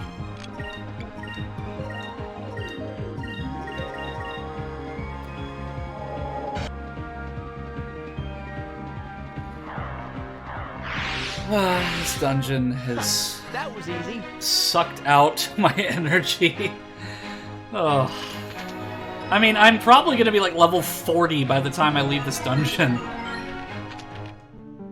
I mean, I appreciate all the level ups, but I don't like having to fight the same enemies over and over again.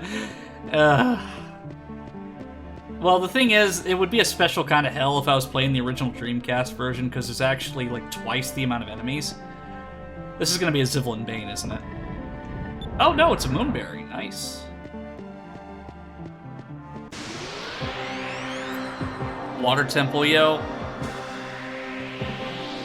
Absolutely, and I hate it so much. Oh.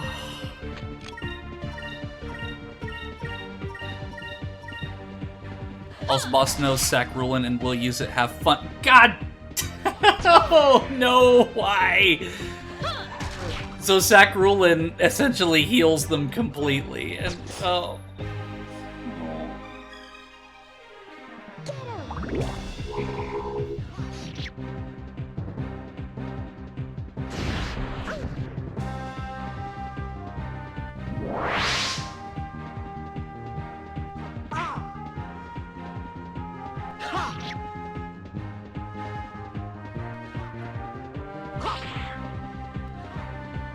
I just hope that I'm almost done. Like, if I can get out of this dungeon, I'll be fine. Like, I don't even care if the boss knows the highest level healing magic in the game. If I can get past this fucking dungeon, I will be satisfied.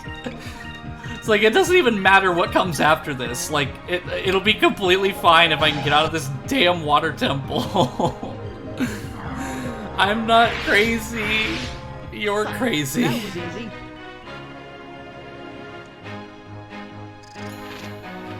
If only it were that easy. See, I was just talking about Eternus, and then like I just learned that.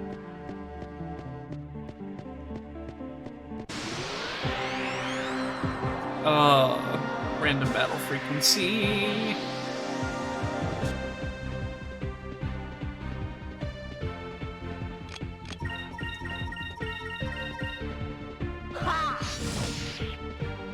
This will be a fun stream to remember, though. Just like Eno getting absolutely PO'd at this stupid water temple.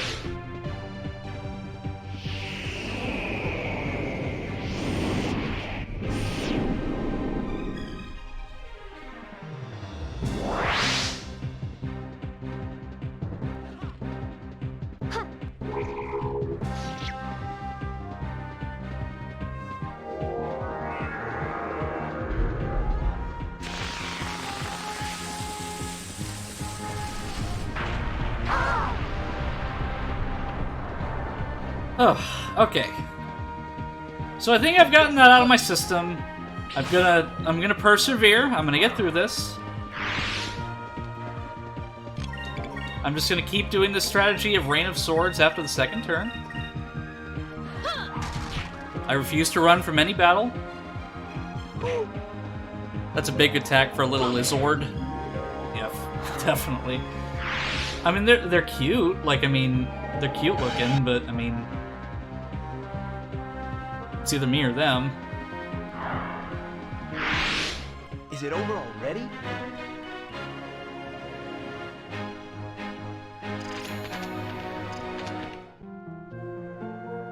Okay.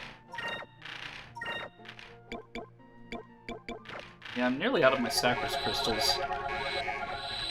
It's not a huge deal.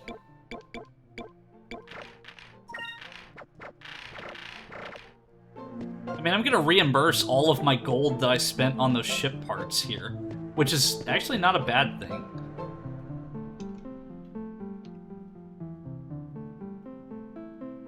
Okay, what are these? Let me guess, they're enemies.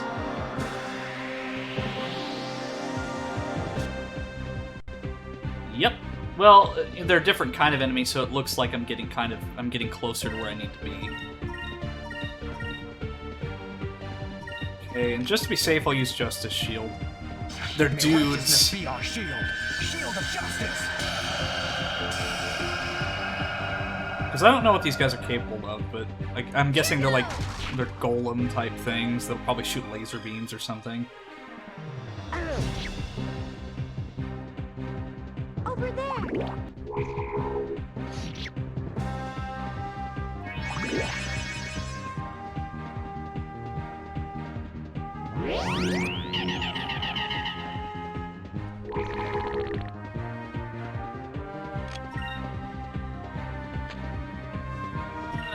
Sure, I'll use Rain of Swords.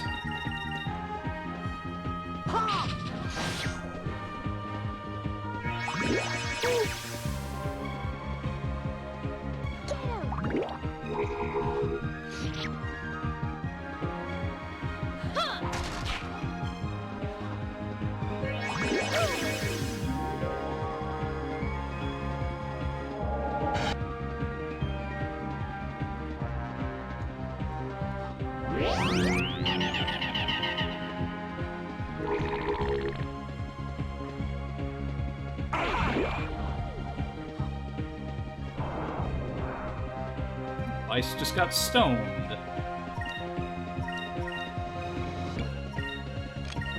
And you know what? I'll use Royal Blade on this. Here goes!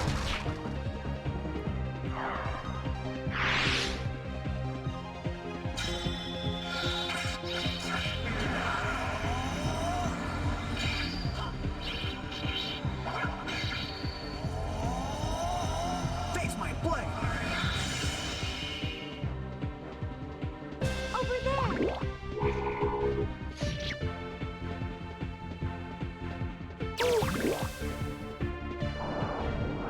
And we got another stoned. Petrified, you junkie.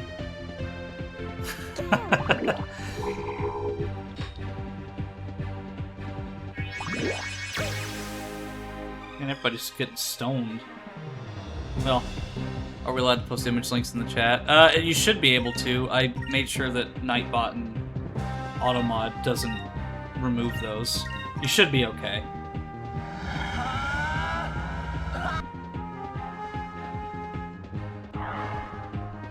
I'm a little scared what you've posted, though, so...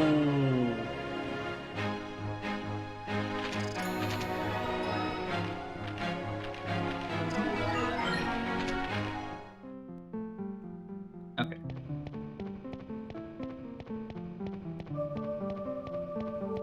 Oh no, there's more!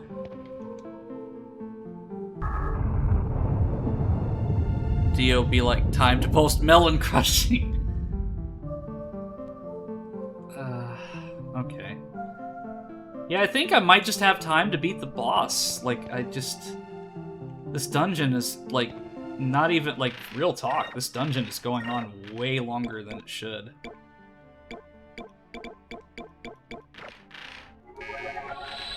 Like, it's just kind of, like, it's almost gotten to the point it's just tedious.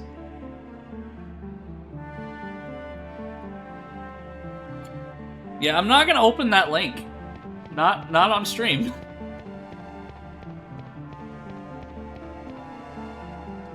Okay, so... I'm a little scared, and that's exactly why I'm not going to open it up on stream.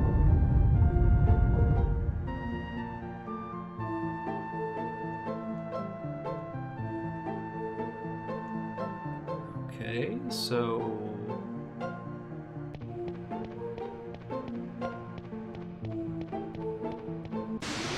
No! I was on the platform! Oh. Oh. I am literally gonna be level 40 by the time I exit this dungeon, so I'll be, like, super overpowered. Like, I came in with, like, no muscle, and then I'm gonna come out looking like Arnold Schwarzenegger out here. Next one will come soon. Okay.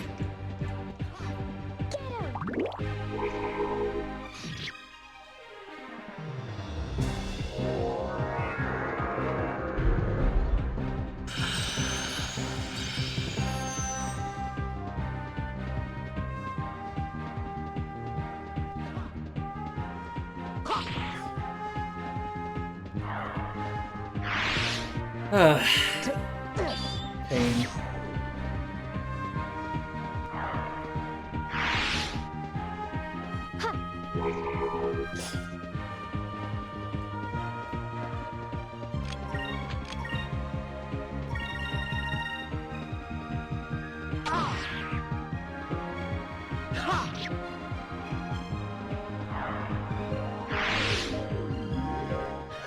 That was easy.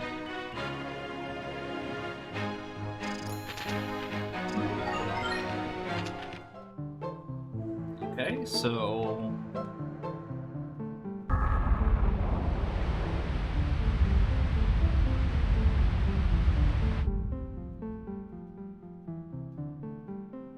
So that just led me back in here? So what was the point of that? Okay.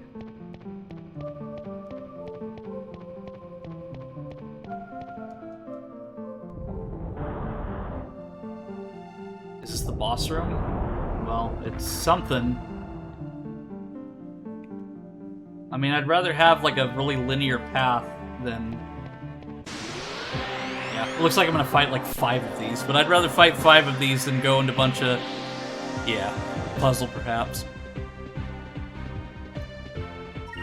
Yeah, but I'd rather fight 5 of these things and go through more rooms that'll give me random battles and make me go even more insane. Take this.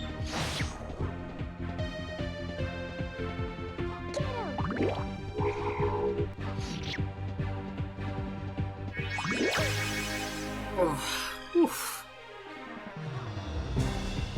But yeah, worst comes to worst, I will stream for 1 extra hour today. So right now I'm at 3 hours and 40 minutes.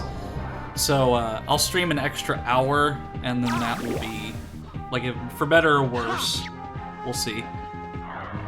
Just because I don't want to end it kind of on a low note where I'm just in a dungeon, you know. I want to actually get to a point where things are going to get really interesting.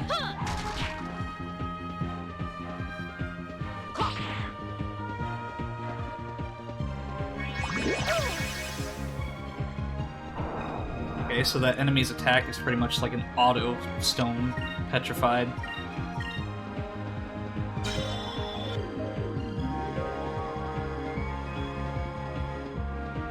Okay, so it's like a one-turn thing, so that's fine. But that gives me the opportunity to use Pirate's Wrath.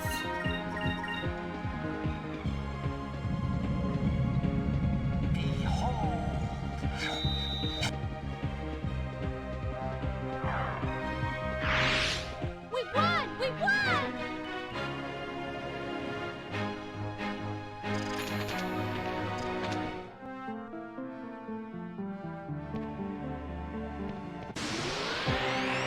Okay, so it's...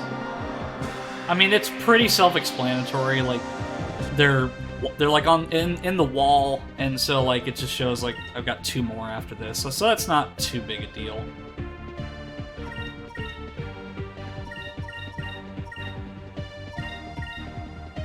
It's a fight quarter. Yeah, that's the word. That's the phrase I was looking for. But like I said, I'm gonna be like extremely powerful by the end of this. Like, and even the fight arena gets updated. Yeah, that's actually a really cool detail. Because like I said, the person who did this texture pack, like, really, like... I mean, that actually happens in the game without the texture pack, but, like, even the fight arenas, like, all of them have been... All the textures have been redone for that, too, which is really cool. And I'll use Royal Blade just for shits and giggles.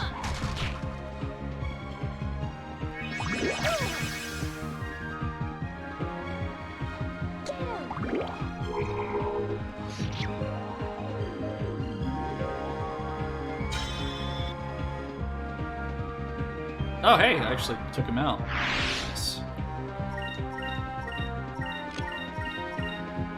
Here goes!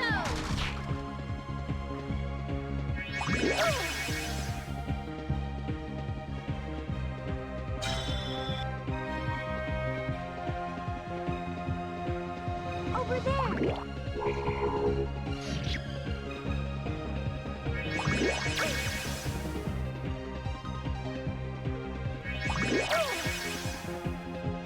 Here goes!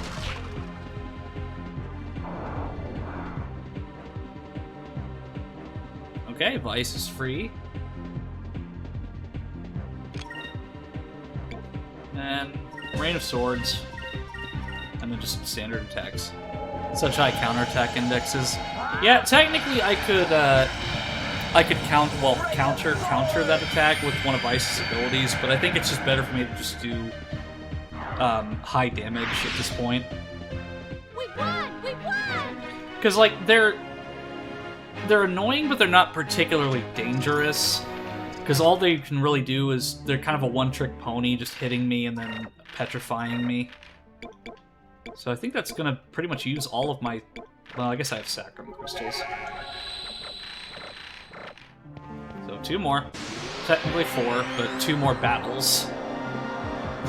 And then watch me go into another corridor, and there's gonna be like 10 of them in a row.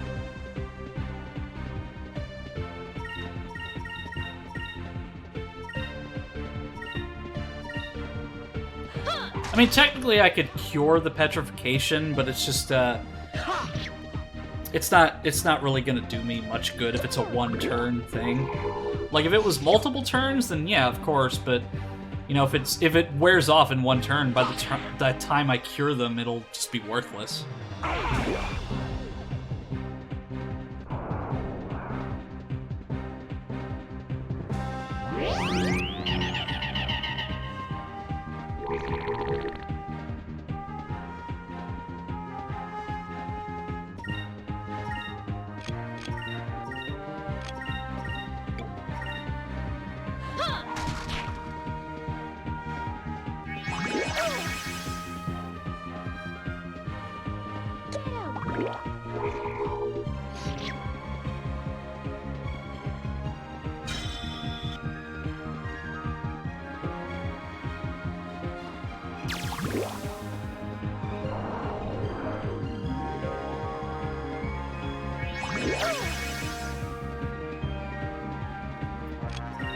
Yeah, it's such high damage, right? Like, so much damage that it doesn't even appear.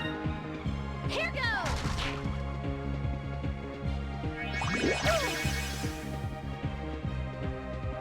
Over there! You know, like,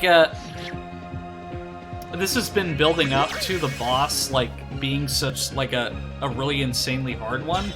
So I'm just really curious what, like, I know what the boss kind of looks like, and I know, like, according to chat member, Sky65, they know the highest level healing magic, so I'm curious, like, if this boss is all it's hyped up to be with this much hell to get to it. It's like, I feel like this is Dante's Inferno, and I've literally gone through, like, different layers of hell to get to this point.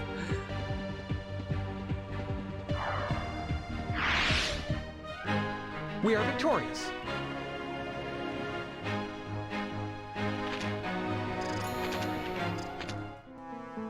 All right. One more. Please be one more. Please. Please.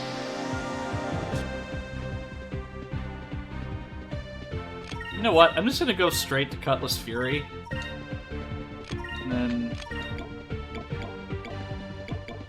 You know what? I'll just have her use Crystallis, even though it probably won't do anything.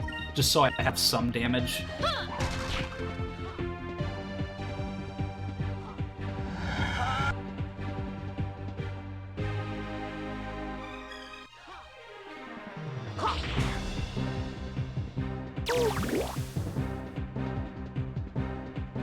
Move! Give me strength!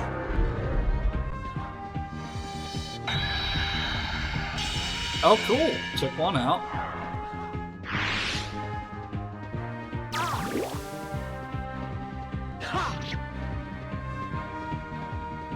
Okay, more Cutlass Fury, and then all of us will just attack.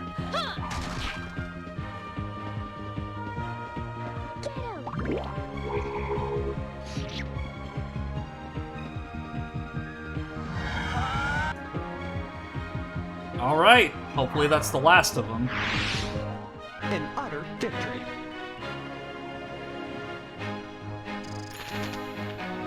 Well, at least everyone's above level 30 now, so, I mean, I'm getting somewhere. Okay, let's go to the Sacrum Crystals.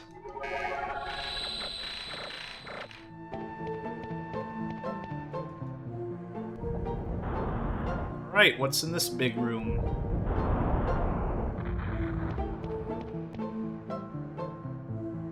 bottomless pit, and then a doorway. Please tell me this is the doorway to the boss. Please. Is it? Well, the music changed, and there's a save point. Oh, thank God. Oh, like, I have just been out of energy this whole dungeon, and now we've made progress. I feel like all of my pain and turmoil has meant something, and then watch this boss be, like, extremely difficult, because that's just gonna be my luck, wouldn't it? This is actually kind of pretty.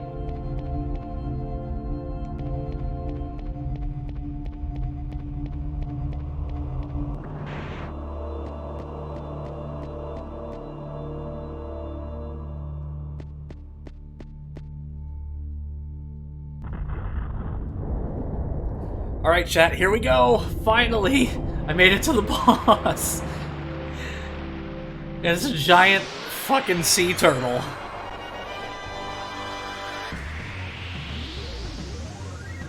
Oh.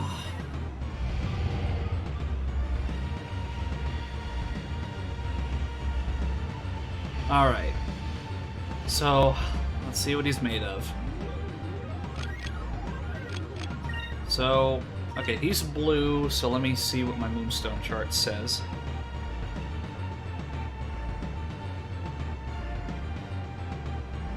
So, green or purple, so I'll go with purple.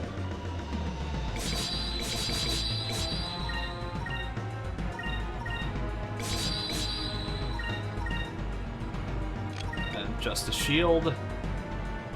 May righteousness be our shield. Shield of justice. Total.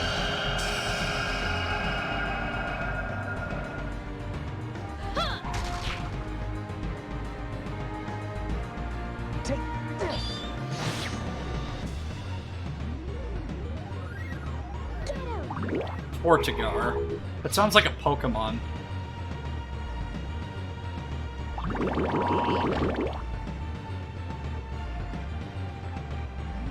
Okay, so I think I'll just keep with standard attacks for now. And then I'll have Fina use a Glyph of Might on Vice. And then I will have Enrique continually use Justice Shield, just so I have Righteousness be our shield. buffer. Shield of justice. It even uses Bubble Beam. Yeah, it kind of does. Steel Skin.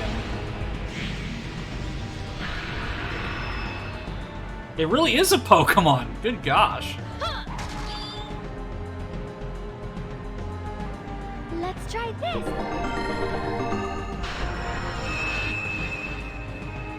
Harden, yeah.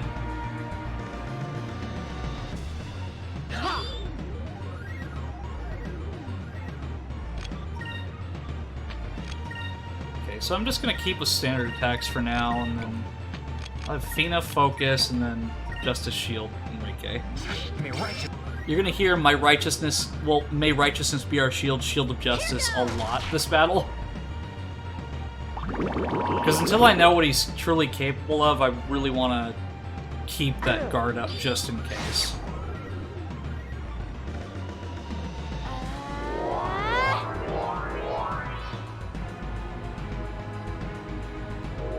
Okay, that's the high-level healing magic.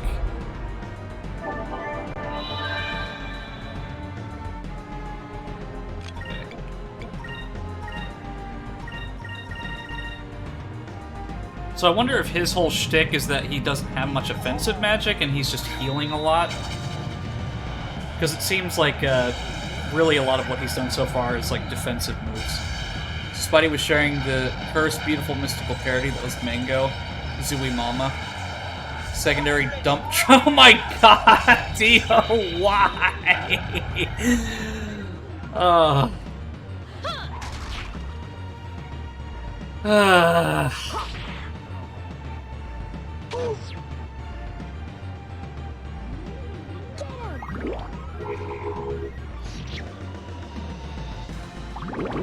Oh my gosh. I mean, by all means, like, I don't mind, really.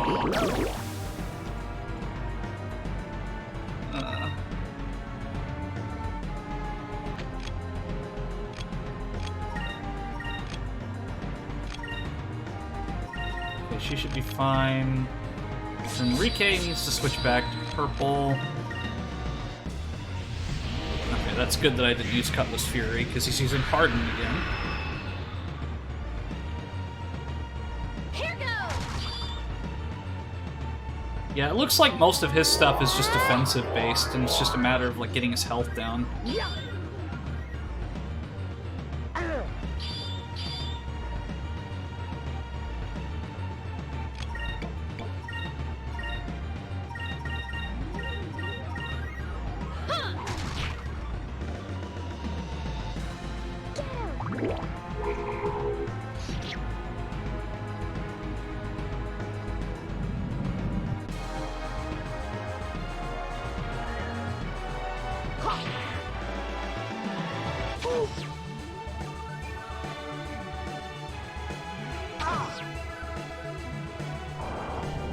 Oh, fuck. Oh, well. Let me see if I have any magic that could potentially prevent him from healing. Okay. All attributes.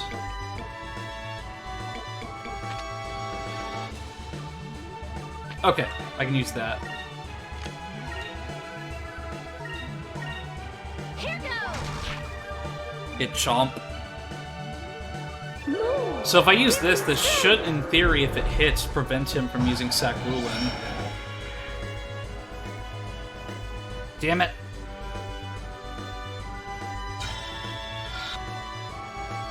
Because he's probably going to use that next turn, which is going to screw me over.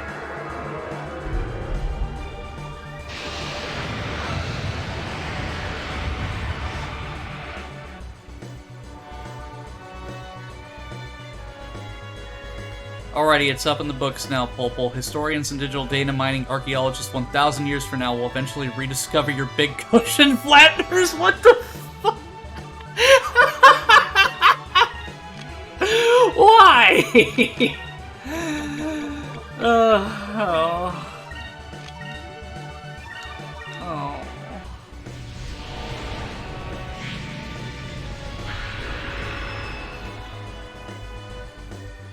Like, I'm just gonna look at the chat, and it's just gonna be 99% ass on screen, like there's no other discernible thing.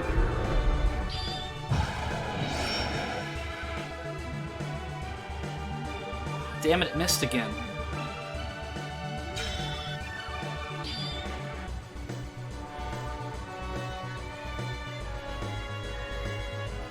Okay.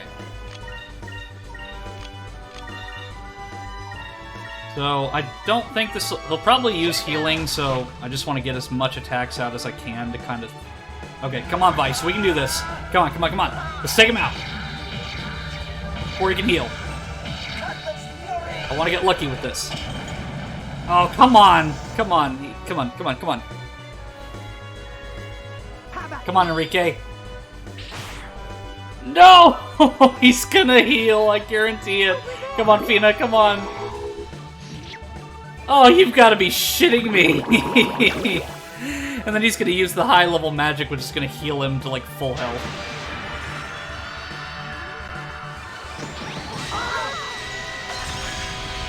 Or kill Fina. BRB dishes time. Okay. I'll probably still be here.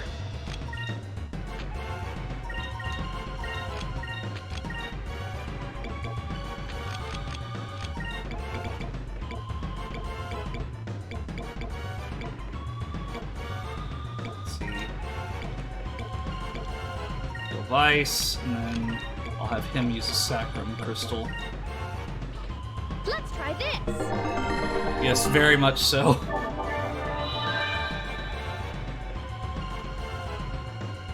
Okay, good. We're gonna take him out with this.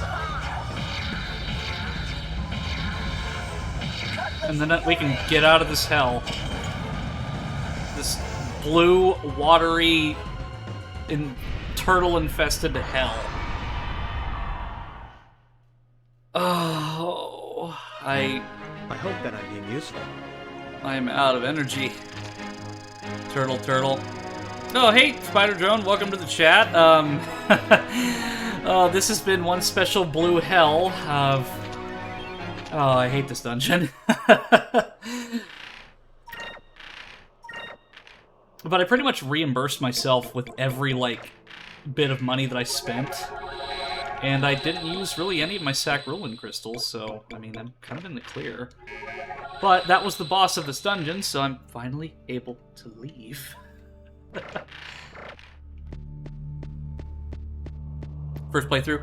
Well, technically, yes. So I played this game as a child, and I played it through my brother's file and his progress, but this is the first playthrough as an adult, so a lot of this stuff is brand new because I'm actually understanding the dialogue and concepts, so yeah. But this is also with the 2022 HD texture pack. All the textures have been up-resed and fixed up, and I'm also running this at a 16:9 1080p aspect, or 1080p resolution aspect ratio, so this is probably what it would look like if Sega actually took the time to care about this game and fix it up. Yes.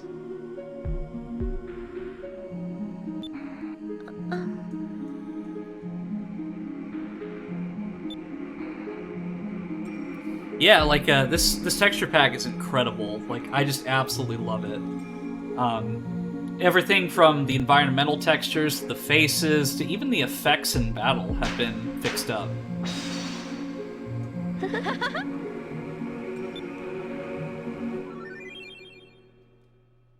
I like how they just completely left Enrique out of that entire bit. Okay. So like I said, I'm going to stream for another hour, just because that dungeon was absolute hell. Reminds me when Evolution Worlds came about. If you ever want to head back to Yalvatoma, just let me know. Yes, please, get me out of this volcano. Yeah, like, Yafotoma itself looks gorgeous, too. Like, they fixed up the UI, so all of it's in higher resolution. Like, there was a lot of work put into this texture pack. Because there is an HD texture mod for this game that's been out for years, but it was incomplete. So somebody independently went and did this all on their own. But now that I've got the Blue Moon Crystal, I'm going to go back to the palace, and we'll see what happens there.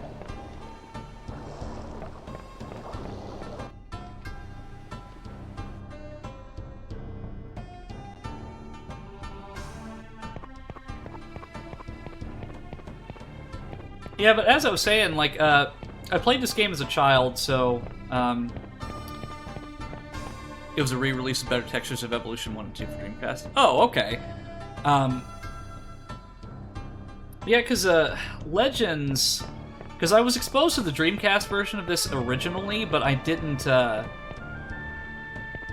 really pay too much mind to it until Legends came out, which is when, my brother rented it from Blockbuster. But, like, this is... A lot of these bits of the game I probably have not seen in, like, 16 to 20 years. Because, like, I remember certain points of it, but not everything. So some of it still surprises me, because I was in the first grade in 2003, so a lot of these dialogue options and concepts I just never understood at the time, much less the actual intricate mechanics of the game.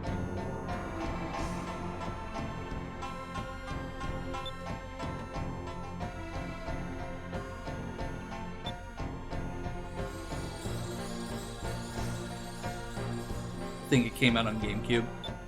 Yeah, I'll have to take a look at that. Because a lot of what people will do for remasters nowadays, especially like fan projects, is that they'll put the textures into gigapixel, and while that makes it look good, the textures end up looking muddy. But this person actually went in and up-resed everything and fixed them up in Photoshop manually. So it doesn't have that fuzziness or any of like the splotchy textures you'd see if you just gigapixeled the textures.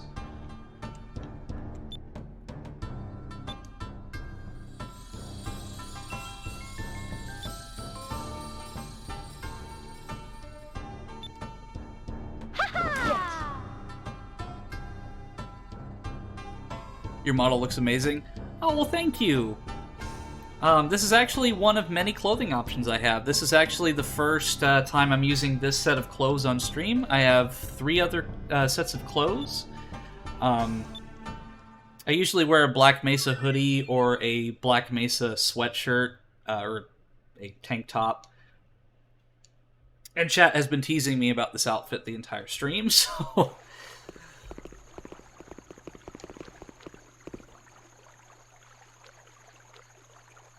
You must be very tired. You're welcome to stay in the Royal Guest House tonight. I'm gonna need a Royal Guest House after going through that entire dungeon. Thick at the hips. Yes. Yes. It's just a pair of jeans, chat. Like, when you wear jeans, do you look at yourself in the mirror and think, damn, I'm thick? No. I just put on jeans because, like, that's what I wear. It shows. Aww.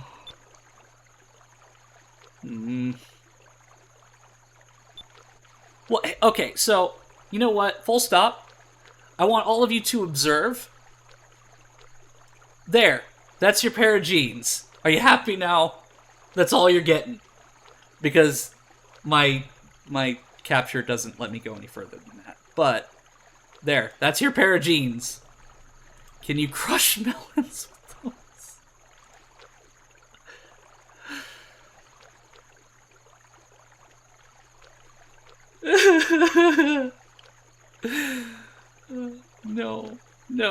No, why? No. Well, I needed that relief, though.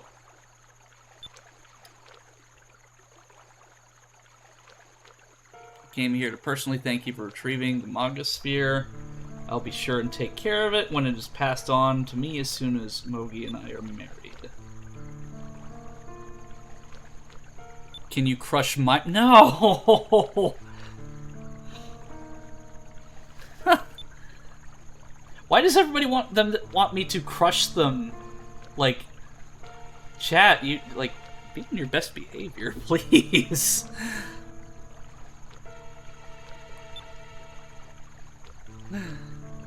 Yeah, I guess that is true. Like, what have I started? Like, literally all I did was just... I posted some wholesome VR chat screenshots of my model, and then it turned into, like, damn, they thick. Let's have me crush everybody. Sounds like you found a new taker. Get in line, bozos. I'm getting my mother crushed. Can I see those pics? Oh, Dio, do the honors. It's fine at this point. Like, I've accepted my fate. But I was... Damn. You think you can push me around just because you got the Maga Sphere back? I'm gonna tell my father on you.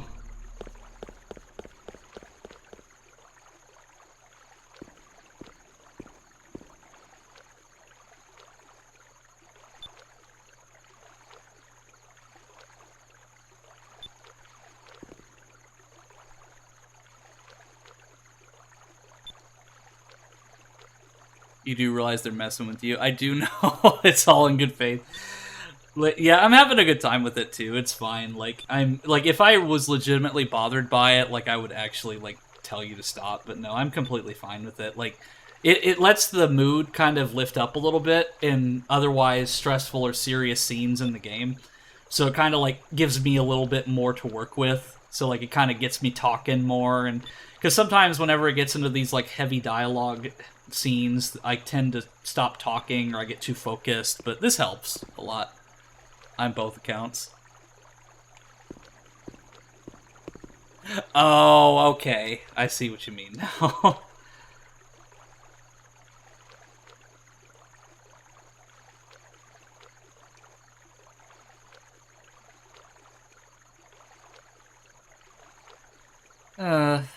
Yeah, I'm gonna need plenty of those head pats there, Blaze. Yeah, but it looks like we got another hour, so we may or may not get to where I need to go.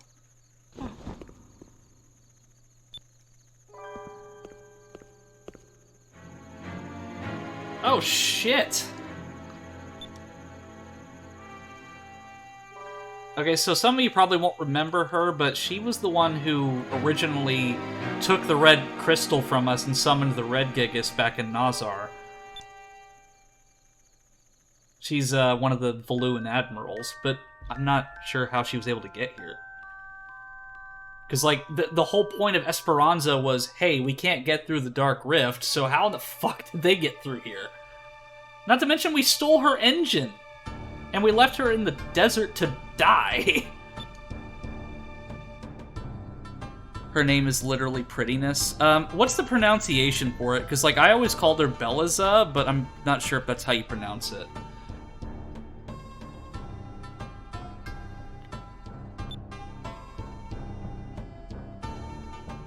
I mean, I kind of figured at first with the name Spider Drone that it was your alt, but, like, I wasn't sure.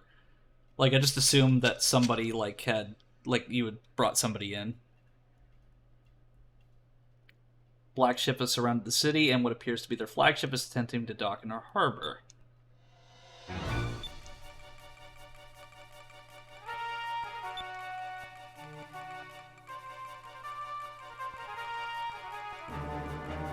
Bayeza? Bayeza?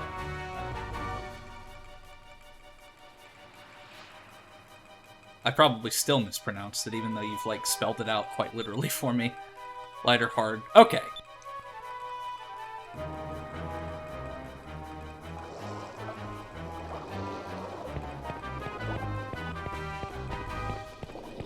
I'm really glad that you're here, Trends, because you can really give me an insight into a lot of these pronunciations, because, like, for years, like, I've, like, called them specific things, so, like, I never knew, like, this is how this was pronounced, or so on. Alright, now we gotta go back to the harbor because the Armada somehow got through the Dark Rift to get here.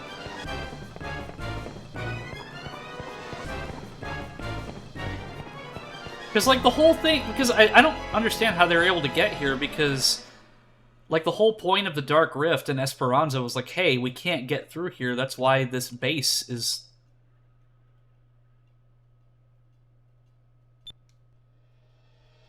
Oh god, it's Vigoro.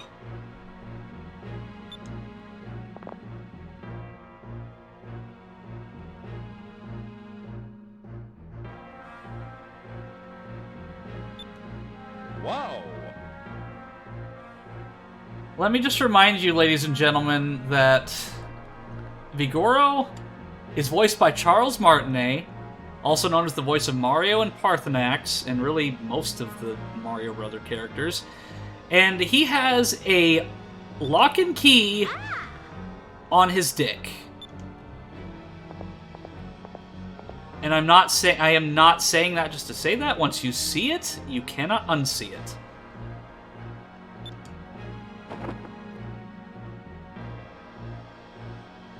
It's my body count I use for Mix It Up to post my timers and whatever I need. I don't need personal. Okay, yeah. I technically have one as well for my old Twitch that I used for my YouTube way back in the day, but I only use that for, like, Amazon Prime stuff. Yeah, like, the running gag between me and my brother is that we just called him Johnny Bravo because his hair is literally just Johnny Bravo.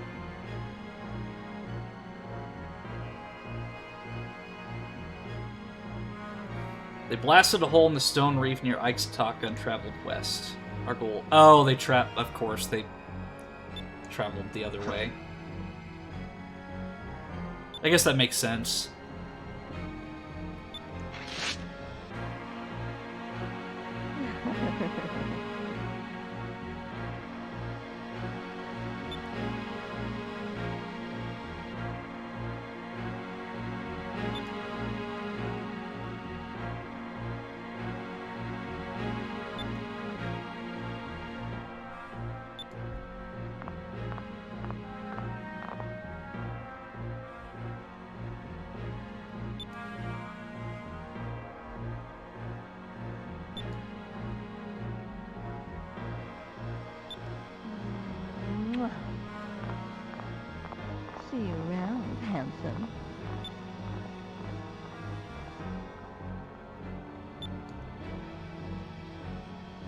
Well, we can't really stop them by force, because technically...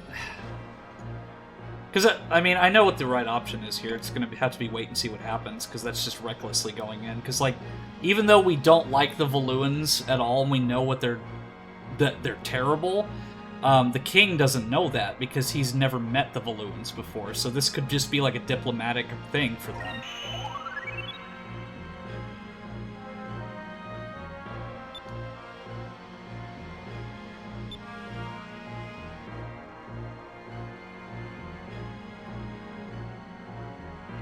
Yep.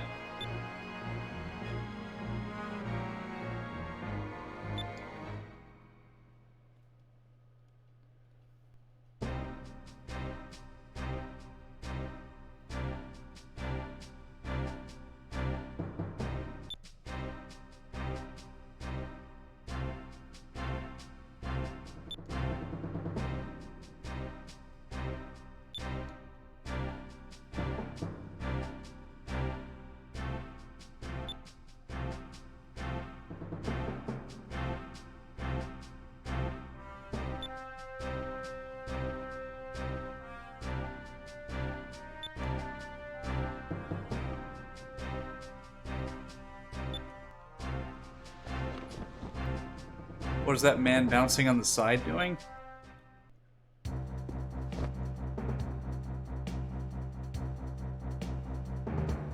Oh, it looks like we have some traitors in our midst.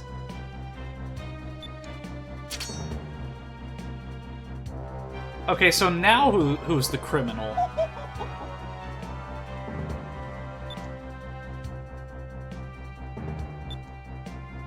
I mean, clearly the evil-looking mustache dude clearly isn't a traitor. The guy who's, like, the whole time has been saying, like, oh, like, you know, hand over the crystal. It was the bouncy man. Like,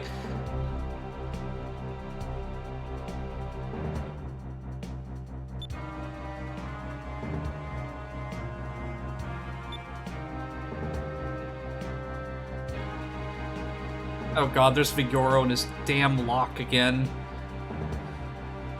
I'm not gonna point it out. I'm not gonna point out the lock. I'm just gonna ignore it, because... like, you guys have been going on about my melons, but this guy literally has a fucking lock on his cock. So, like, what has the stream turned into?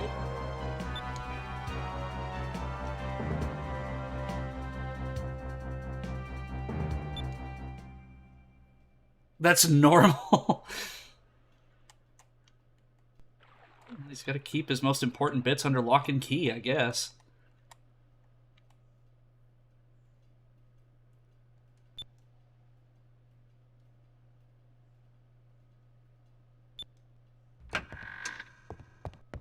Cocklock.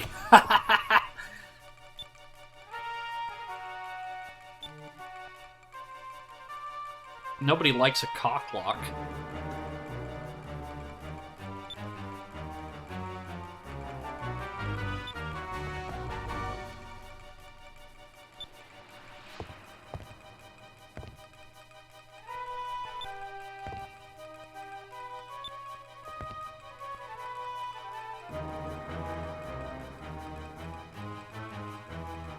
Okay, this is a much harder choice, because, like, it's like, this still is really reckless. Ah, jeez. You know what? I'm not sure. Saving him now, I'm just gonna go with run and hide. And that was the right choice.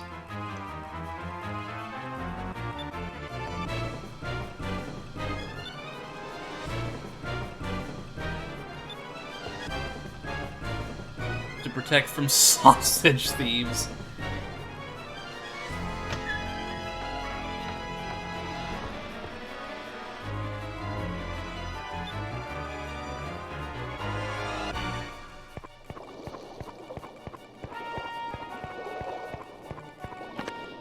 Oh, hey, treasure chest.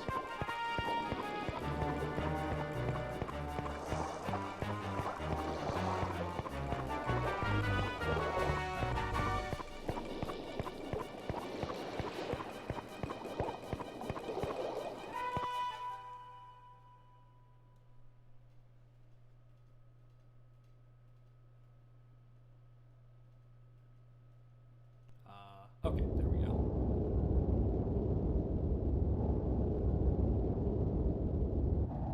Wow.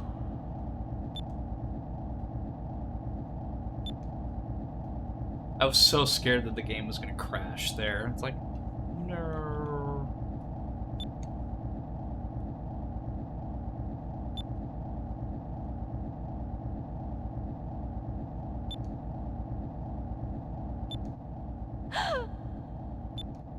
Yes?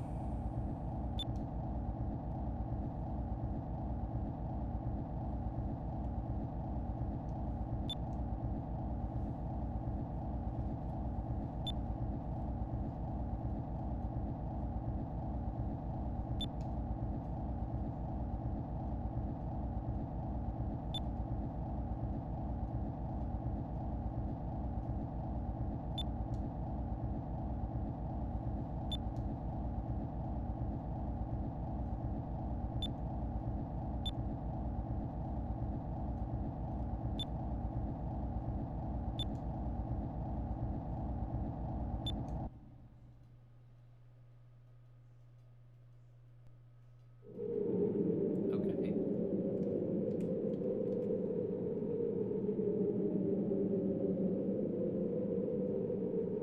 Interesting. Well, at least this is a pretty straight shot. I know I'm probably going to get into random battles on the way up there, but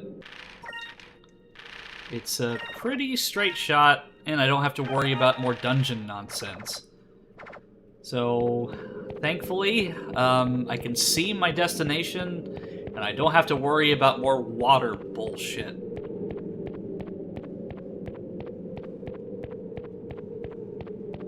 Unless I'm not going to get into random battles. Okay, speaking of the devil, currently multitasking, I apologize, attending a VR chat world launch and watching. No, you're fine, Blaze. Okay, so I'm gonna switch back to red. And she'll stay on purple, she'll go back to silver.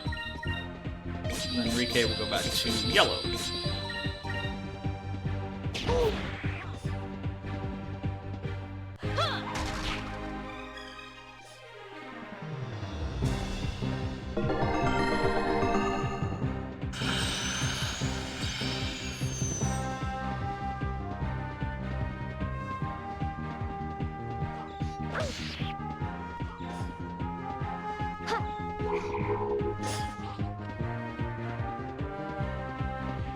Take this, you crook.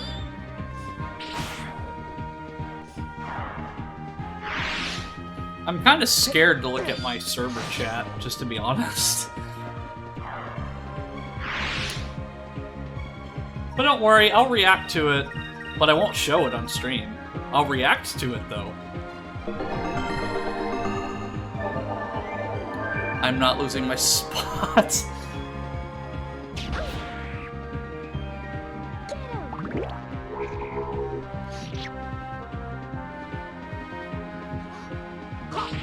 I feel like Sarah's gonna like make an emote or something, like of just of a melon, like to tease me.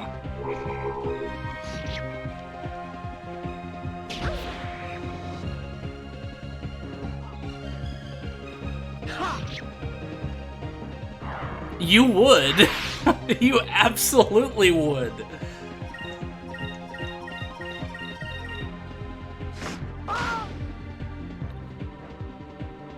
To be honest, it's like I'm building my own lore for my stream.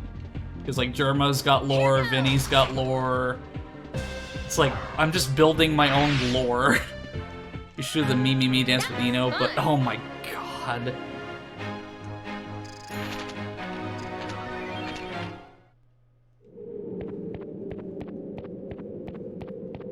But yeah, I'm not too concerned with, like, the random battles. Just because, like, it's a straight shot where I need to go. Cupel, no, now is not the time for your jams! Oh, but I have to grab it. Damn it, Cupel.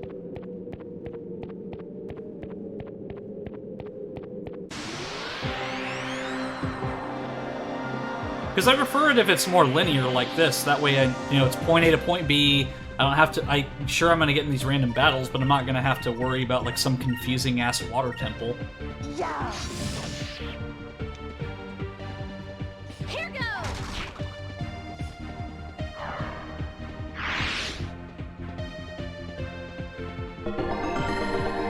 Speed potion.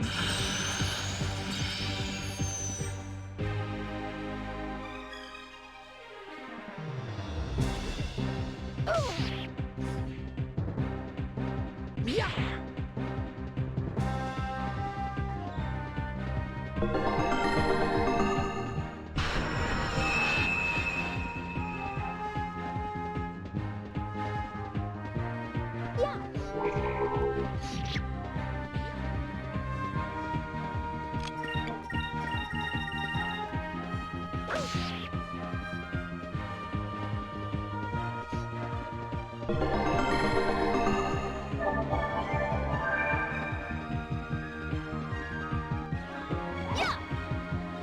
Potion Drinker Clan, they don't actually fight. All they do is drink potions over and over and over again.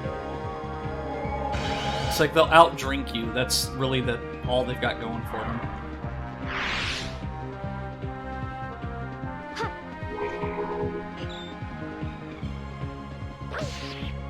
You know, I feel like I'm gonna have to fight, what was their names? Like Mao and Zhao again?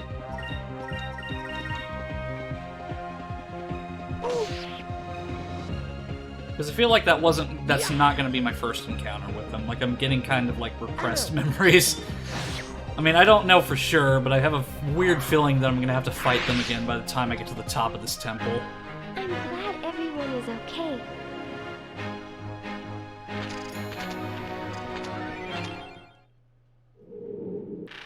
Okay, so I'm going to have Aika use... not her super move.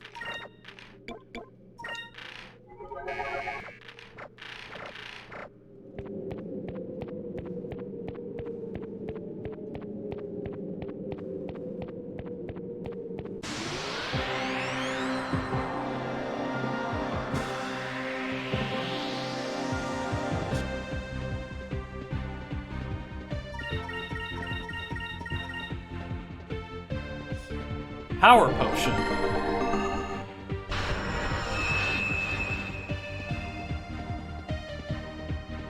I mean, who needs pockets when you have an inventory system?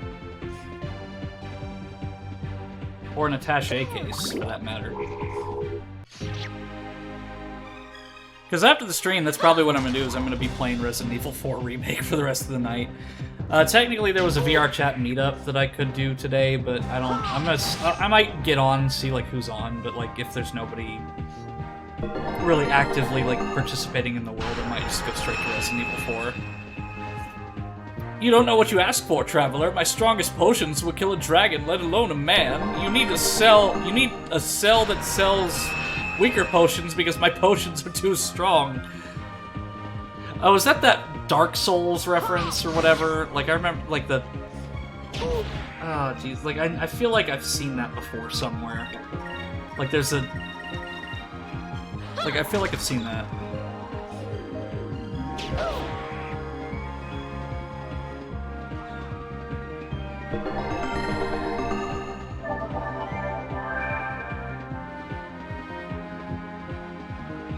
I meant to say seller, but I guess lag prevents it. Oh no, you're fine. I got what you were going for.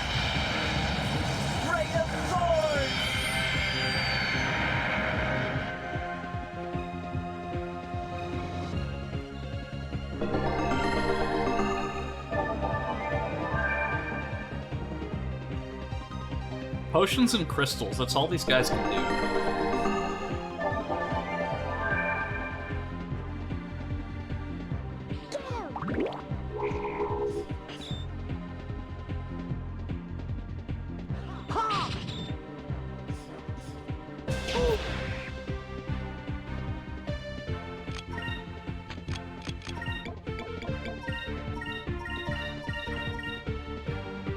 Moons, give me strength.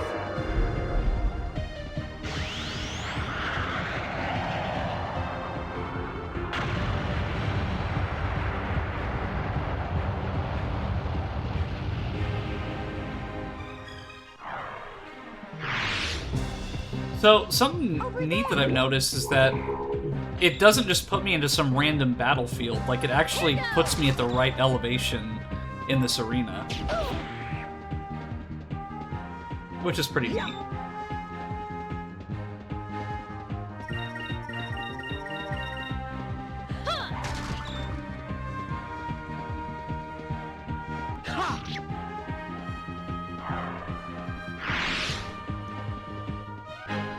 Let us pray that our next battle goes as well.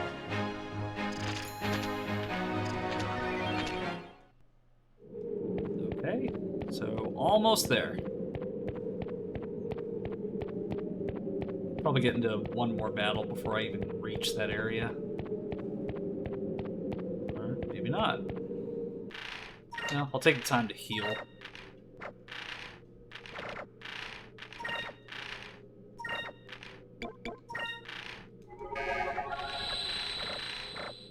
Okay.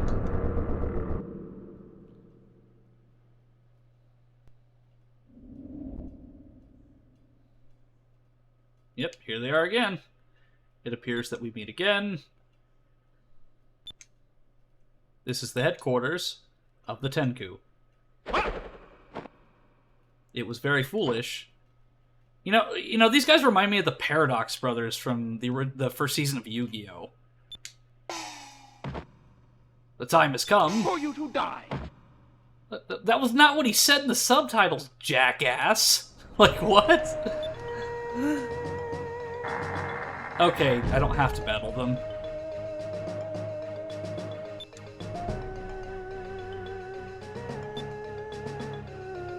Oh no, it's the similar named twin enemies, exactly.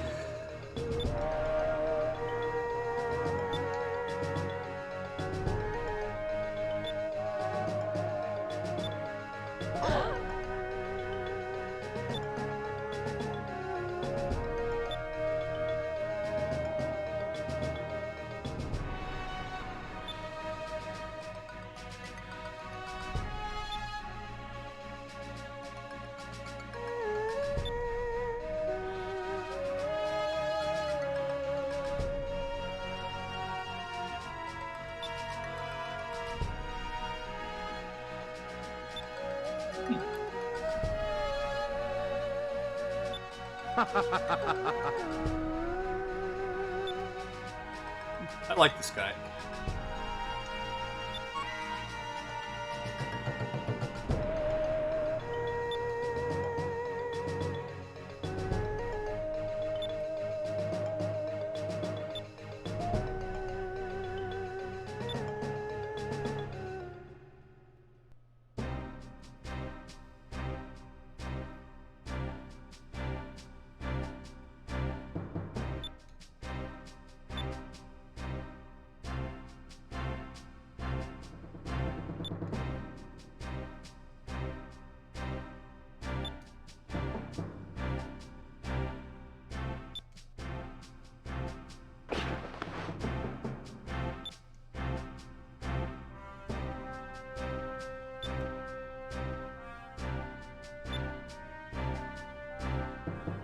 Of course. Uh-huh.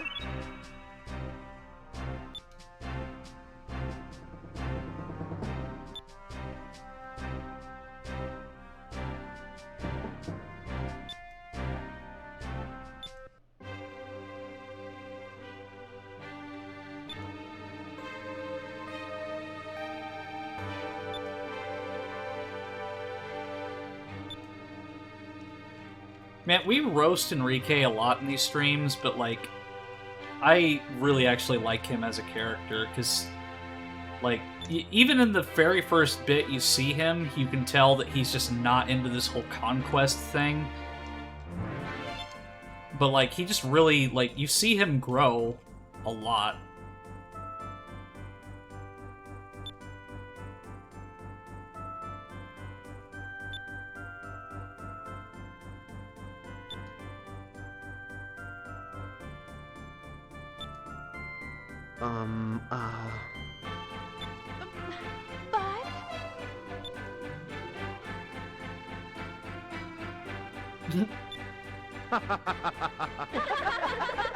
But mean, they're already setting them up together. Oh.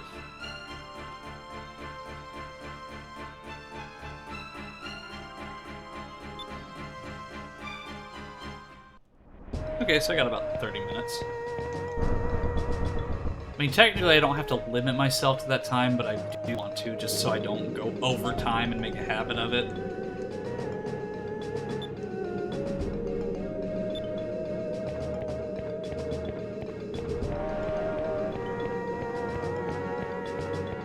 Don't really need to talk to any of these NPCs.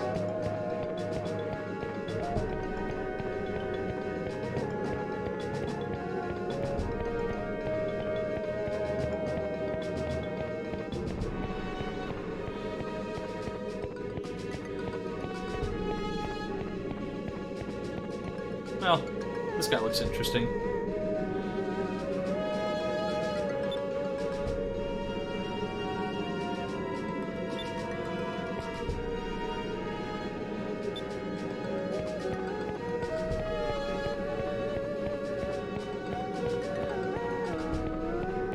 Alright, let's go take on the Valuans again.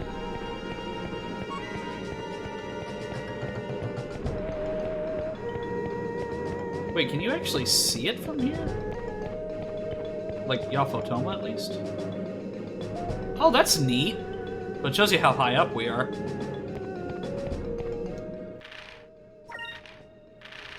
That one grows mushrooms of no importance and may want their melons cut.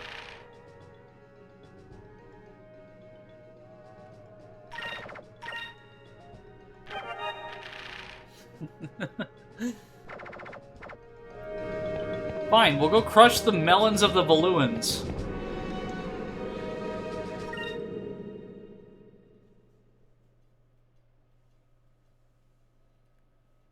Hey, Eno, boop. No.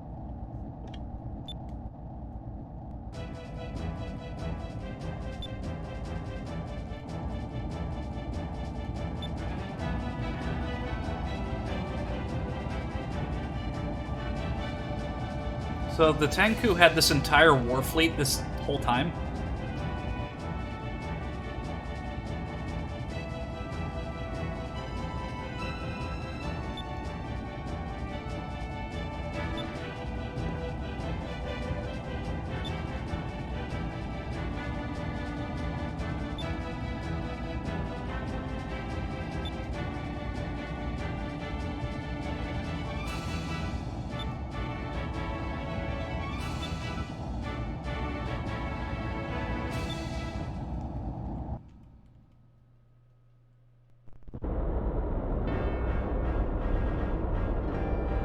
They've got a pretty sizable fighting force, and they stole our damn ship. Well, I don't want to call it the damn ship, but they stole our ship. There's Cocklock Vigoro.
I like this. This is actually pretty cool. It's like a massive ship battle.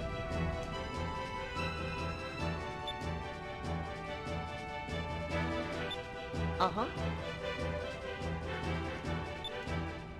I mean, like, the Delphinus is a pretty, like... The ship is pretty, obvious, so... I mean, it has a distinctive look, so how do you miss it?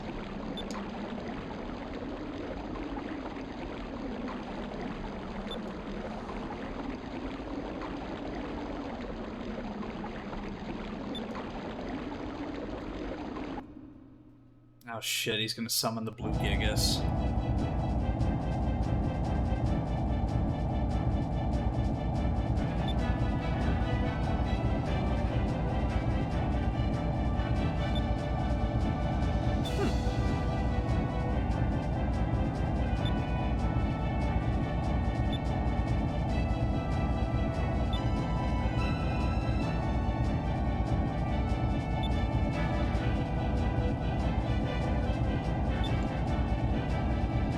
We're counting on you, Captain.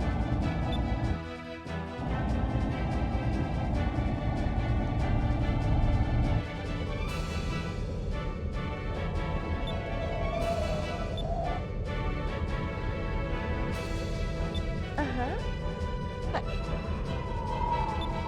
Let's try this.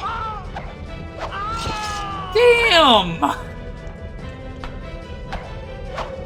Right in the face. Damn, like, Enrique just gets abused.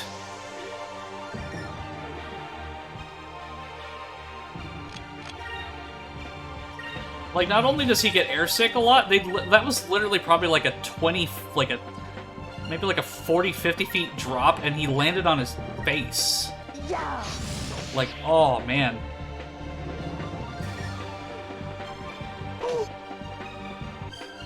Yeah. So I imagine the crew's probably being held captive.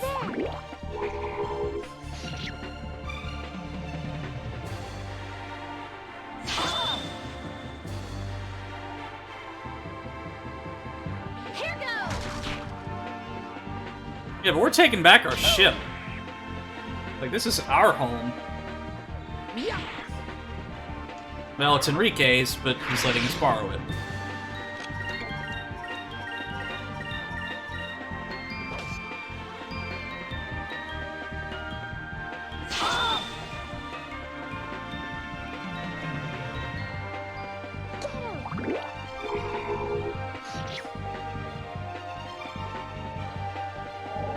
So I think I know what my stopping point will be, and that's coming soon. I think it'll be a good cliffhanger to stop for next time, but I know when it'll be.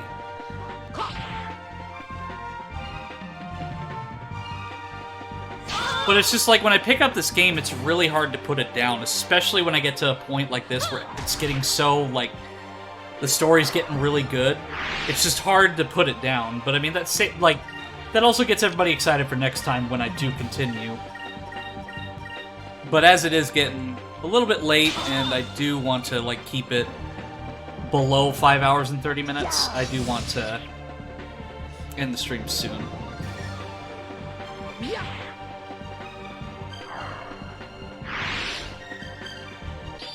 Take this.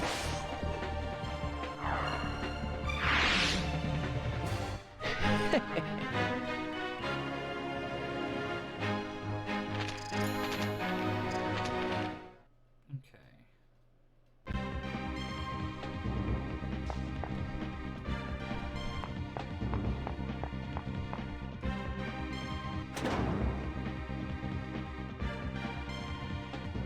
So really, I just have to go to the bridge. I'm gonna play Resi 4. Okay, Trends. I'll probably be doing the same thing after I finish the stream.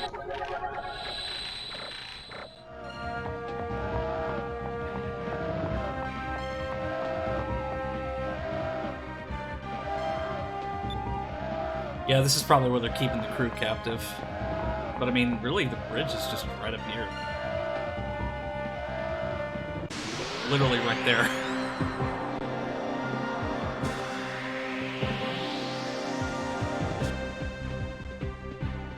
Oh. Red guards.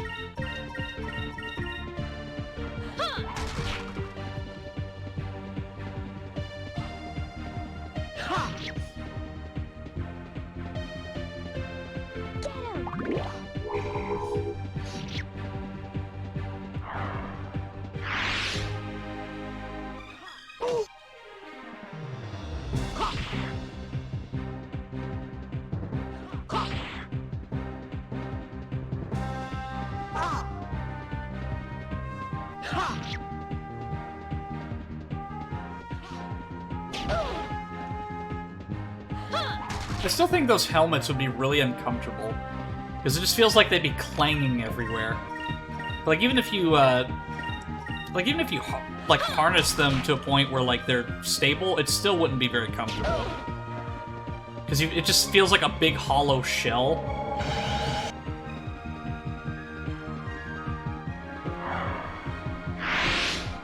An utter victory.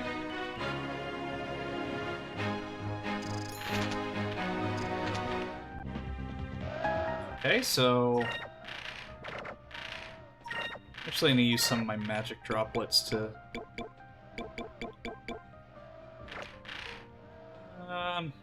No, I should probably just use a droplet, because that'd be a waste.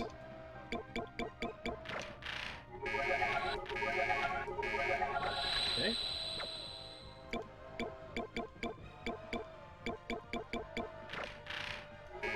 Okay, so we're about to get to the stopping point, which it'll be after this. 'Cause now we're on the bridge of the ship, and we're hijacking our own vessel.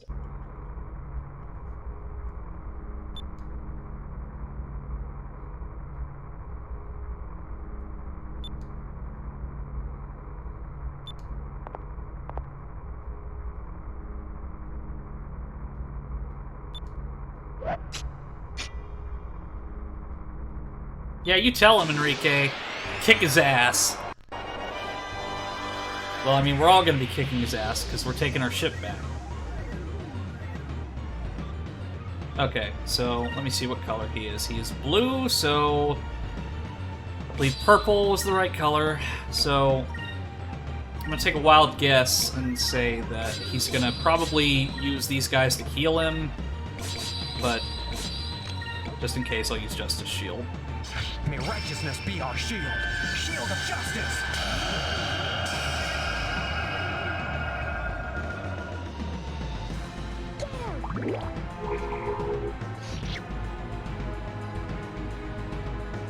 Yeah.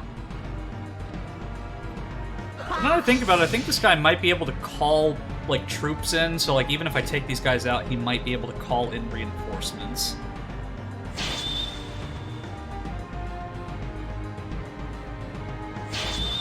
So, I'll kind of just... it's kind of like a wait and see. Okay.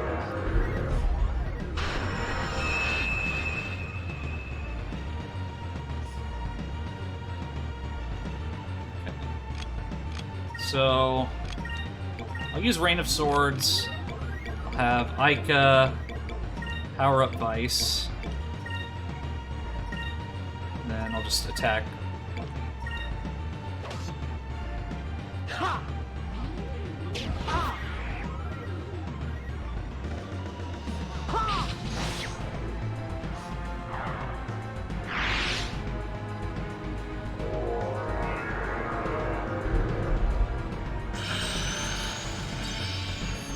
Okay, so far he's just using magic. Let's But I mean, really, he's just giving me an opportunity to power myself up, so...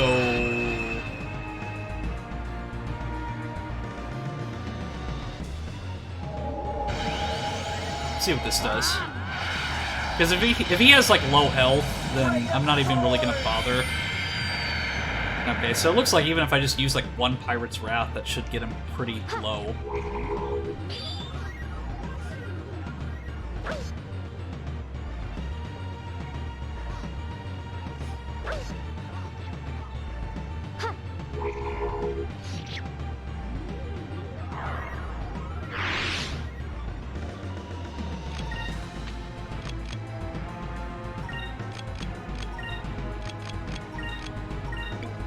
So, this guy's a traitor, so how did he convince this many guards to betray the king, too?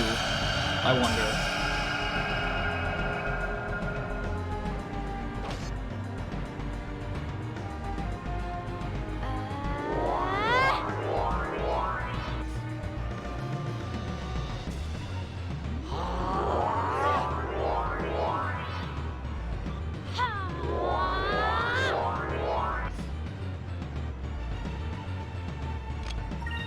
Okay. So I think I'm just gonna focus everybody on attacking him.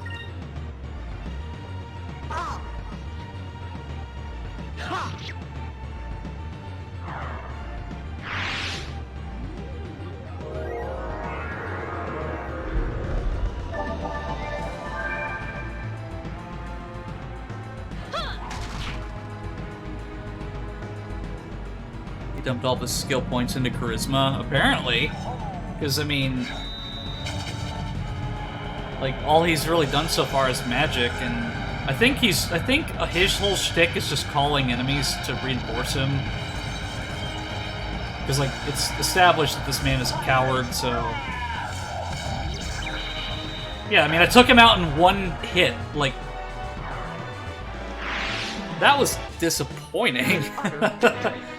I was expecting more from him, but, you know, it is what it is.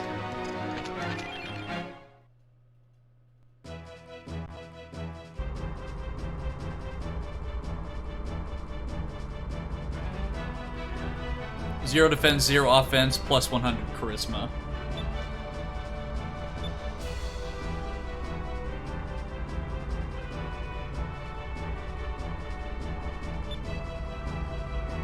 You're too pitiful for me to run you through. I'll spare you, but you'll pay for all of your treachery.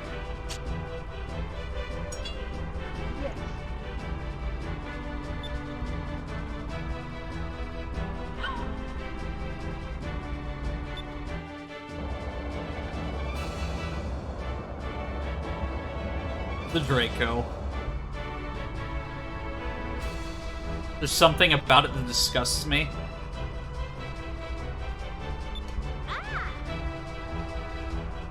Talk about trying to compensate. Of course, Vigoro's gonna have a huge-ass gun on his ship.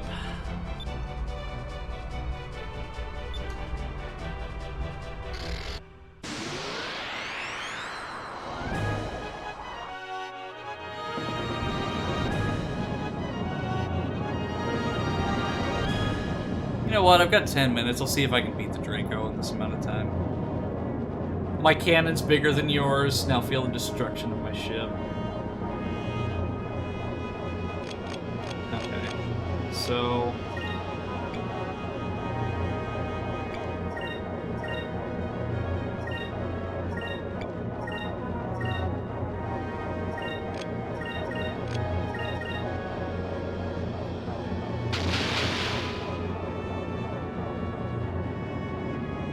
missed.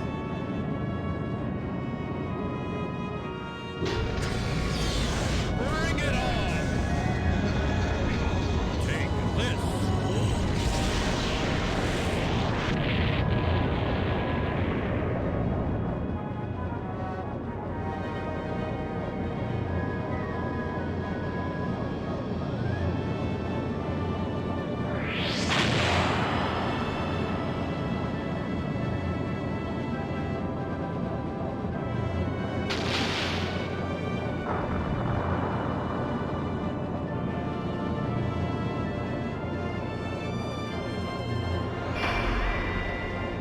He literally has the Spartan laser from Halo. I mean, yeah, he does.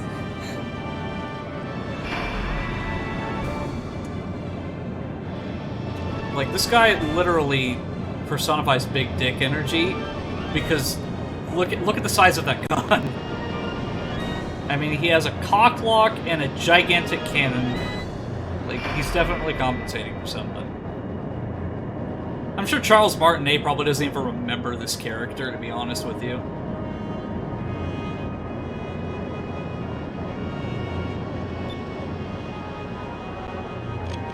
Okay, so I still can't use the Moonstone Cannon, so what I'll do is I will fire a torpedo.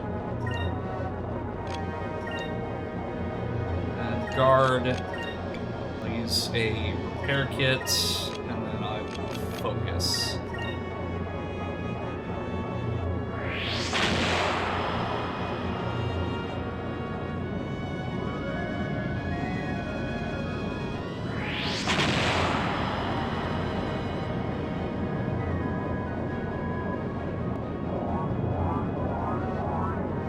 think his whole shtick is that he's just gonna continuously use the Draco cannon against me.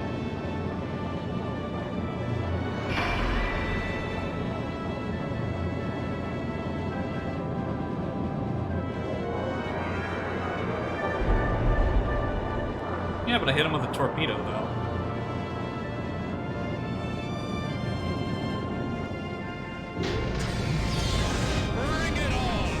Yeah. I can only imagine how big that round is for that gun.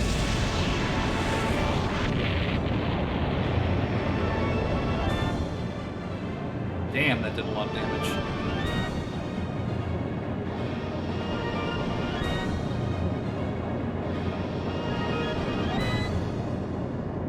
Like that thrusting motion. Man, this stream has been nothing but innuendos. But, I mean, I'm here for it. Falling shells will create craters in the ground. Right?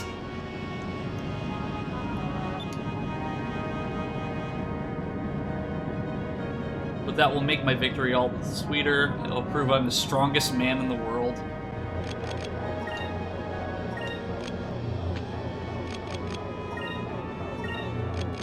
We'll use a deluxe kit. And then... heavy torpedo.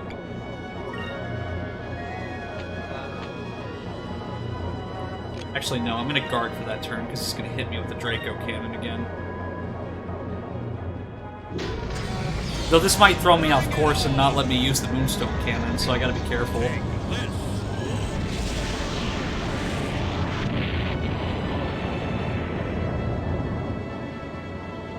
Yeah, it's a good thing I used the deluxe kit, because that could have been deadly. Oh, cool, I still get to use it.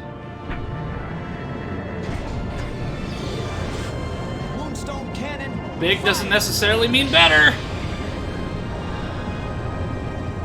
His is a projectile weapon, mine's a literal fucking laser beam.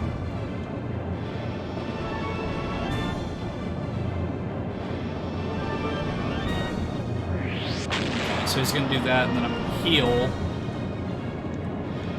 And I think a deluxe kit heals pretty much nearly all of my... Okay. So I'm gonna have to focus on healing next round. I might have a complete kit. Because he's gonna hit me with the Draco cannon again. And I'm gonna... Since I'm guarding, it won't do as much damage, but I'm gonna have to focus on healing primarily this next round. Oh, he actually didn't go for it this time. The guy spends half his income on gunpowder. Gunpowder crates the size of a classroom cubicle. Yeah, no kidding, like... Okay, he's gonna use it again. Okay, so I can't use the Moonstone Cannon, so my primary focus is gonna be on the defense right now. And then, you know what? I'll use the 10-inch cannon that turn, and then I'm gonna focus for that next turn.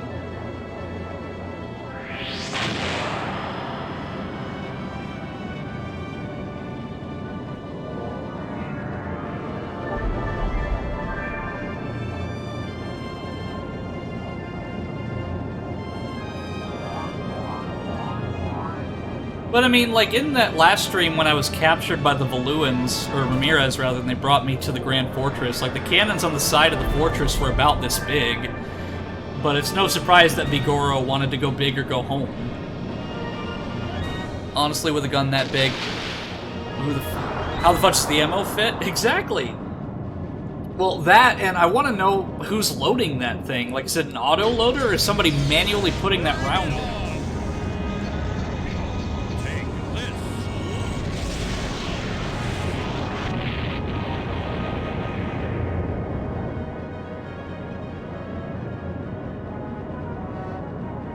We should ask...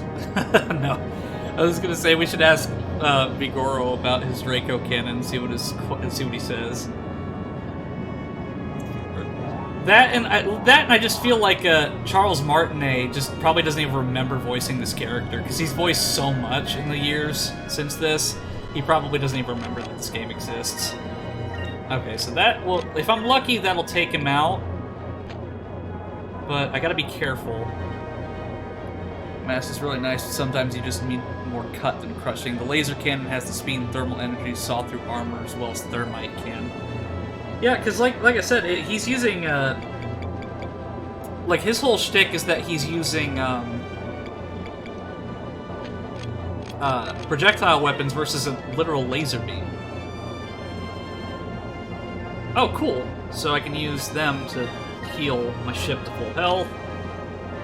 And then I'll use the 10-inch cannon. Actually, no, I'll guard for that round because it hit me. And then I'll use the Serpent Torpedo and put it further. You know, Thermite Infused Laser, you know what Thermite does to steel? It cuts through it like butter. Alright, I gotta survive this hit. Okay, we're good. Yeah, because like I said, the Moonstone Cannon is literally a laser beam, which is probably going to take him out in this turn. Oh, cool! A raid! Thank you for the raid, Mystic Zealot TV.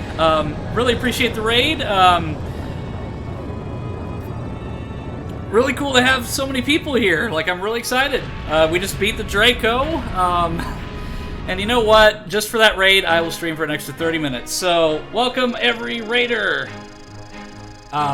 We're about to fight the Blue Gigas in Skies of Arcadia HD.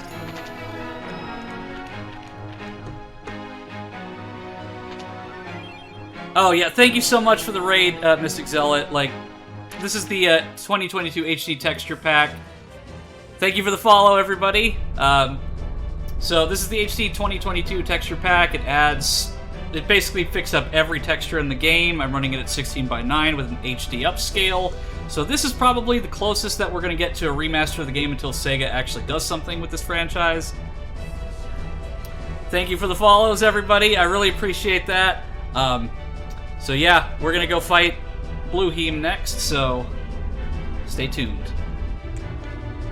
Yeah, it's a very good texture mod. Like, it's not just Gigapixel. The person actually went and fixed up every texture manually. I can't give you the links directly, but if you go to YouTube, there's it's like a Skies of Arcadia like HD overhaul or something. Because the person who does this texture pack like does it through their website, and I can't give any direct links to that. This almost brings a tear to my eye. Yeah, it's gorgeous. Like, I started out this whole playthrough with the incomplete HD texture pack, but then I found this one, and it's just been a ride ever since. Because, like, stylistically, it looks amazing. And I'm just excited for this cutscene, so. Oh, you've even got a Vice emote. That's awesome.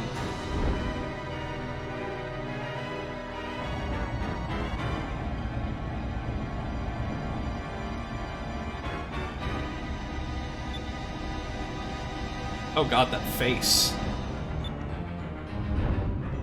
Alright, so, chat, I'd like to introduce you to my favorite Gigas of this game, Blue Heem.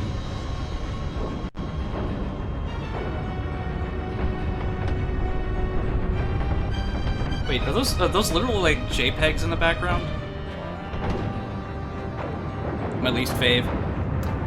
Well, I like him because of his design, mostly. Because he's kind of like a phoenix. Like a bird, phoenix, dragon thing. If I may ask, what is your favorite? Because, I mean, there's a lot to choose from.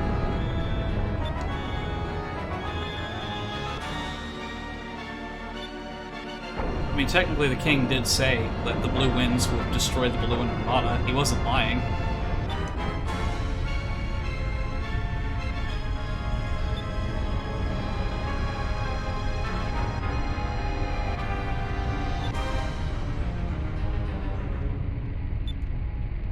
I probably should have stocked up on healing stuff. I think I should be okay. But, I mean, it would just be my luck to get completely destroyed by a Gigas that I was just, like, saying, oh, I love the design of this thing! Because, Vigoro did a number on my ship before the end of the battle.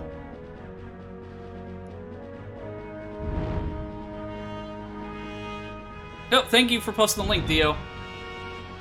Okay, so let me see.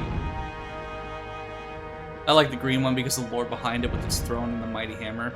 Yeah, and I think what's really cool about Grendel is that you can actually see him in the world after you defeat him. Because that always amazed me as a kid whenever I played this, is that you could see certain things in the world after they happened in-game. So like the hole in the Grand Fortress from the Moonstone Cannon, Grendel in the water. Oh yeah, I definitely got fucked by that last ship battle, so let me see. I will, let's see. Heal first. Torpedo. And then... I think I'll just guard for those next 2 turns.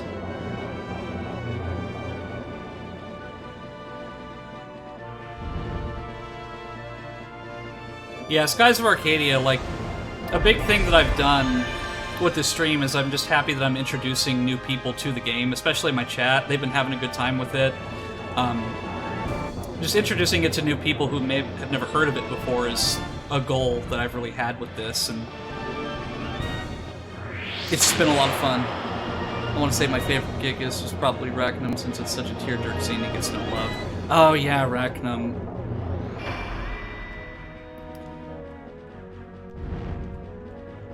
Yeah, because he actually had kind of a... Like, he actually was sentient, and he wasn't completely under control of somebody else.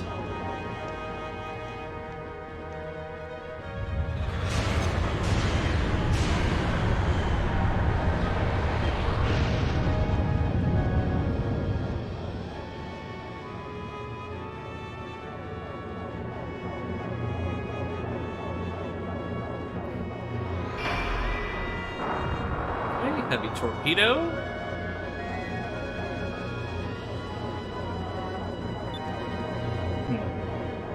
Let's see.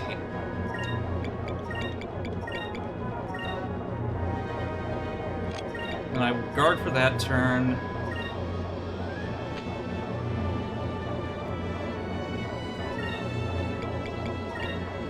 I think I'll focus for this turn, and then I'll guard for that turn. Building up for the Moonstone Cannon, at least for now.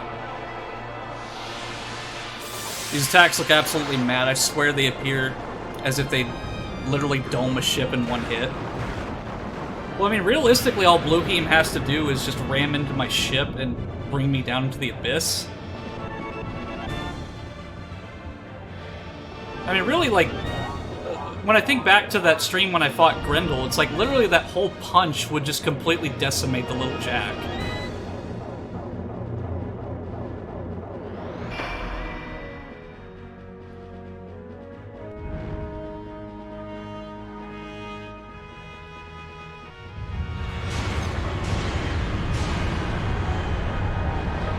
Yeah, but this stream has been quite a wild one, so that whole dungeon under the mountain was absolutely just a special brand of hell.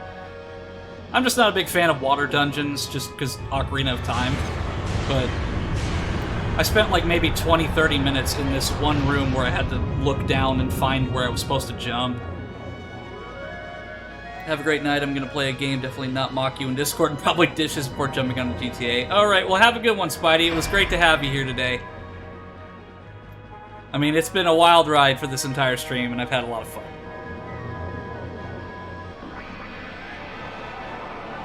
That's why I thought he looked like a phoenix, because of this attack. I haven't been really paying attention to the attack names.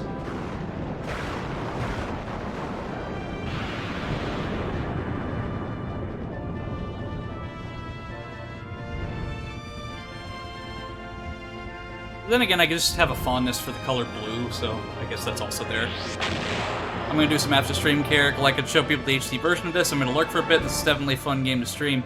Well, hey, thank you for the follow and the raid, Mystic Zealot. I really, really appreciate it. Like, any more exposure this game can get, like, I'm all for it. Like, I'm glad to have also met another fan of this game. Okay, so this turn, I will use Incrown. use a deluxe kit. And the Moonstone Cannon. And then... Actually, hold on. No, I can only use the Moonstone Cannon. Yeah, I really should have stocked up on ship stuff before I went in the Dark Rift, but it's fine. I see a streamer with great taste in video game. Hey! Yeah, like, absolutely. I love this game to death. Like, I remember 20 years ago when my brother rented it and brought it home and getting my first copy of it with him. Like, I love this game. And seeing it in this high resolution it's incredible.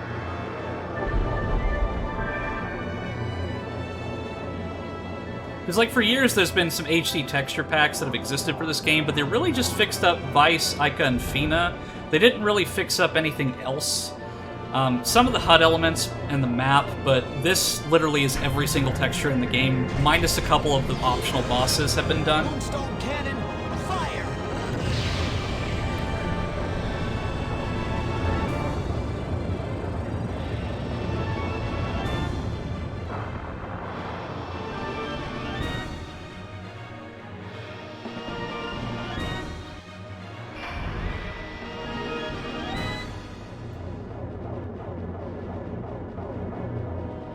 Yeah, so something that I do want to point out here.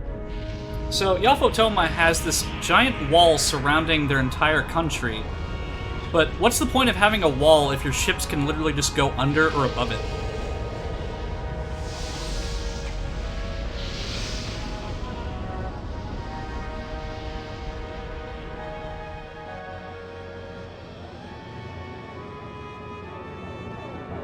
Thrown back a little bit, we're still in attack position.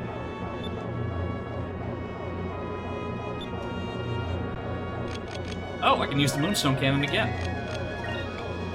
I think it's probably not a bad idea to kind of, like, at least throw one heal in there. I don't think he's doing a terrible amount of damage, but it's been, I want to say, probably like 16, 17 years since I've done this battle, so I'm not exactly sure if he's going to throw something, like, from under his sleeve at me, but, I mean, I could just be overthinking it, so I'll just kind of rely on that for now. I assume at one point ships weren't good enough with altitude, like going up and down. Yeah, that's kind of what I was thinking, like, it was built at a time where ships could only, like, they had a really limited range of, altitude. Or maybe there was, like, a landmass there at some point. Because it does look like it's been there for a long time, and it's not like Yafotoma has many enemies, well, at least before this game. Because the Dark Rift was a pretty good barrier for them.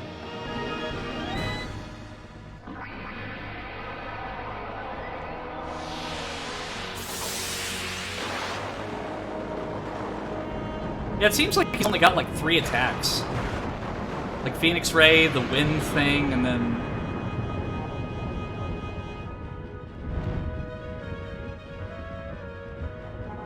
Oh, the music kind of glitched out there for a second.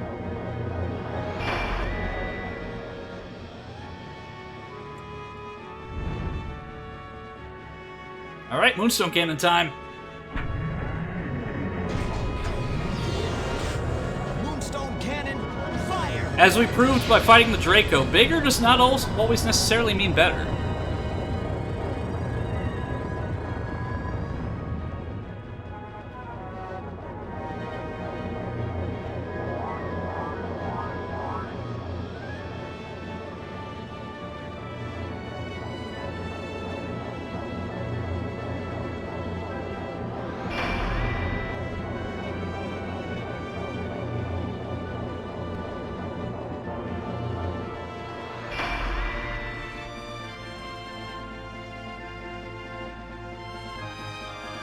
Okay.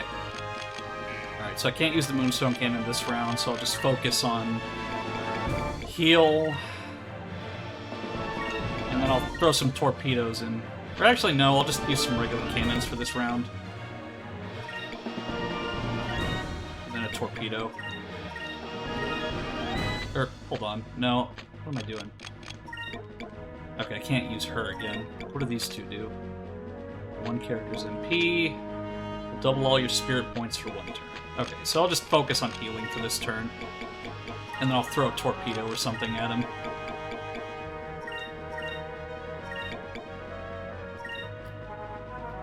Yeah, I need to definitely reevaluate my weapon strategy here. Okay, I'll do, like, right there.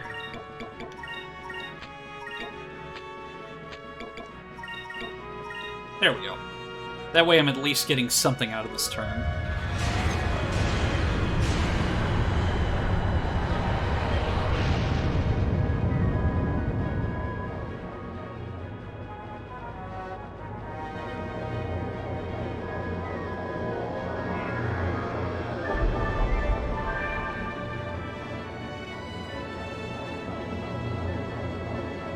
Yeah, I really think the time that I spent in that damn water dungeon really leveled me up quite a bit for this battle. I mean, I'm not sure exactly what would be the most appropriate level to be at this point, but I haven't run from a single battle this entire game, so I'm not really sure.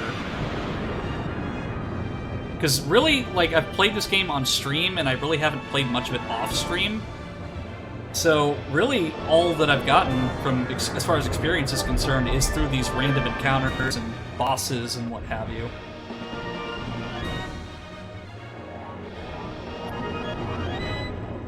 But I played this game at such a young age that I didn't really understand the whole, like, experience point thing. So, really, I would just run from any battle that I encountered, so that really screwed me over, and my brother over in the end when I played this when I was fairly young. But playing through it as an adult is just so much fun. Because now I can actually understand the dialogue and really what's going on. And to have a grasp on experience points and inventory systems and so on.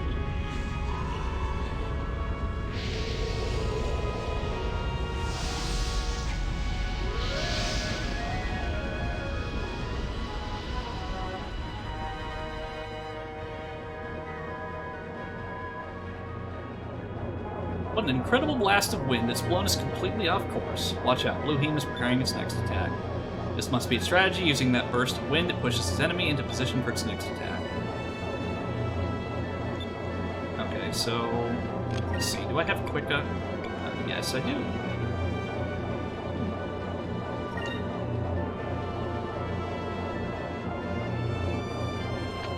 No, first turn I'll use a deluxe kit. Then I will use Quicka.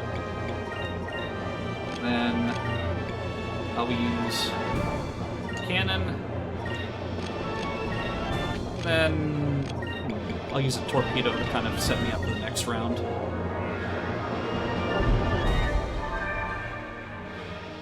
Because I'm not too worried about him taking me down to like a really low amount of health. But at the same time, it's better be safe than sorry, because at any point he could just completely turn this battle around if I'm not paying attention.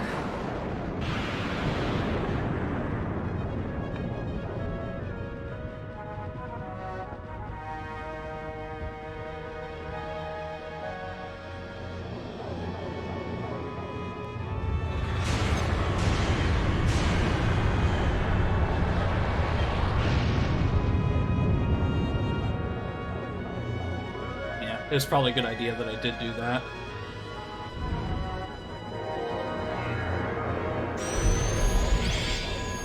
Alright, that should give me a nice little buffer zone to kind of avoid those attacks. Ah, damn it!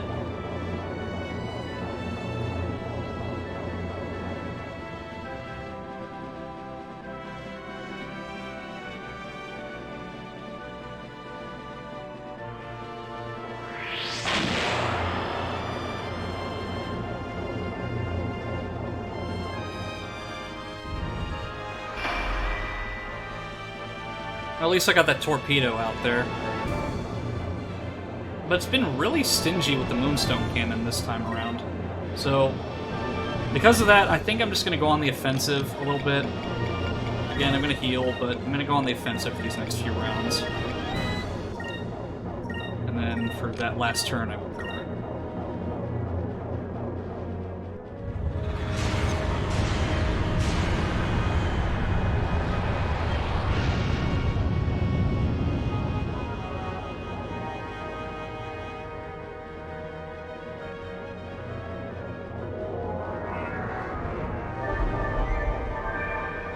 think next turn I actually might use Ica to heal instead of using a deluxe kit.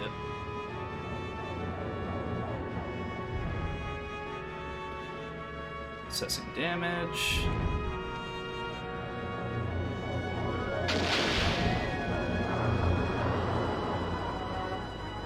Of course, it's stingy. You need to be in the right position to fire the cannon. Blue theme keeps knocking you out of position. Yeah, that's true. Yeah, speaking honestly, I've never been really that good at these ship battles. I'm more used to the normal kind of like JRPG mechanics. Like the ship battles, I've always kind of sucked at.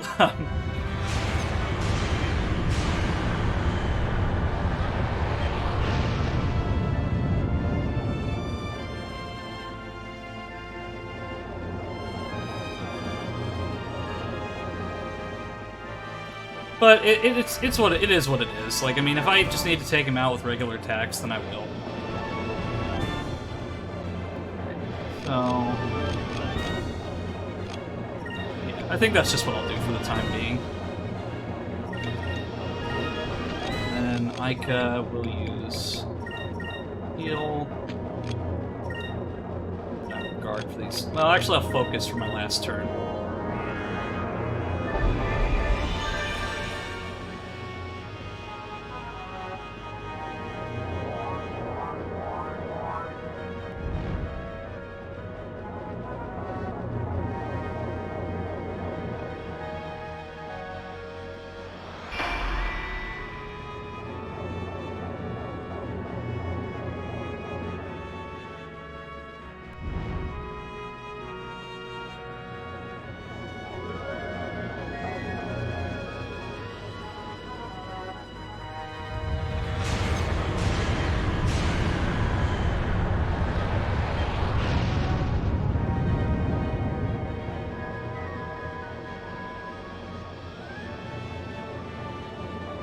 Okay. At least I got one hit on him, so I think I'm going to reevaluate my strategy.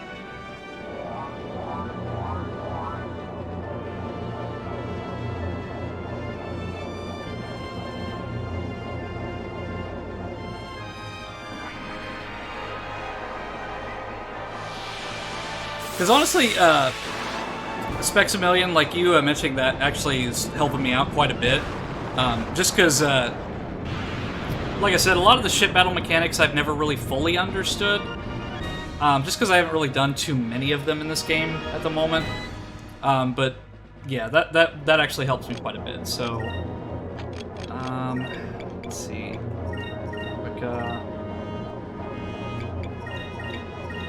Then I will use torpedoes.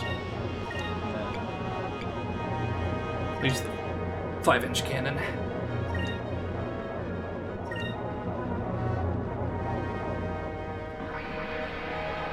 There's a lot of gimmicks to these Gigas fights. Yeah, like, I think, what was it? So I fought Recumen, Grendel, Blueheim. I feel like I'm missing one that I fought so far.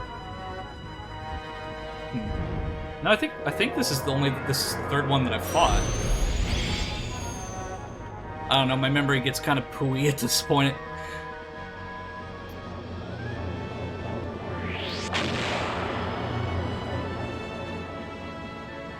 Yeah, even if, like, somebody hasn't played this game before, like, just listening to the soundtrack of this game is incredible. It was, I think about 2 years ago, I actually bought the special edition soundtrack of this game for my brother, because I think the original composer did some piano tracks, which was like a custom suite of some of the tracks of this game in a piano arrangement that they re-released for that soundtrack, as well as an art book that gave you some interesting insights into the game. Third Gigas, yeah, okay. Yeah, because like, there's just been so much that has happened. Even just in this stream, like, it's hard to remember, like, every specific thing. Actually, no. For the first turn, I'll use a deluxe kit, just because I'm always super paranoid about having my health at a certain threshold. So, I'll just use the 5-inch cannon for that turn. Well, it's probably gonna make me not able to use the Moonstone Cannon, but...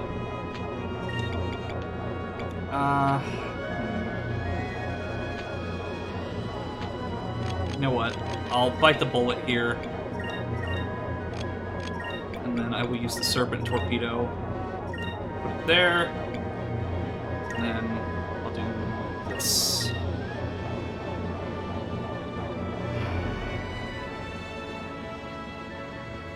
Yeah, like, I'm sure you've probably seen the first 4 figure statues that have come out for this game, like the Vice and Ica statues. I really wanted to get those, but like $300 to $400 when they first. Well, I think they were like $200 when they first came out, but nowadays you can't find them anywhere. I really wish that I had the money at the time to actually buy those figures, because the Vice and Ica statues are incredible. And you don't really see a lot of merch for this game that isn't, like, made on Etsy or somewhere.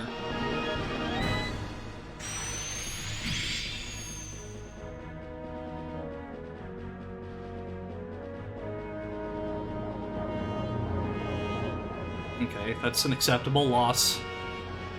If I can get those torpedoes out, then I'm satisfied.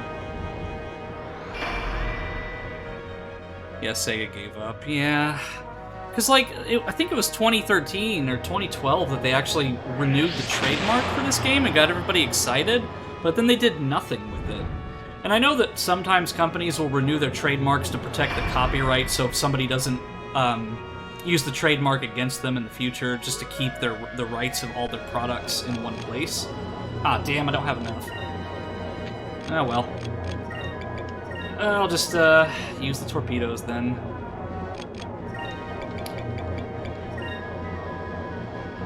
Thing they did to add Vice to a card game. Oh yeah, that's right. Sonic and Sega All-Stars Racing Transformed.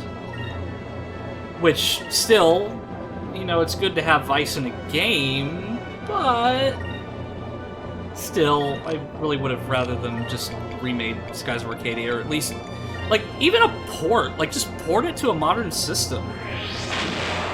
Because, like, the game is actually, legally at least, very hard to get a hold of nowadays because of just there's been no re-release since 2003. This is the GameCube version, so the Legends edition.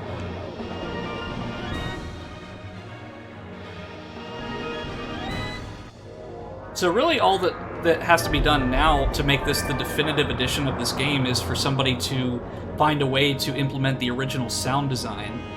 Because, for those in chat who have not played Skies of Arcadia before, so the Dreamcast version had a much higher sound quality for its music, but when they ported this over to the GameCube, they tried to fit everything onto one disc, so they had to compress the sound files for a lot of the soundtrack, or really all of it. So some of the instruments are missing for some of the songs, and it just does not sound as good. I mean, I never really had a problem with it, because when I played this on the CRT back in the day, I really couldn't tell the difference between the static of the CRT and the game. But, like, when you play it with headphones and on a modern system, like, you can definitely tell that it's degraded in quality. The character portraits look different. Yeah, so that is part of the HD mod, so I think rather than creating, like, actually going in and fixing the portraits that already existed, they actually just made new ones in the vein of the art style of the game. I don't necessarily agree with it, but I think the reason why is because if you look at the crew icon, the portraits probably end up looking like that. So it makes sense that they would redo the portraits at least a little bit. So I'm just going to keep hitting them with torpedoes. Actually, no. I'll use quick guard torpedo, and then I'll bite the bullet and see if I can hit him with a cannon. Last I checked, the disc goes for like $500. Yeah, I actually had to get a reproduction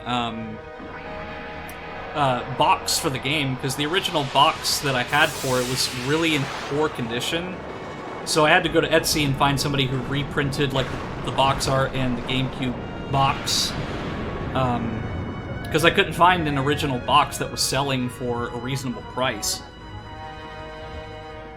A True Skies fan, I see. Easy follow from me. Well, thank you so much for the follow, everybody. Like, it's been an awesome time. Oh, hey, we met the follower goal! Like, that was a successful stream. Really, thanks, everybody, for follows, and yeah, thank you all so much. Like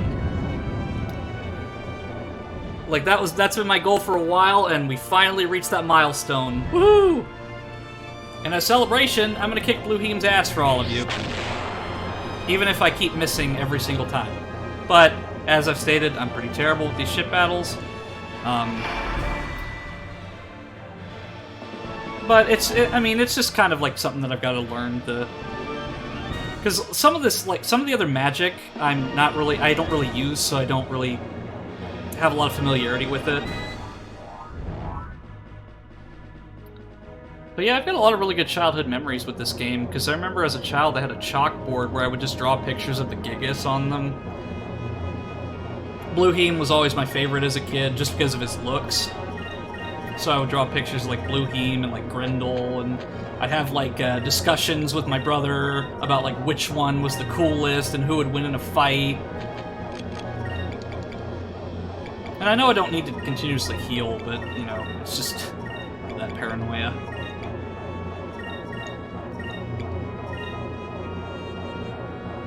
He's probably gonna blow me off course, but... I mean, if I get a couple more hits in, he's done anyway, so... I'm not really too worried about using the Moonstone Cannon this late into the battle.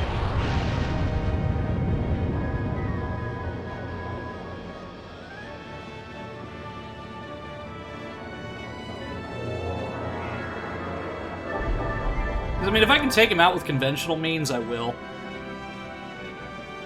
Oh, yeah, I definitely don't want to fight the Draco again. I mean, the Draco wasn't hard, but I just don't want to hear Charles Martinet talking about his big gun anymore. Which, I still am shocked that Charles Martinet plays Vigoro in this game.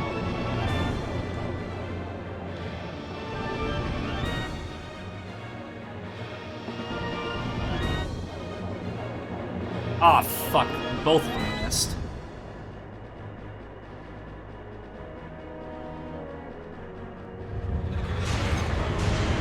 Yeah, it seems like Blueheem is really just a three-trick pony. He has like 3 attacks and that's all he can do.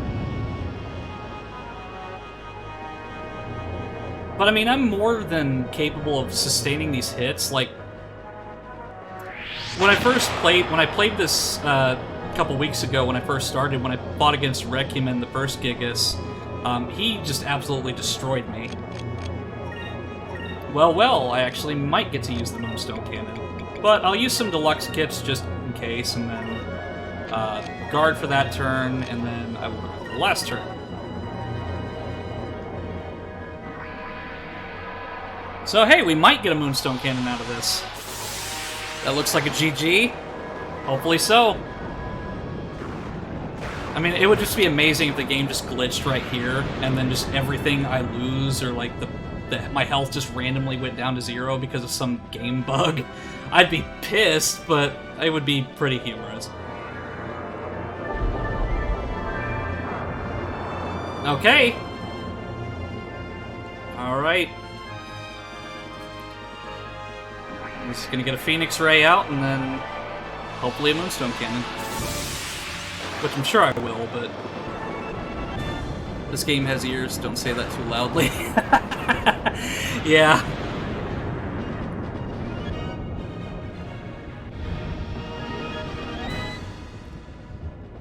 Alright, here we go.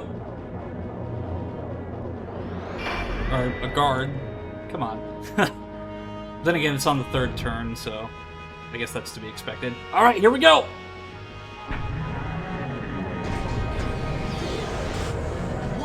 Alright, we're gonna turn this fucking bird into a Happy Meal.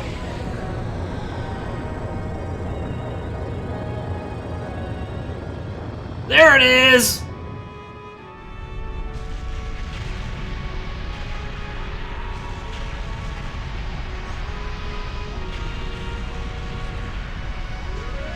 A little overkill, but we took him down.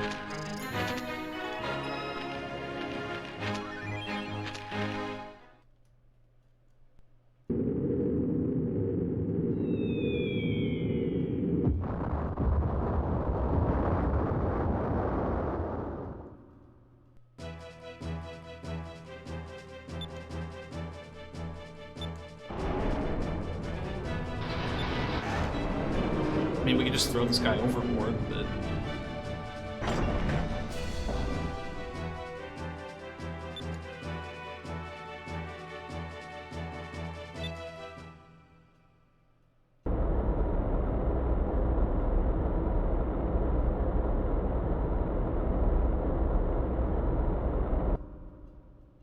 Yeah, like, even the tiny little Valuan like, ships, like the spell ships, look really nice.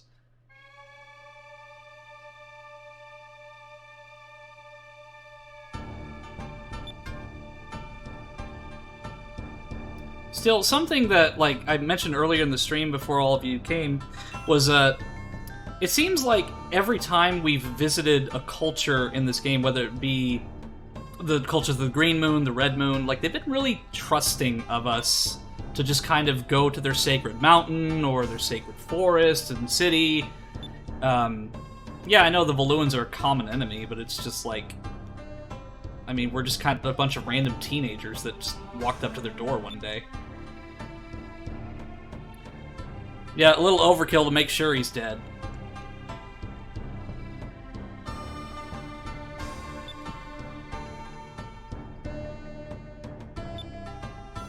Well, the Green Civilization actually lied to you and sent you away. Oh yeah, that's true, because of the king.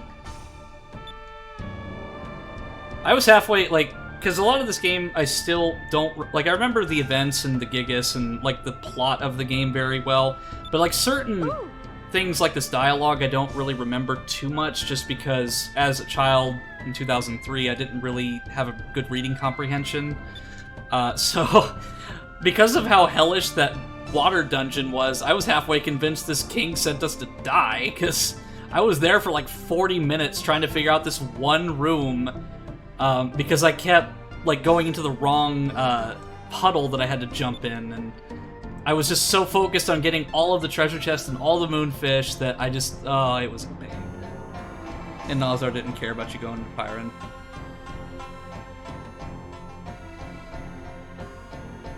Yeah, that's true.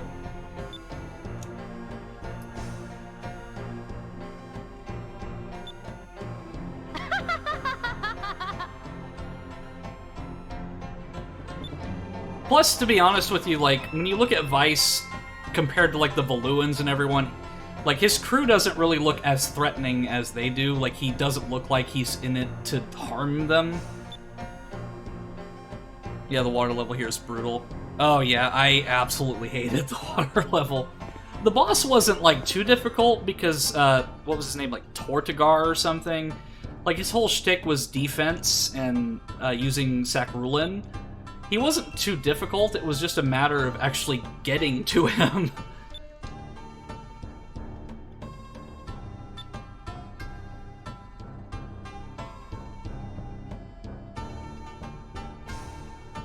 How do they hold on to this stuff with those floppy sleeves? No? I'm actually kind of curious there, too. Well, the other guy, the one guy that betrayed them, like, the sleeves were floppy, but it was just one part of them. The laser sentries are more of a threat than Tortigar. Yeah, like that hallway with the where you had to fight like 5 of them.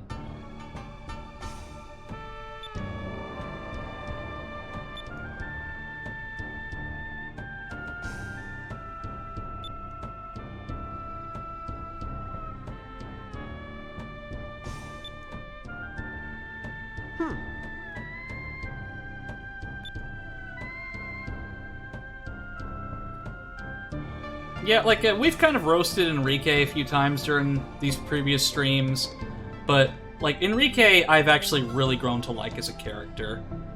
Because, like, even when we first are introduced to him, like, we can tell that he's not really for this conquest that Valua's into, and, you know, he's not just some helpless prince. Like, he actually can hold his own in a fight, and he really grows as a respectful and just noble gentleman.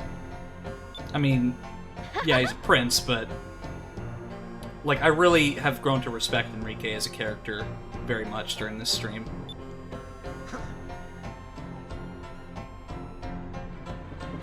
Except for whenever Ica just smacked him onto the deck of the Delphinus face first. That was kind of cruel. Because that was like a 50-foot drop just straight onto his face. The book on polarity.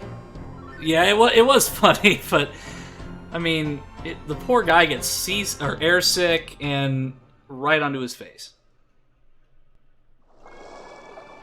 Okay, so I'm gonna head to the dock, and that's where I'm going to call the stream. I might, when I stream again next, I'll probably do some more exploring around Yafotoma and kind of see. I'm definitely gonna re-evaluate my ship systems and see like if there's better weapon combinations that I can do. Because I'm sure there's probably a lot of stuff that I missed in Yafotoma. But as a child, when I played this, it just seemed like this location was much bigger than it actually is. But also, can I just point out here that their method of transportation seems a little bit dangerous? You're using those rafts to go down a waterfall. I mean, we're doing this like Niagara Falls style here. Enrique's a big boy, he can handle it. If you want it, I'm full of information. Yeah, like any and all. Like, I am all for, like, hidden lore and everything.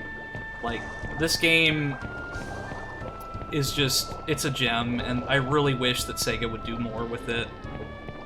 Save for just it being licensed out for, figures and whatnot.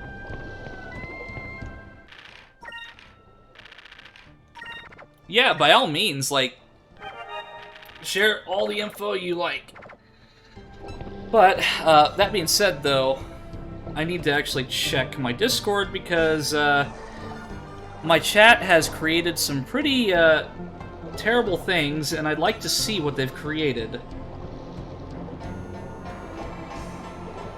Oh my god, Dio, what the f... Okay, I'm not gonna show this on stream. Oh... Yeah, I'm not gonna show that on stream. I don't want to get shadow banned. Yeah, so they took an innocent photo of my VR chat avatar and VTuber model, and they made it super thick.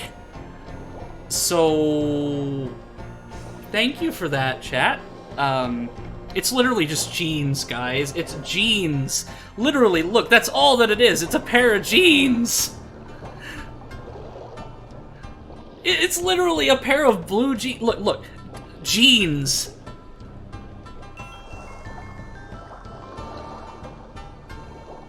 Yes, jeans.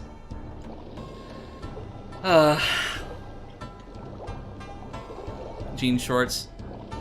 All we can see is your perfect, flawless, busty hourglass figure. Okay. The thick floof jeans. I mean, I appreciate it, but at the same time... Yeah, that was really the only way they could keep that chat could keep me sane during that dungeon. Is just, teasing me about the, I guess, the thickness of my jeans. But okay, I streamed a little bit longer than I intended to, but it was a lot of fun tonight. Really, thank you for the raid earlier, and everybody who followed from said raid, and everyone who found me through the Skies of Arcadia tag or any of my adjacent tags. So I'm going to go ahead and call it for today. I'm going to go probably play some Resident Evil 4 Remake after this, after I probably get some food.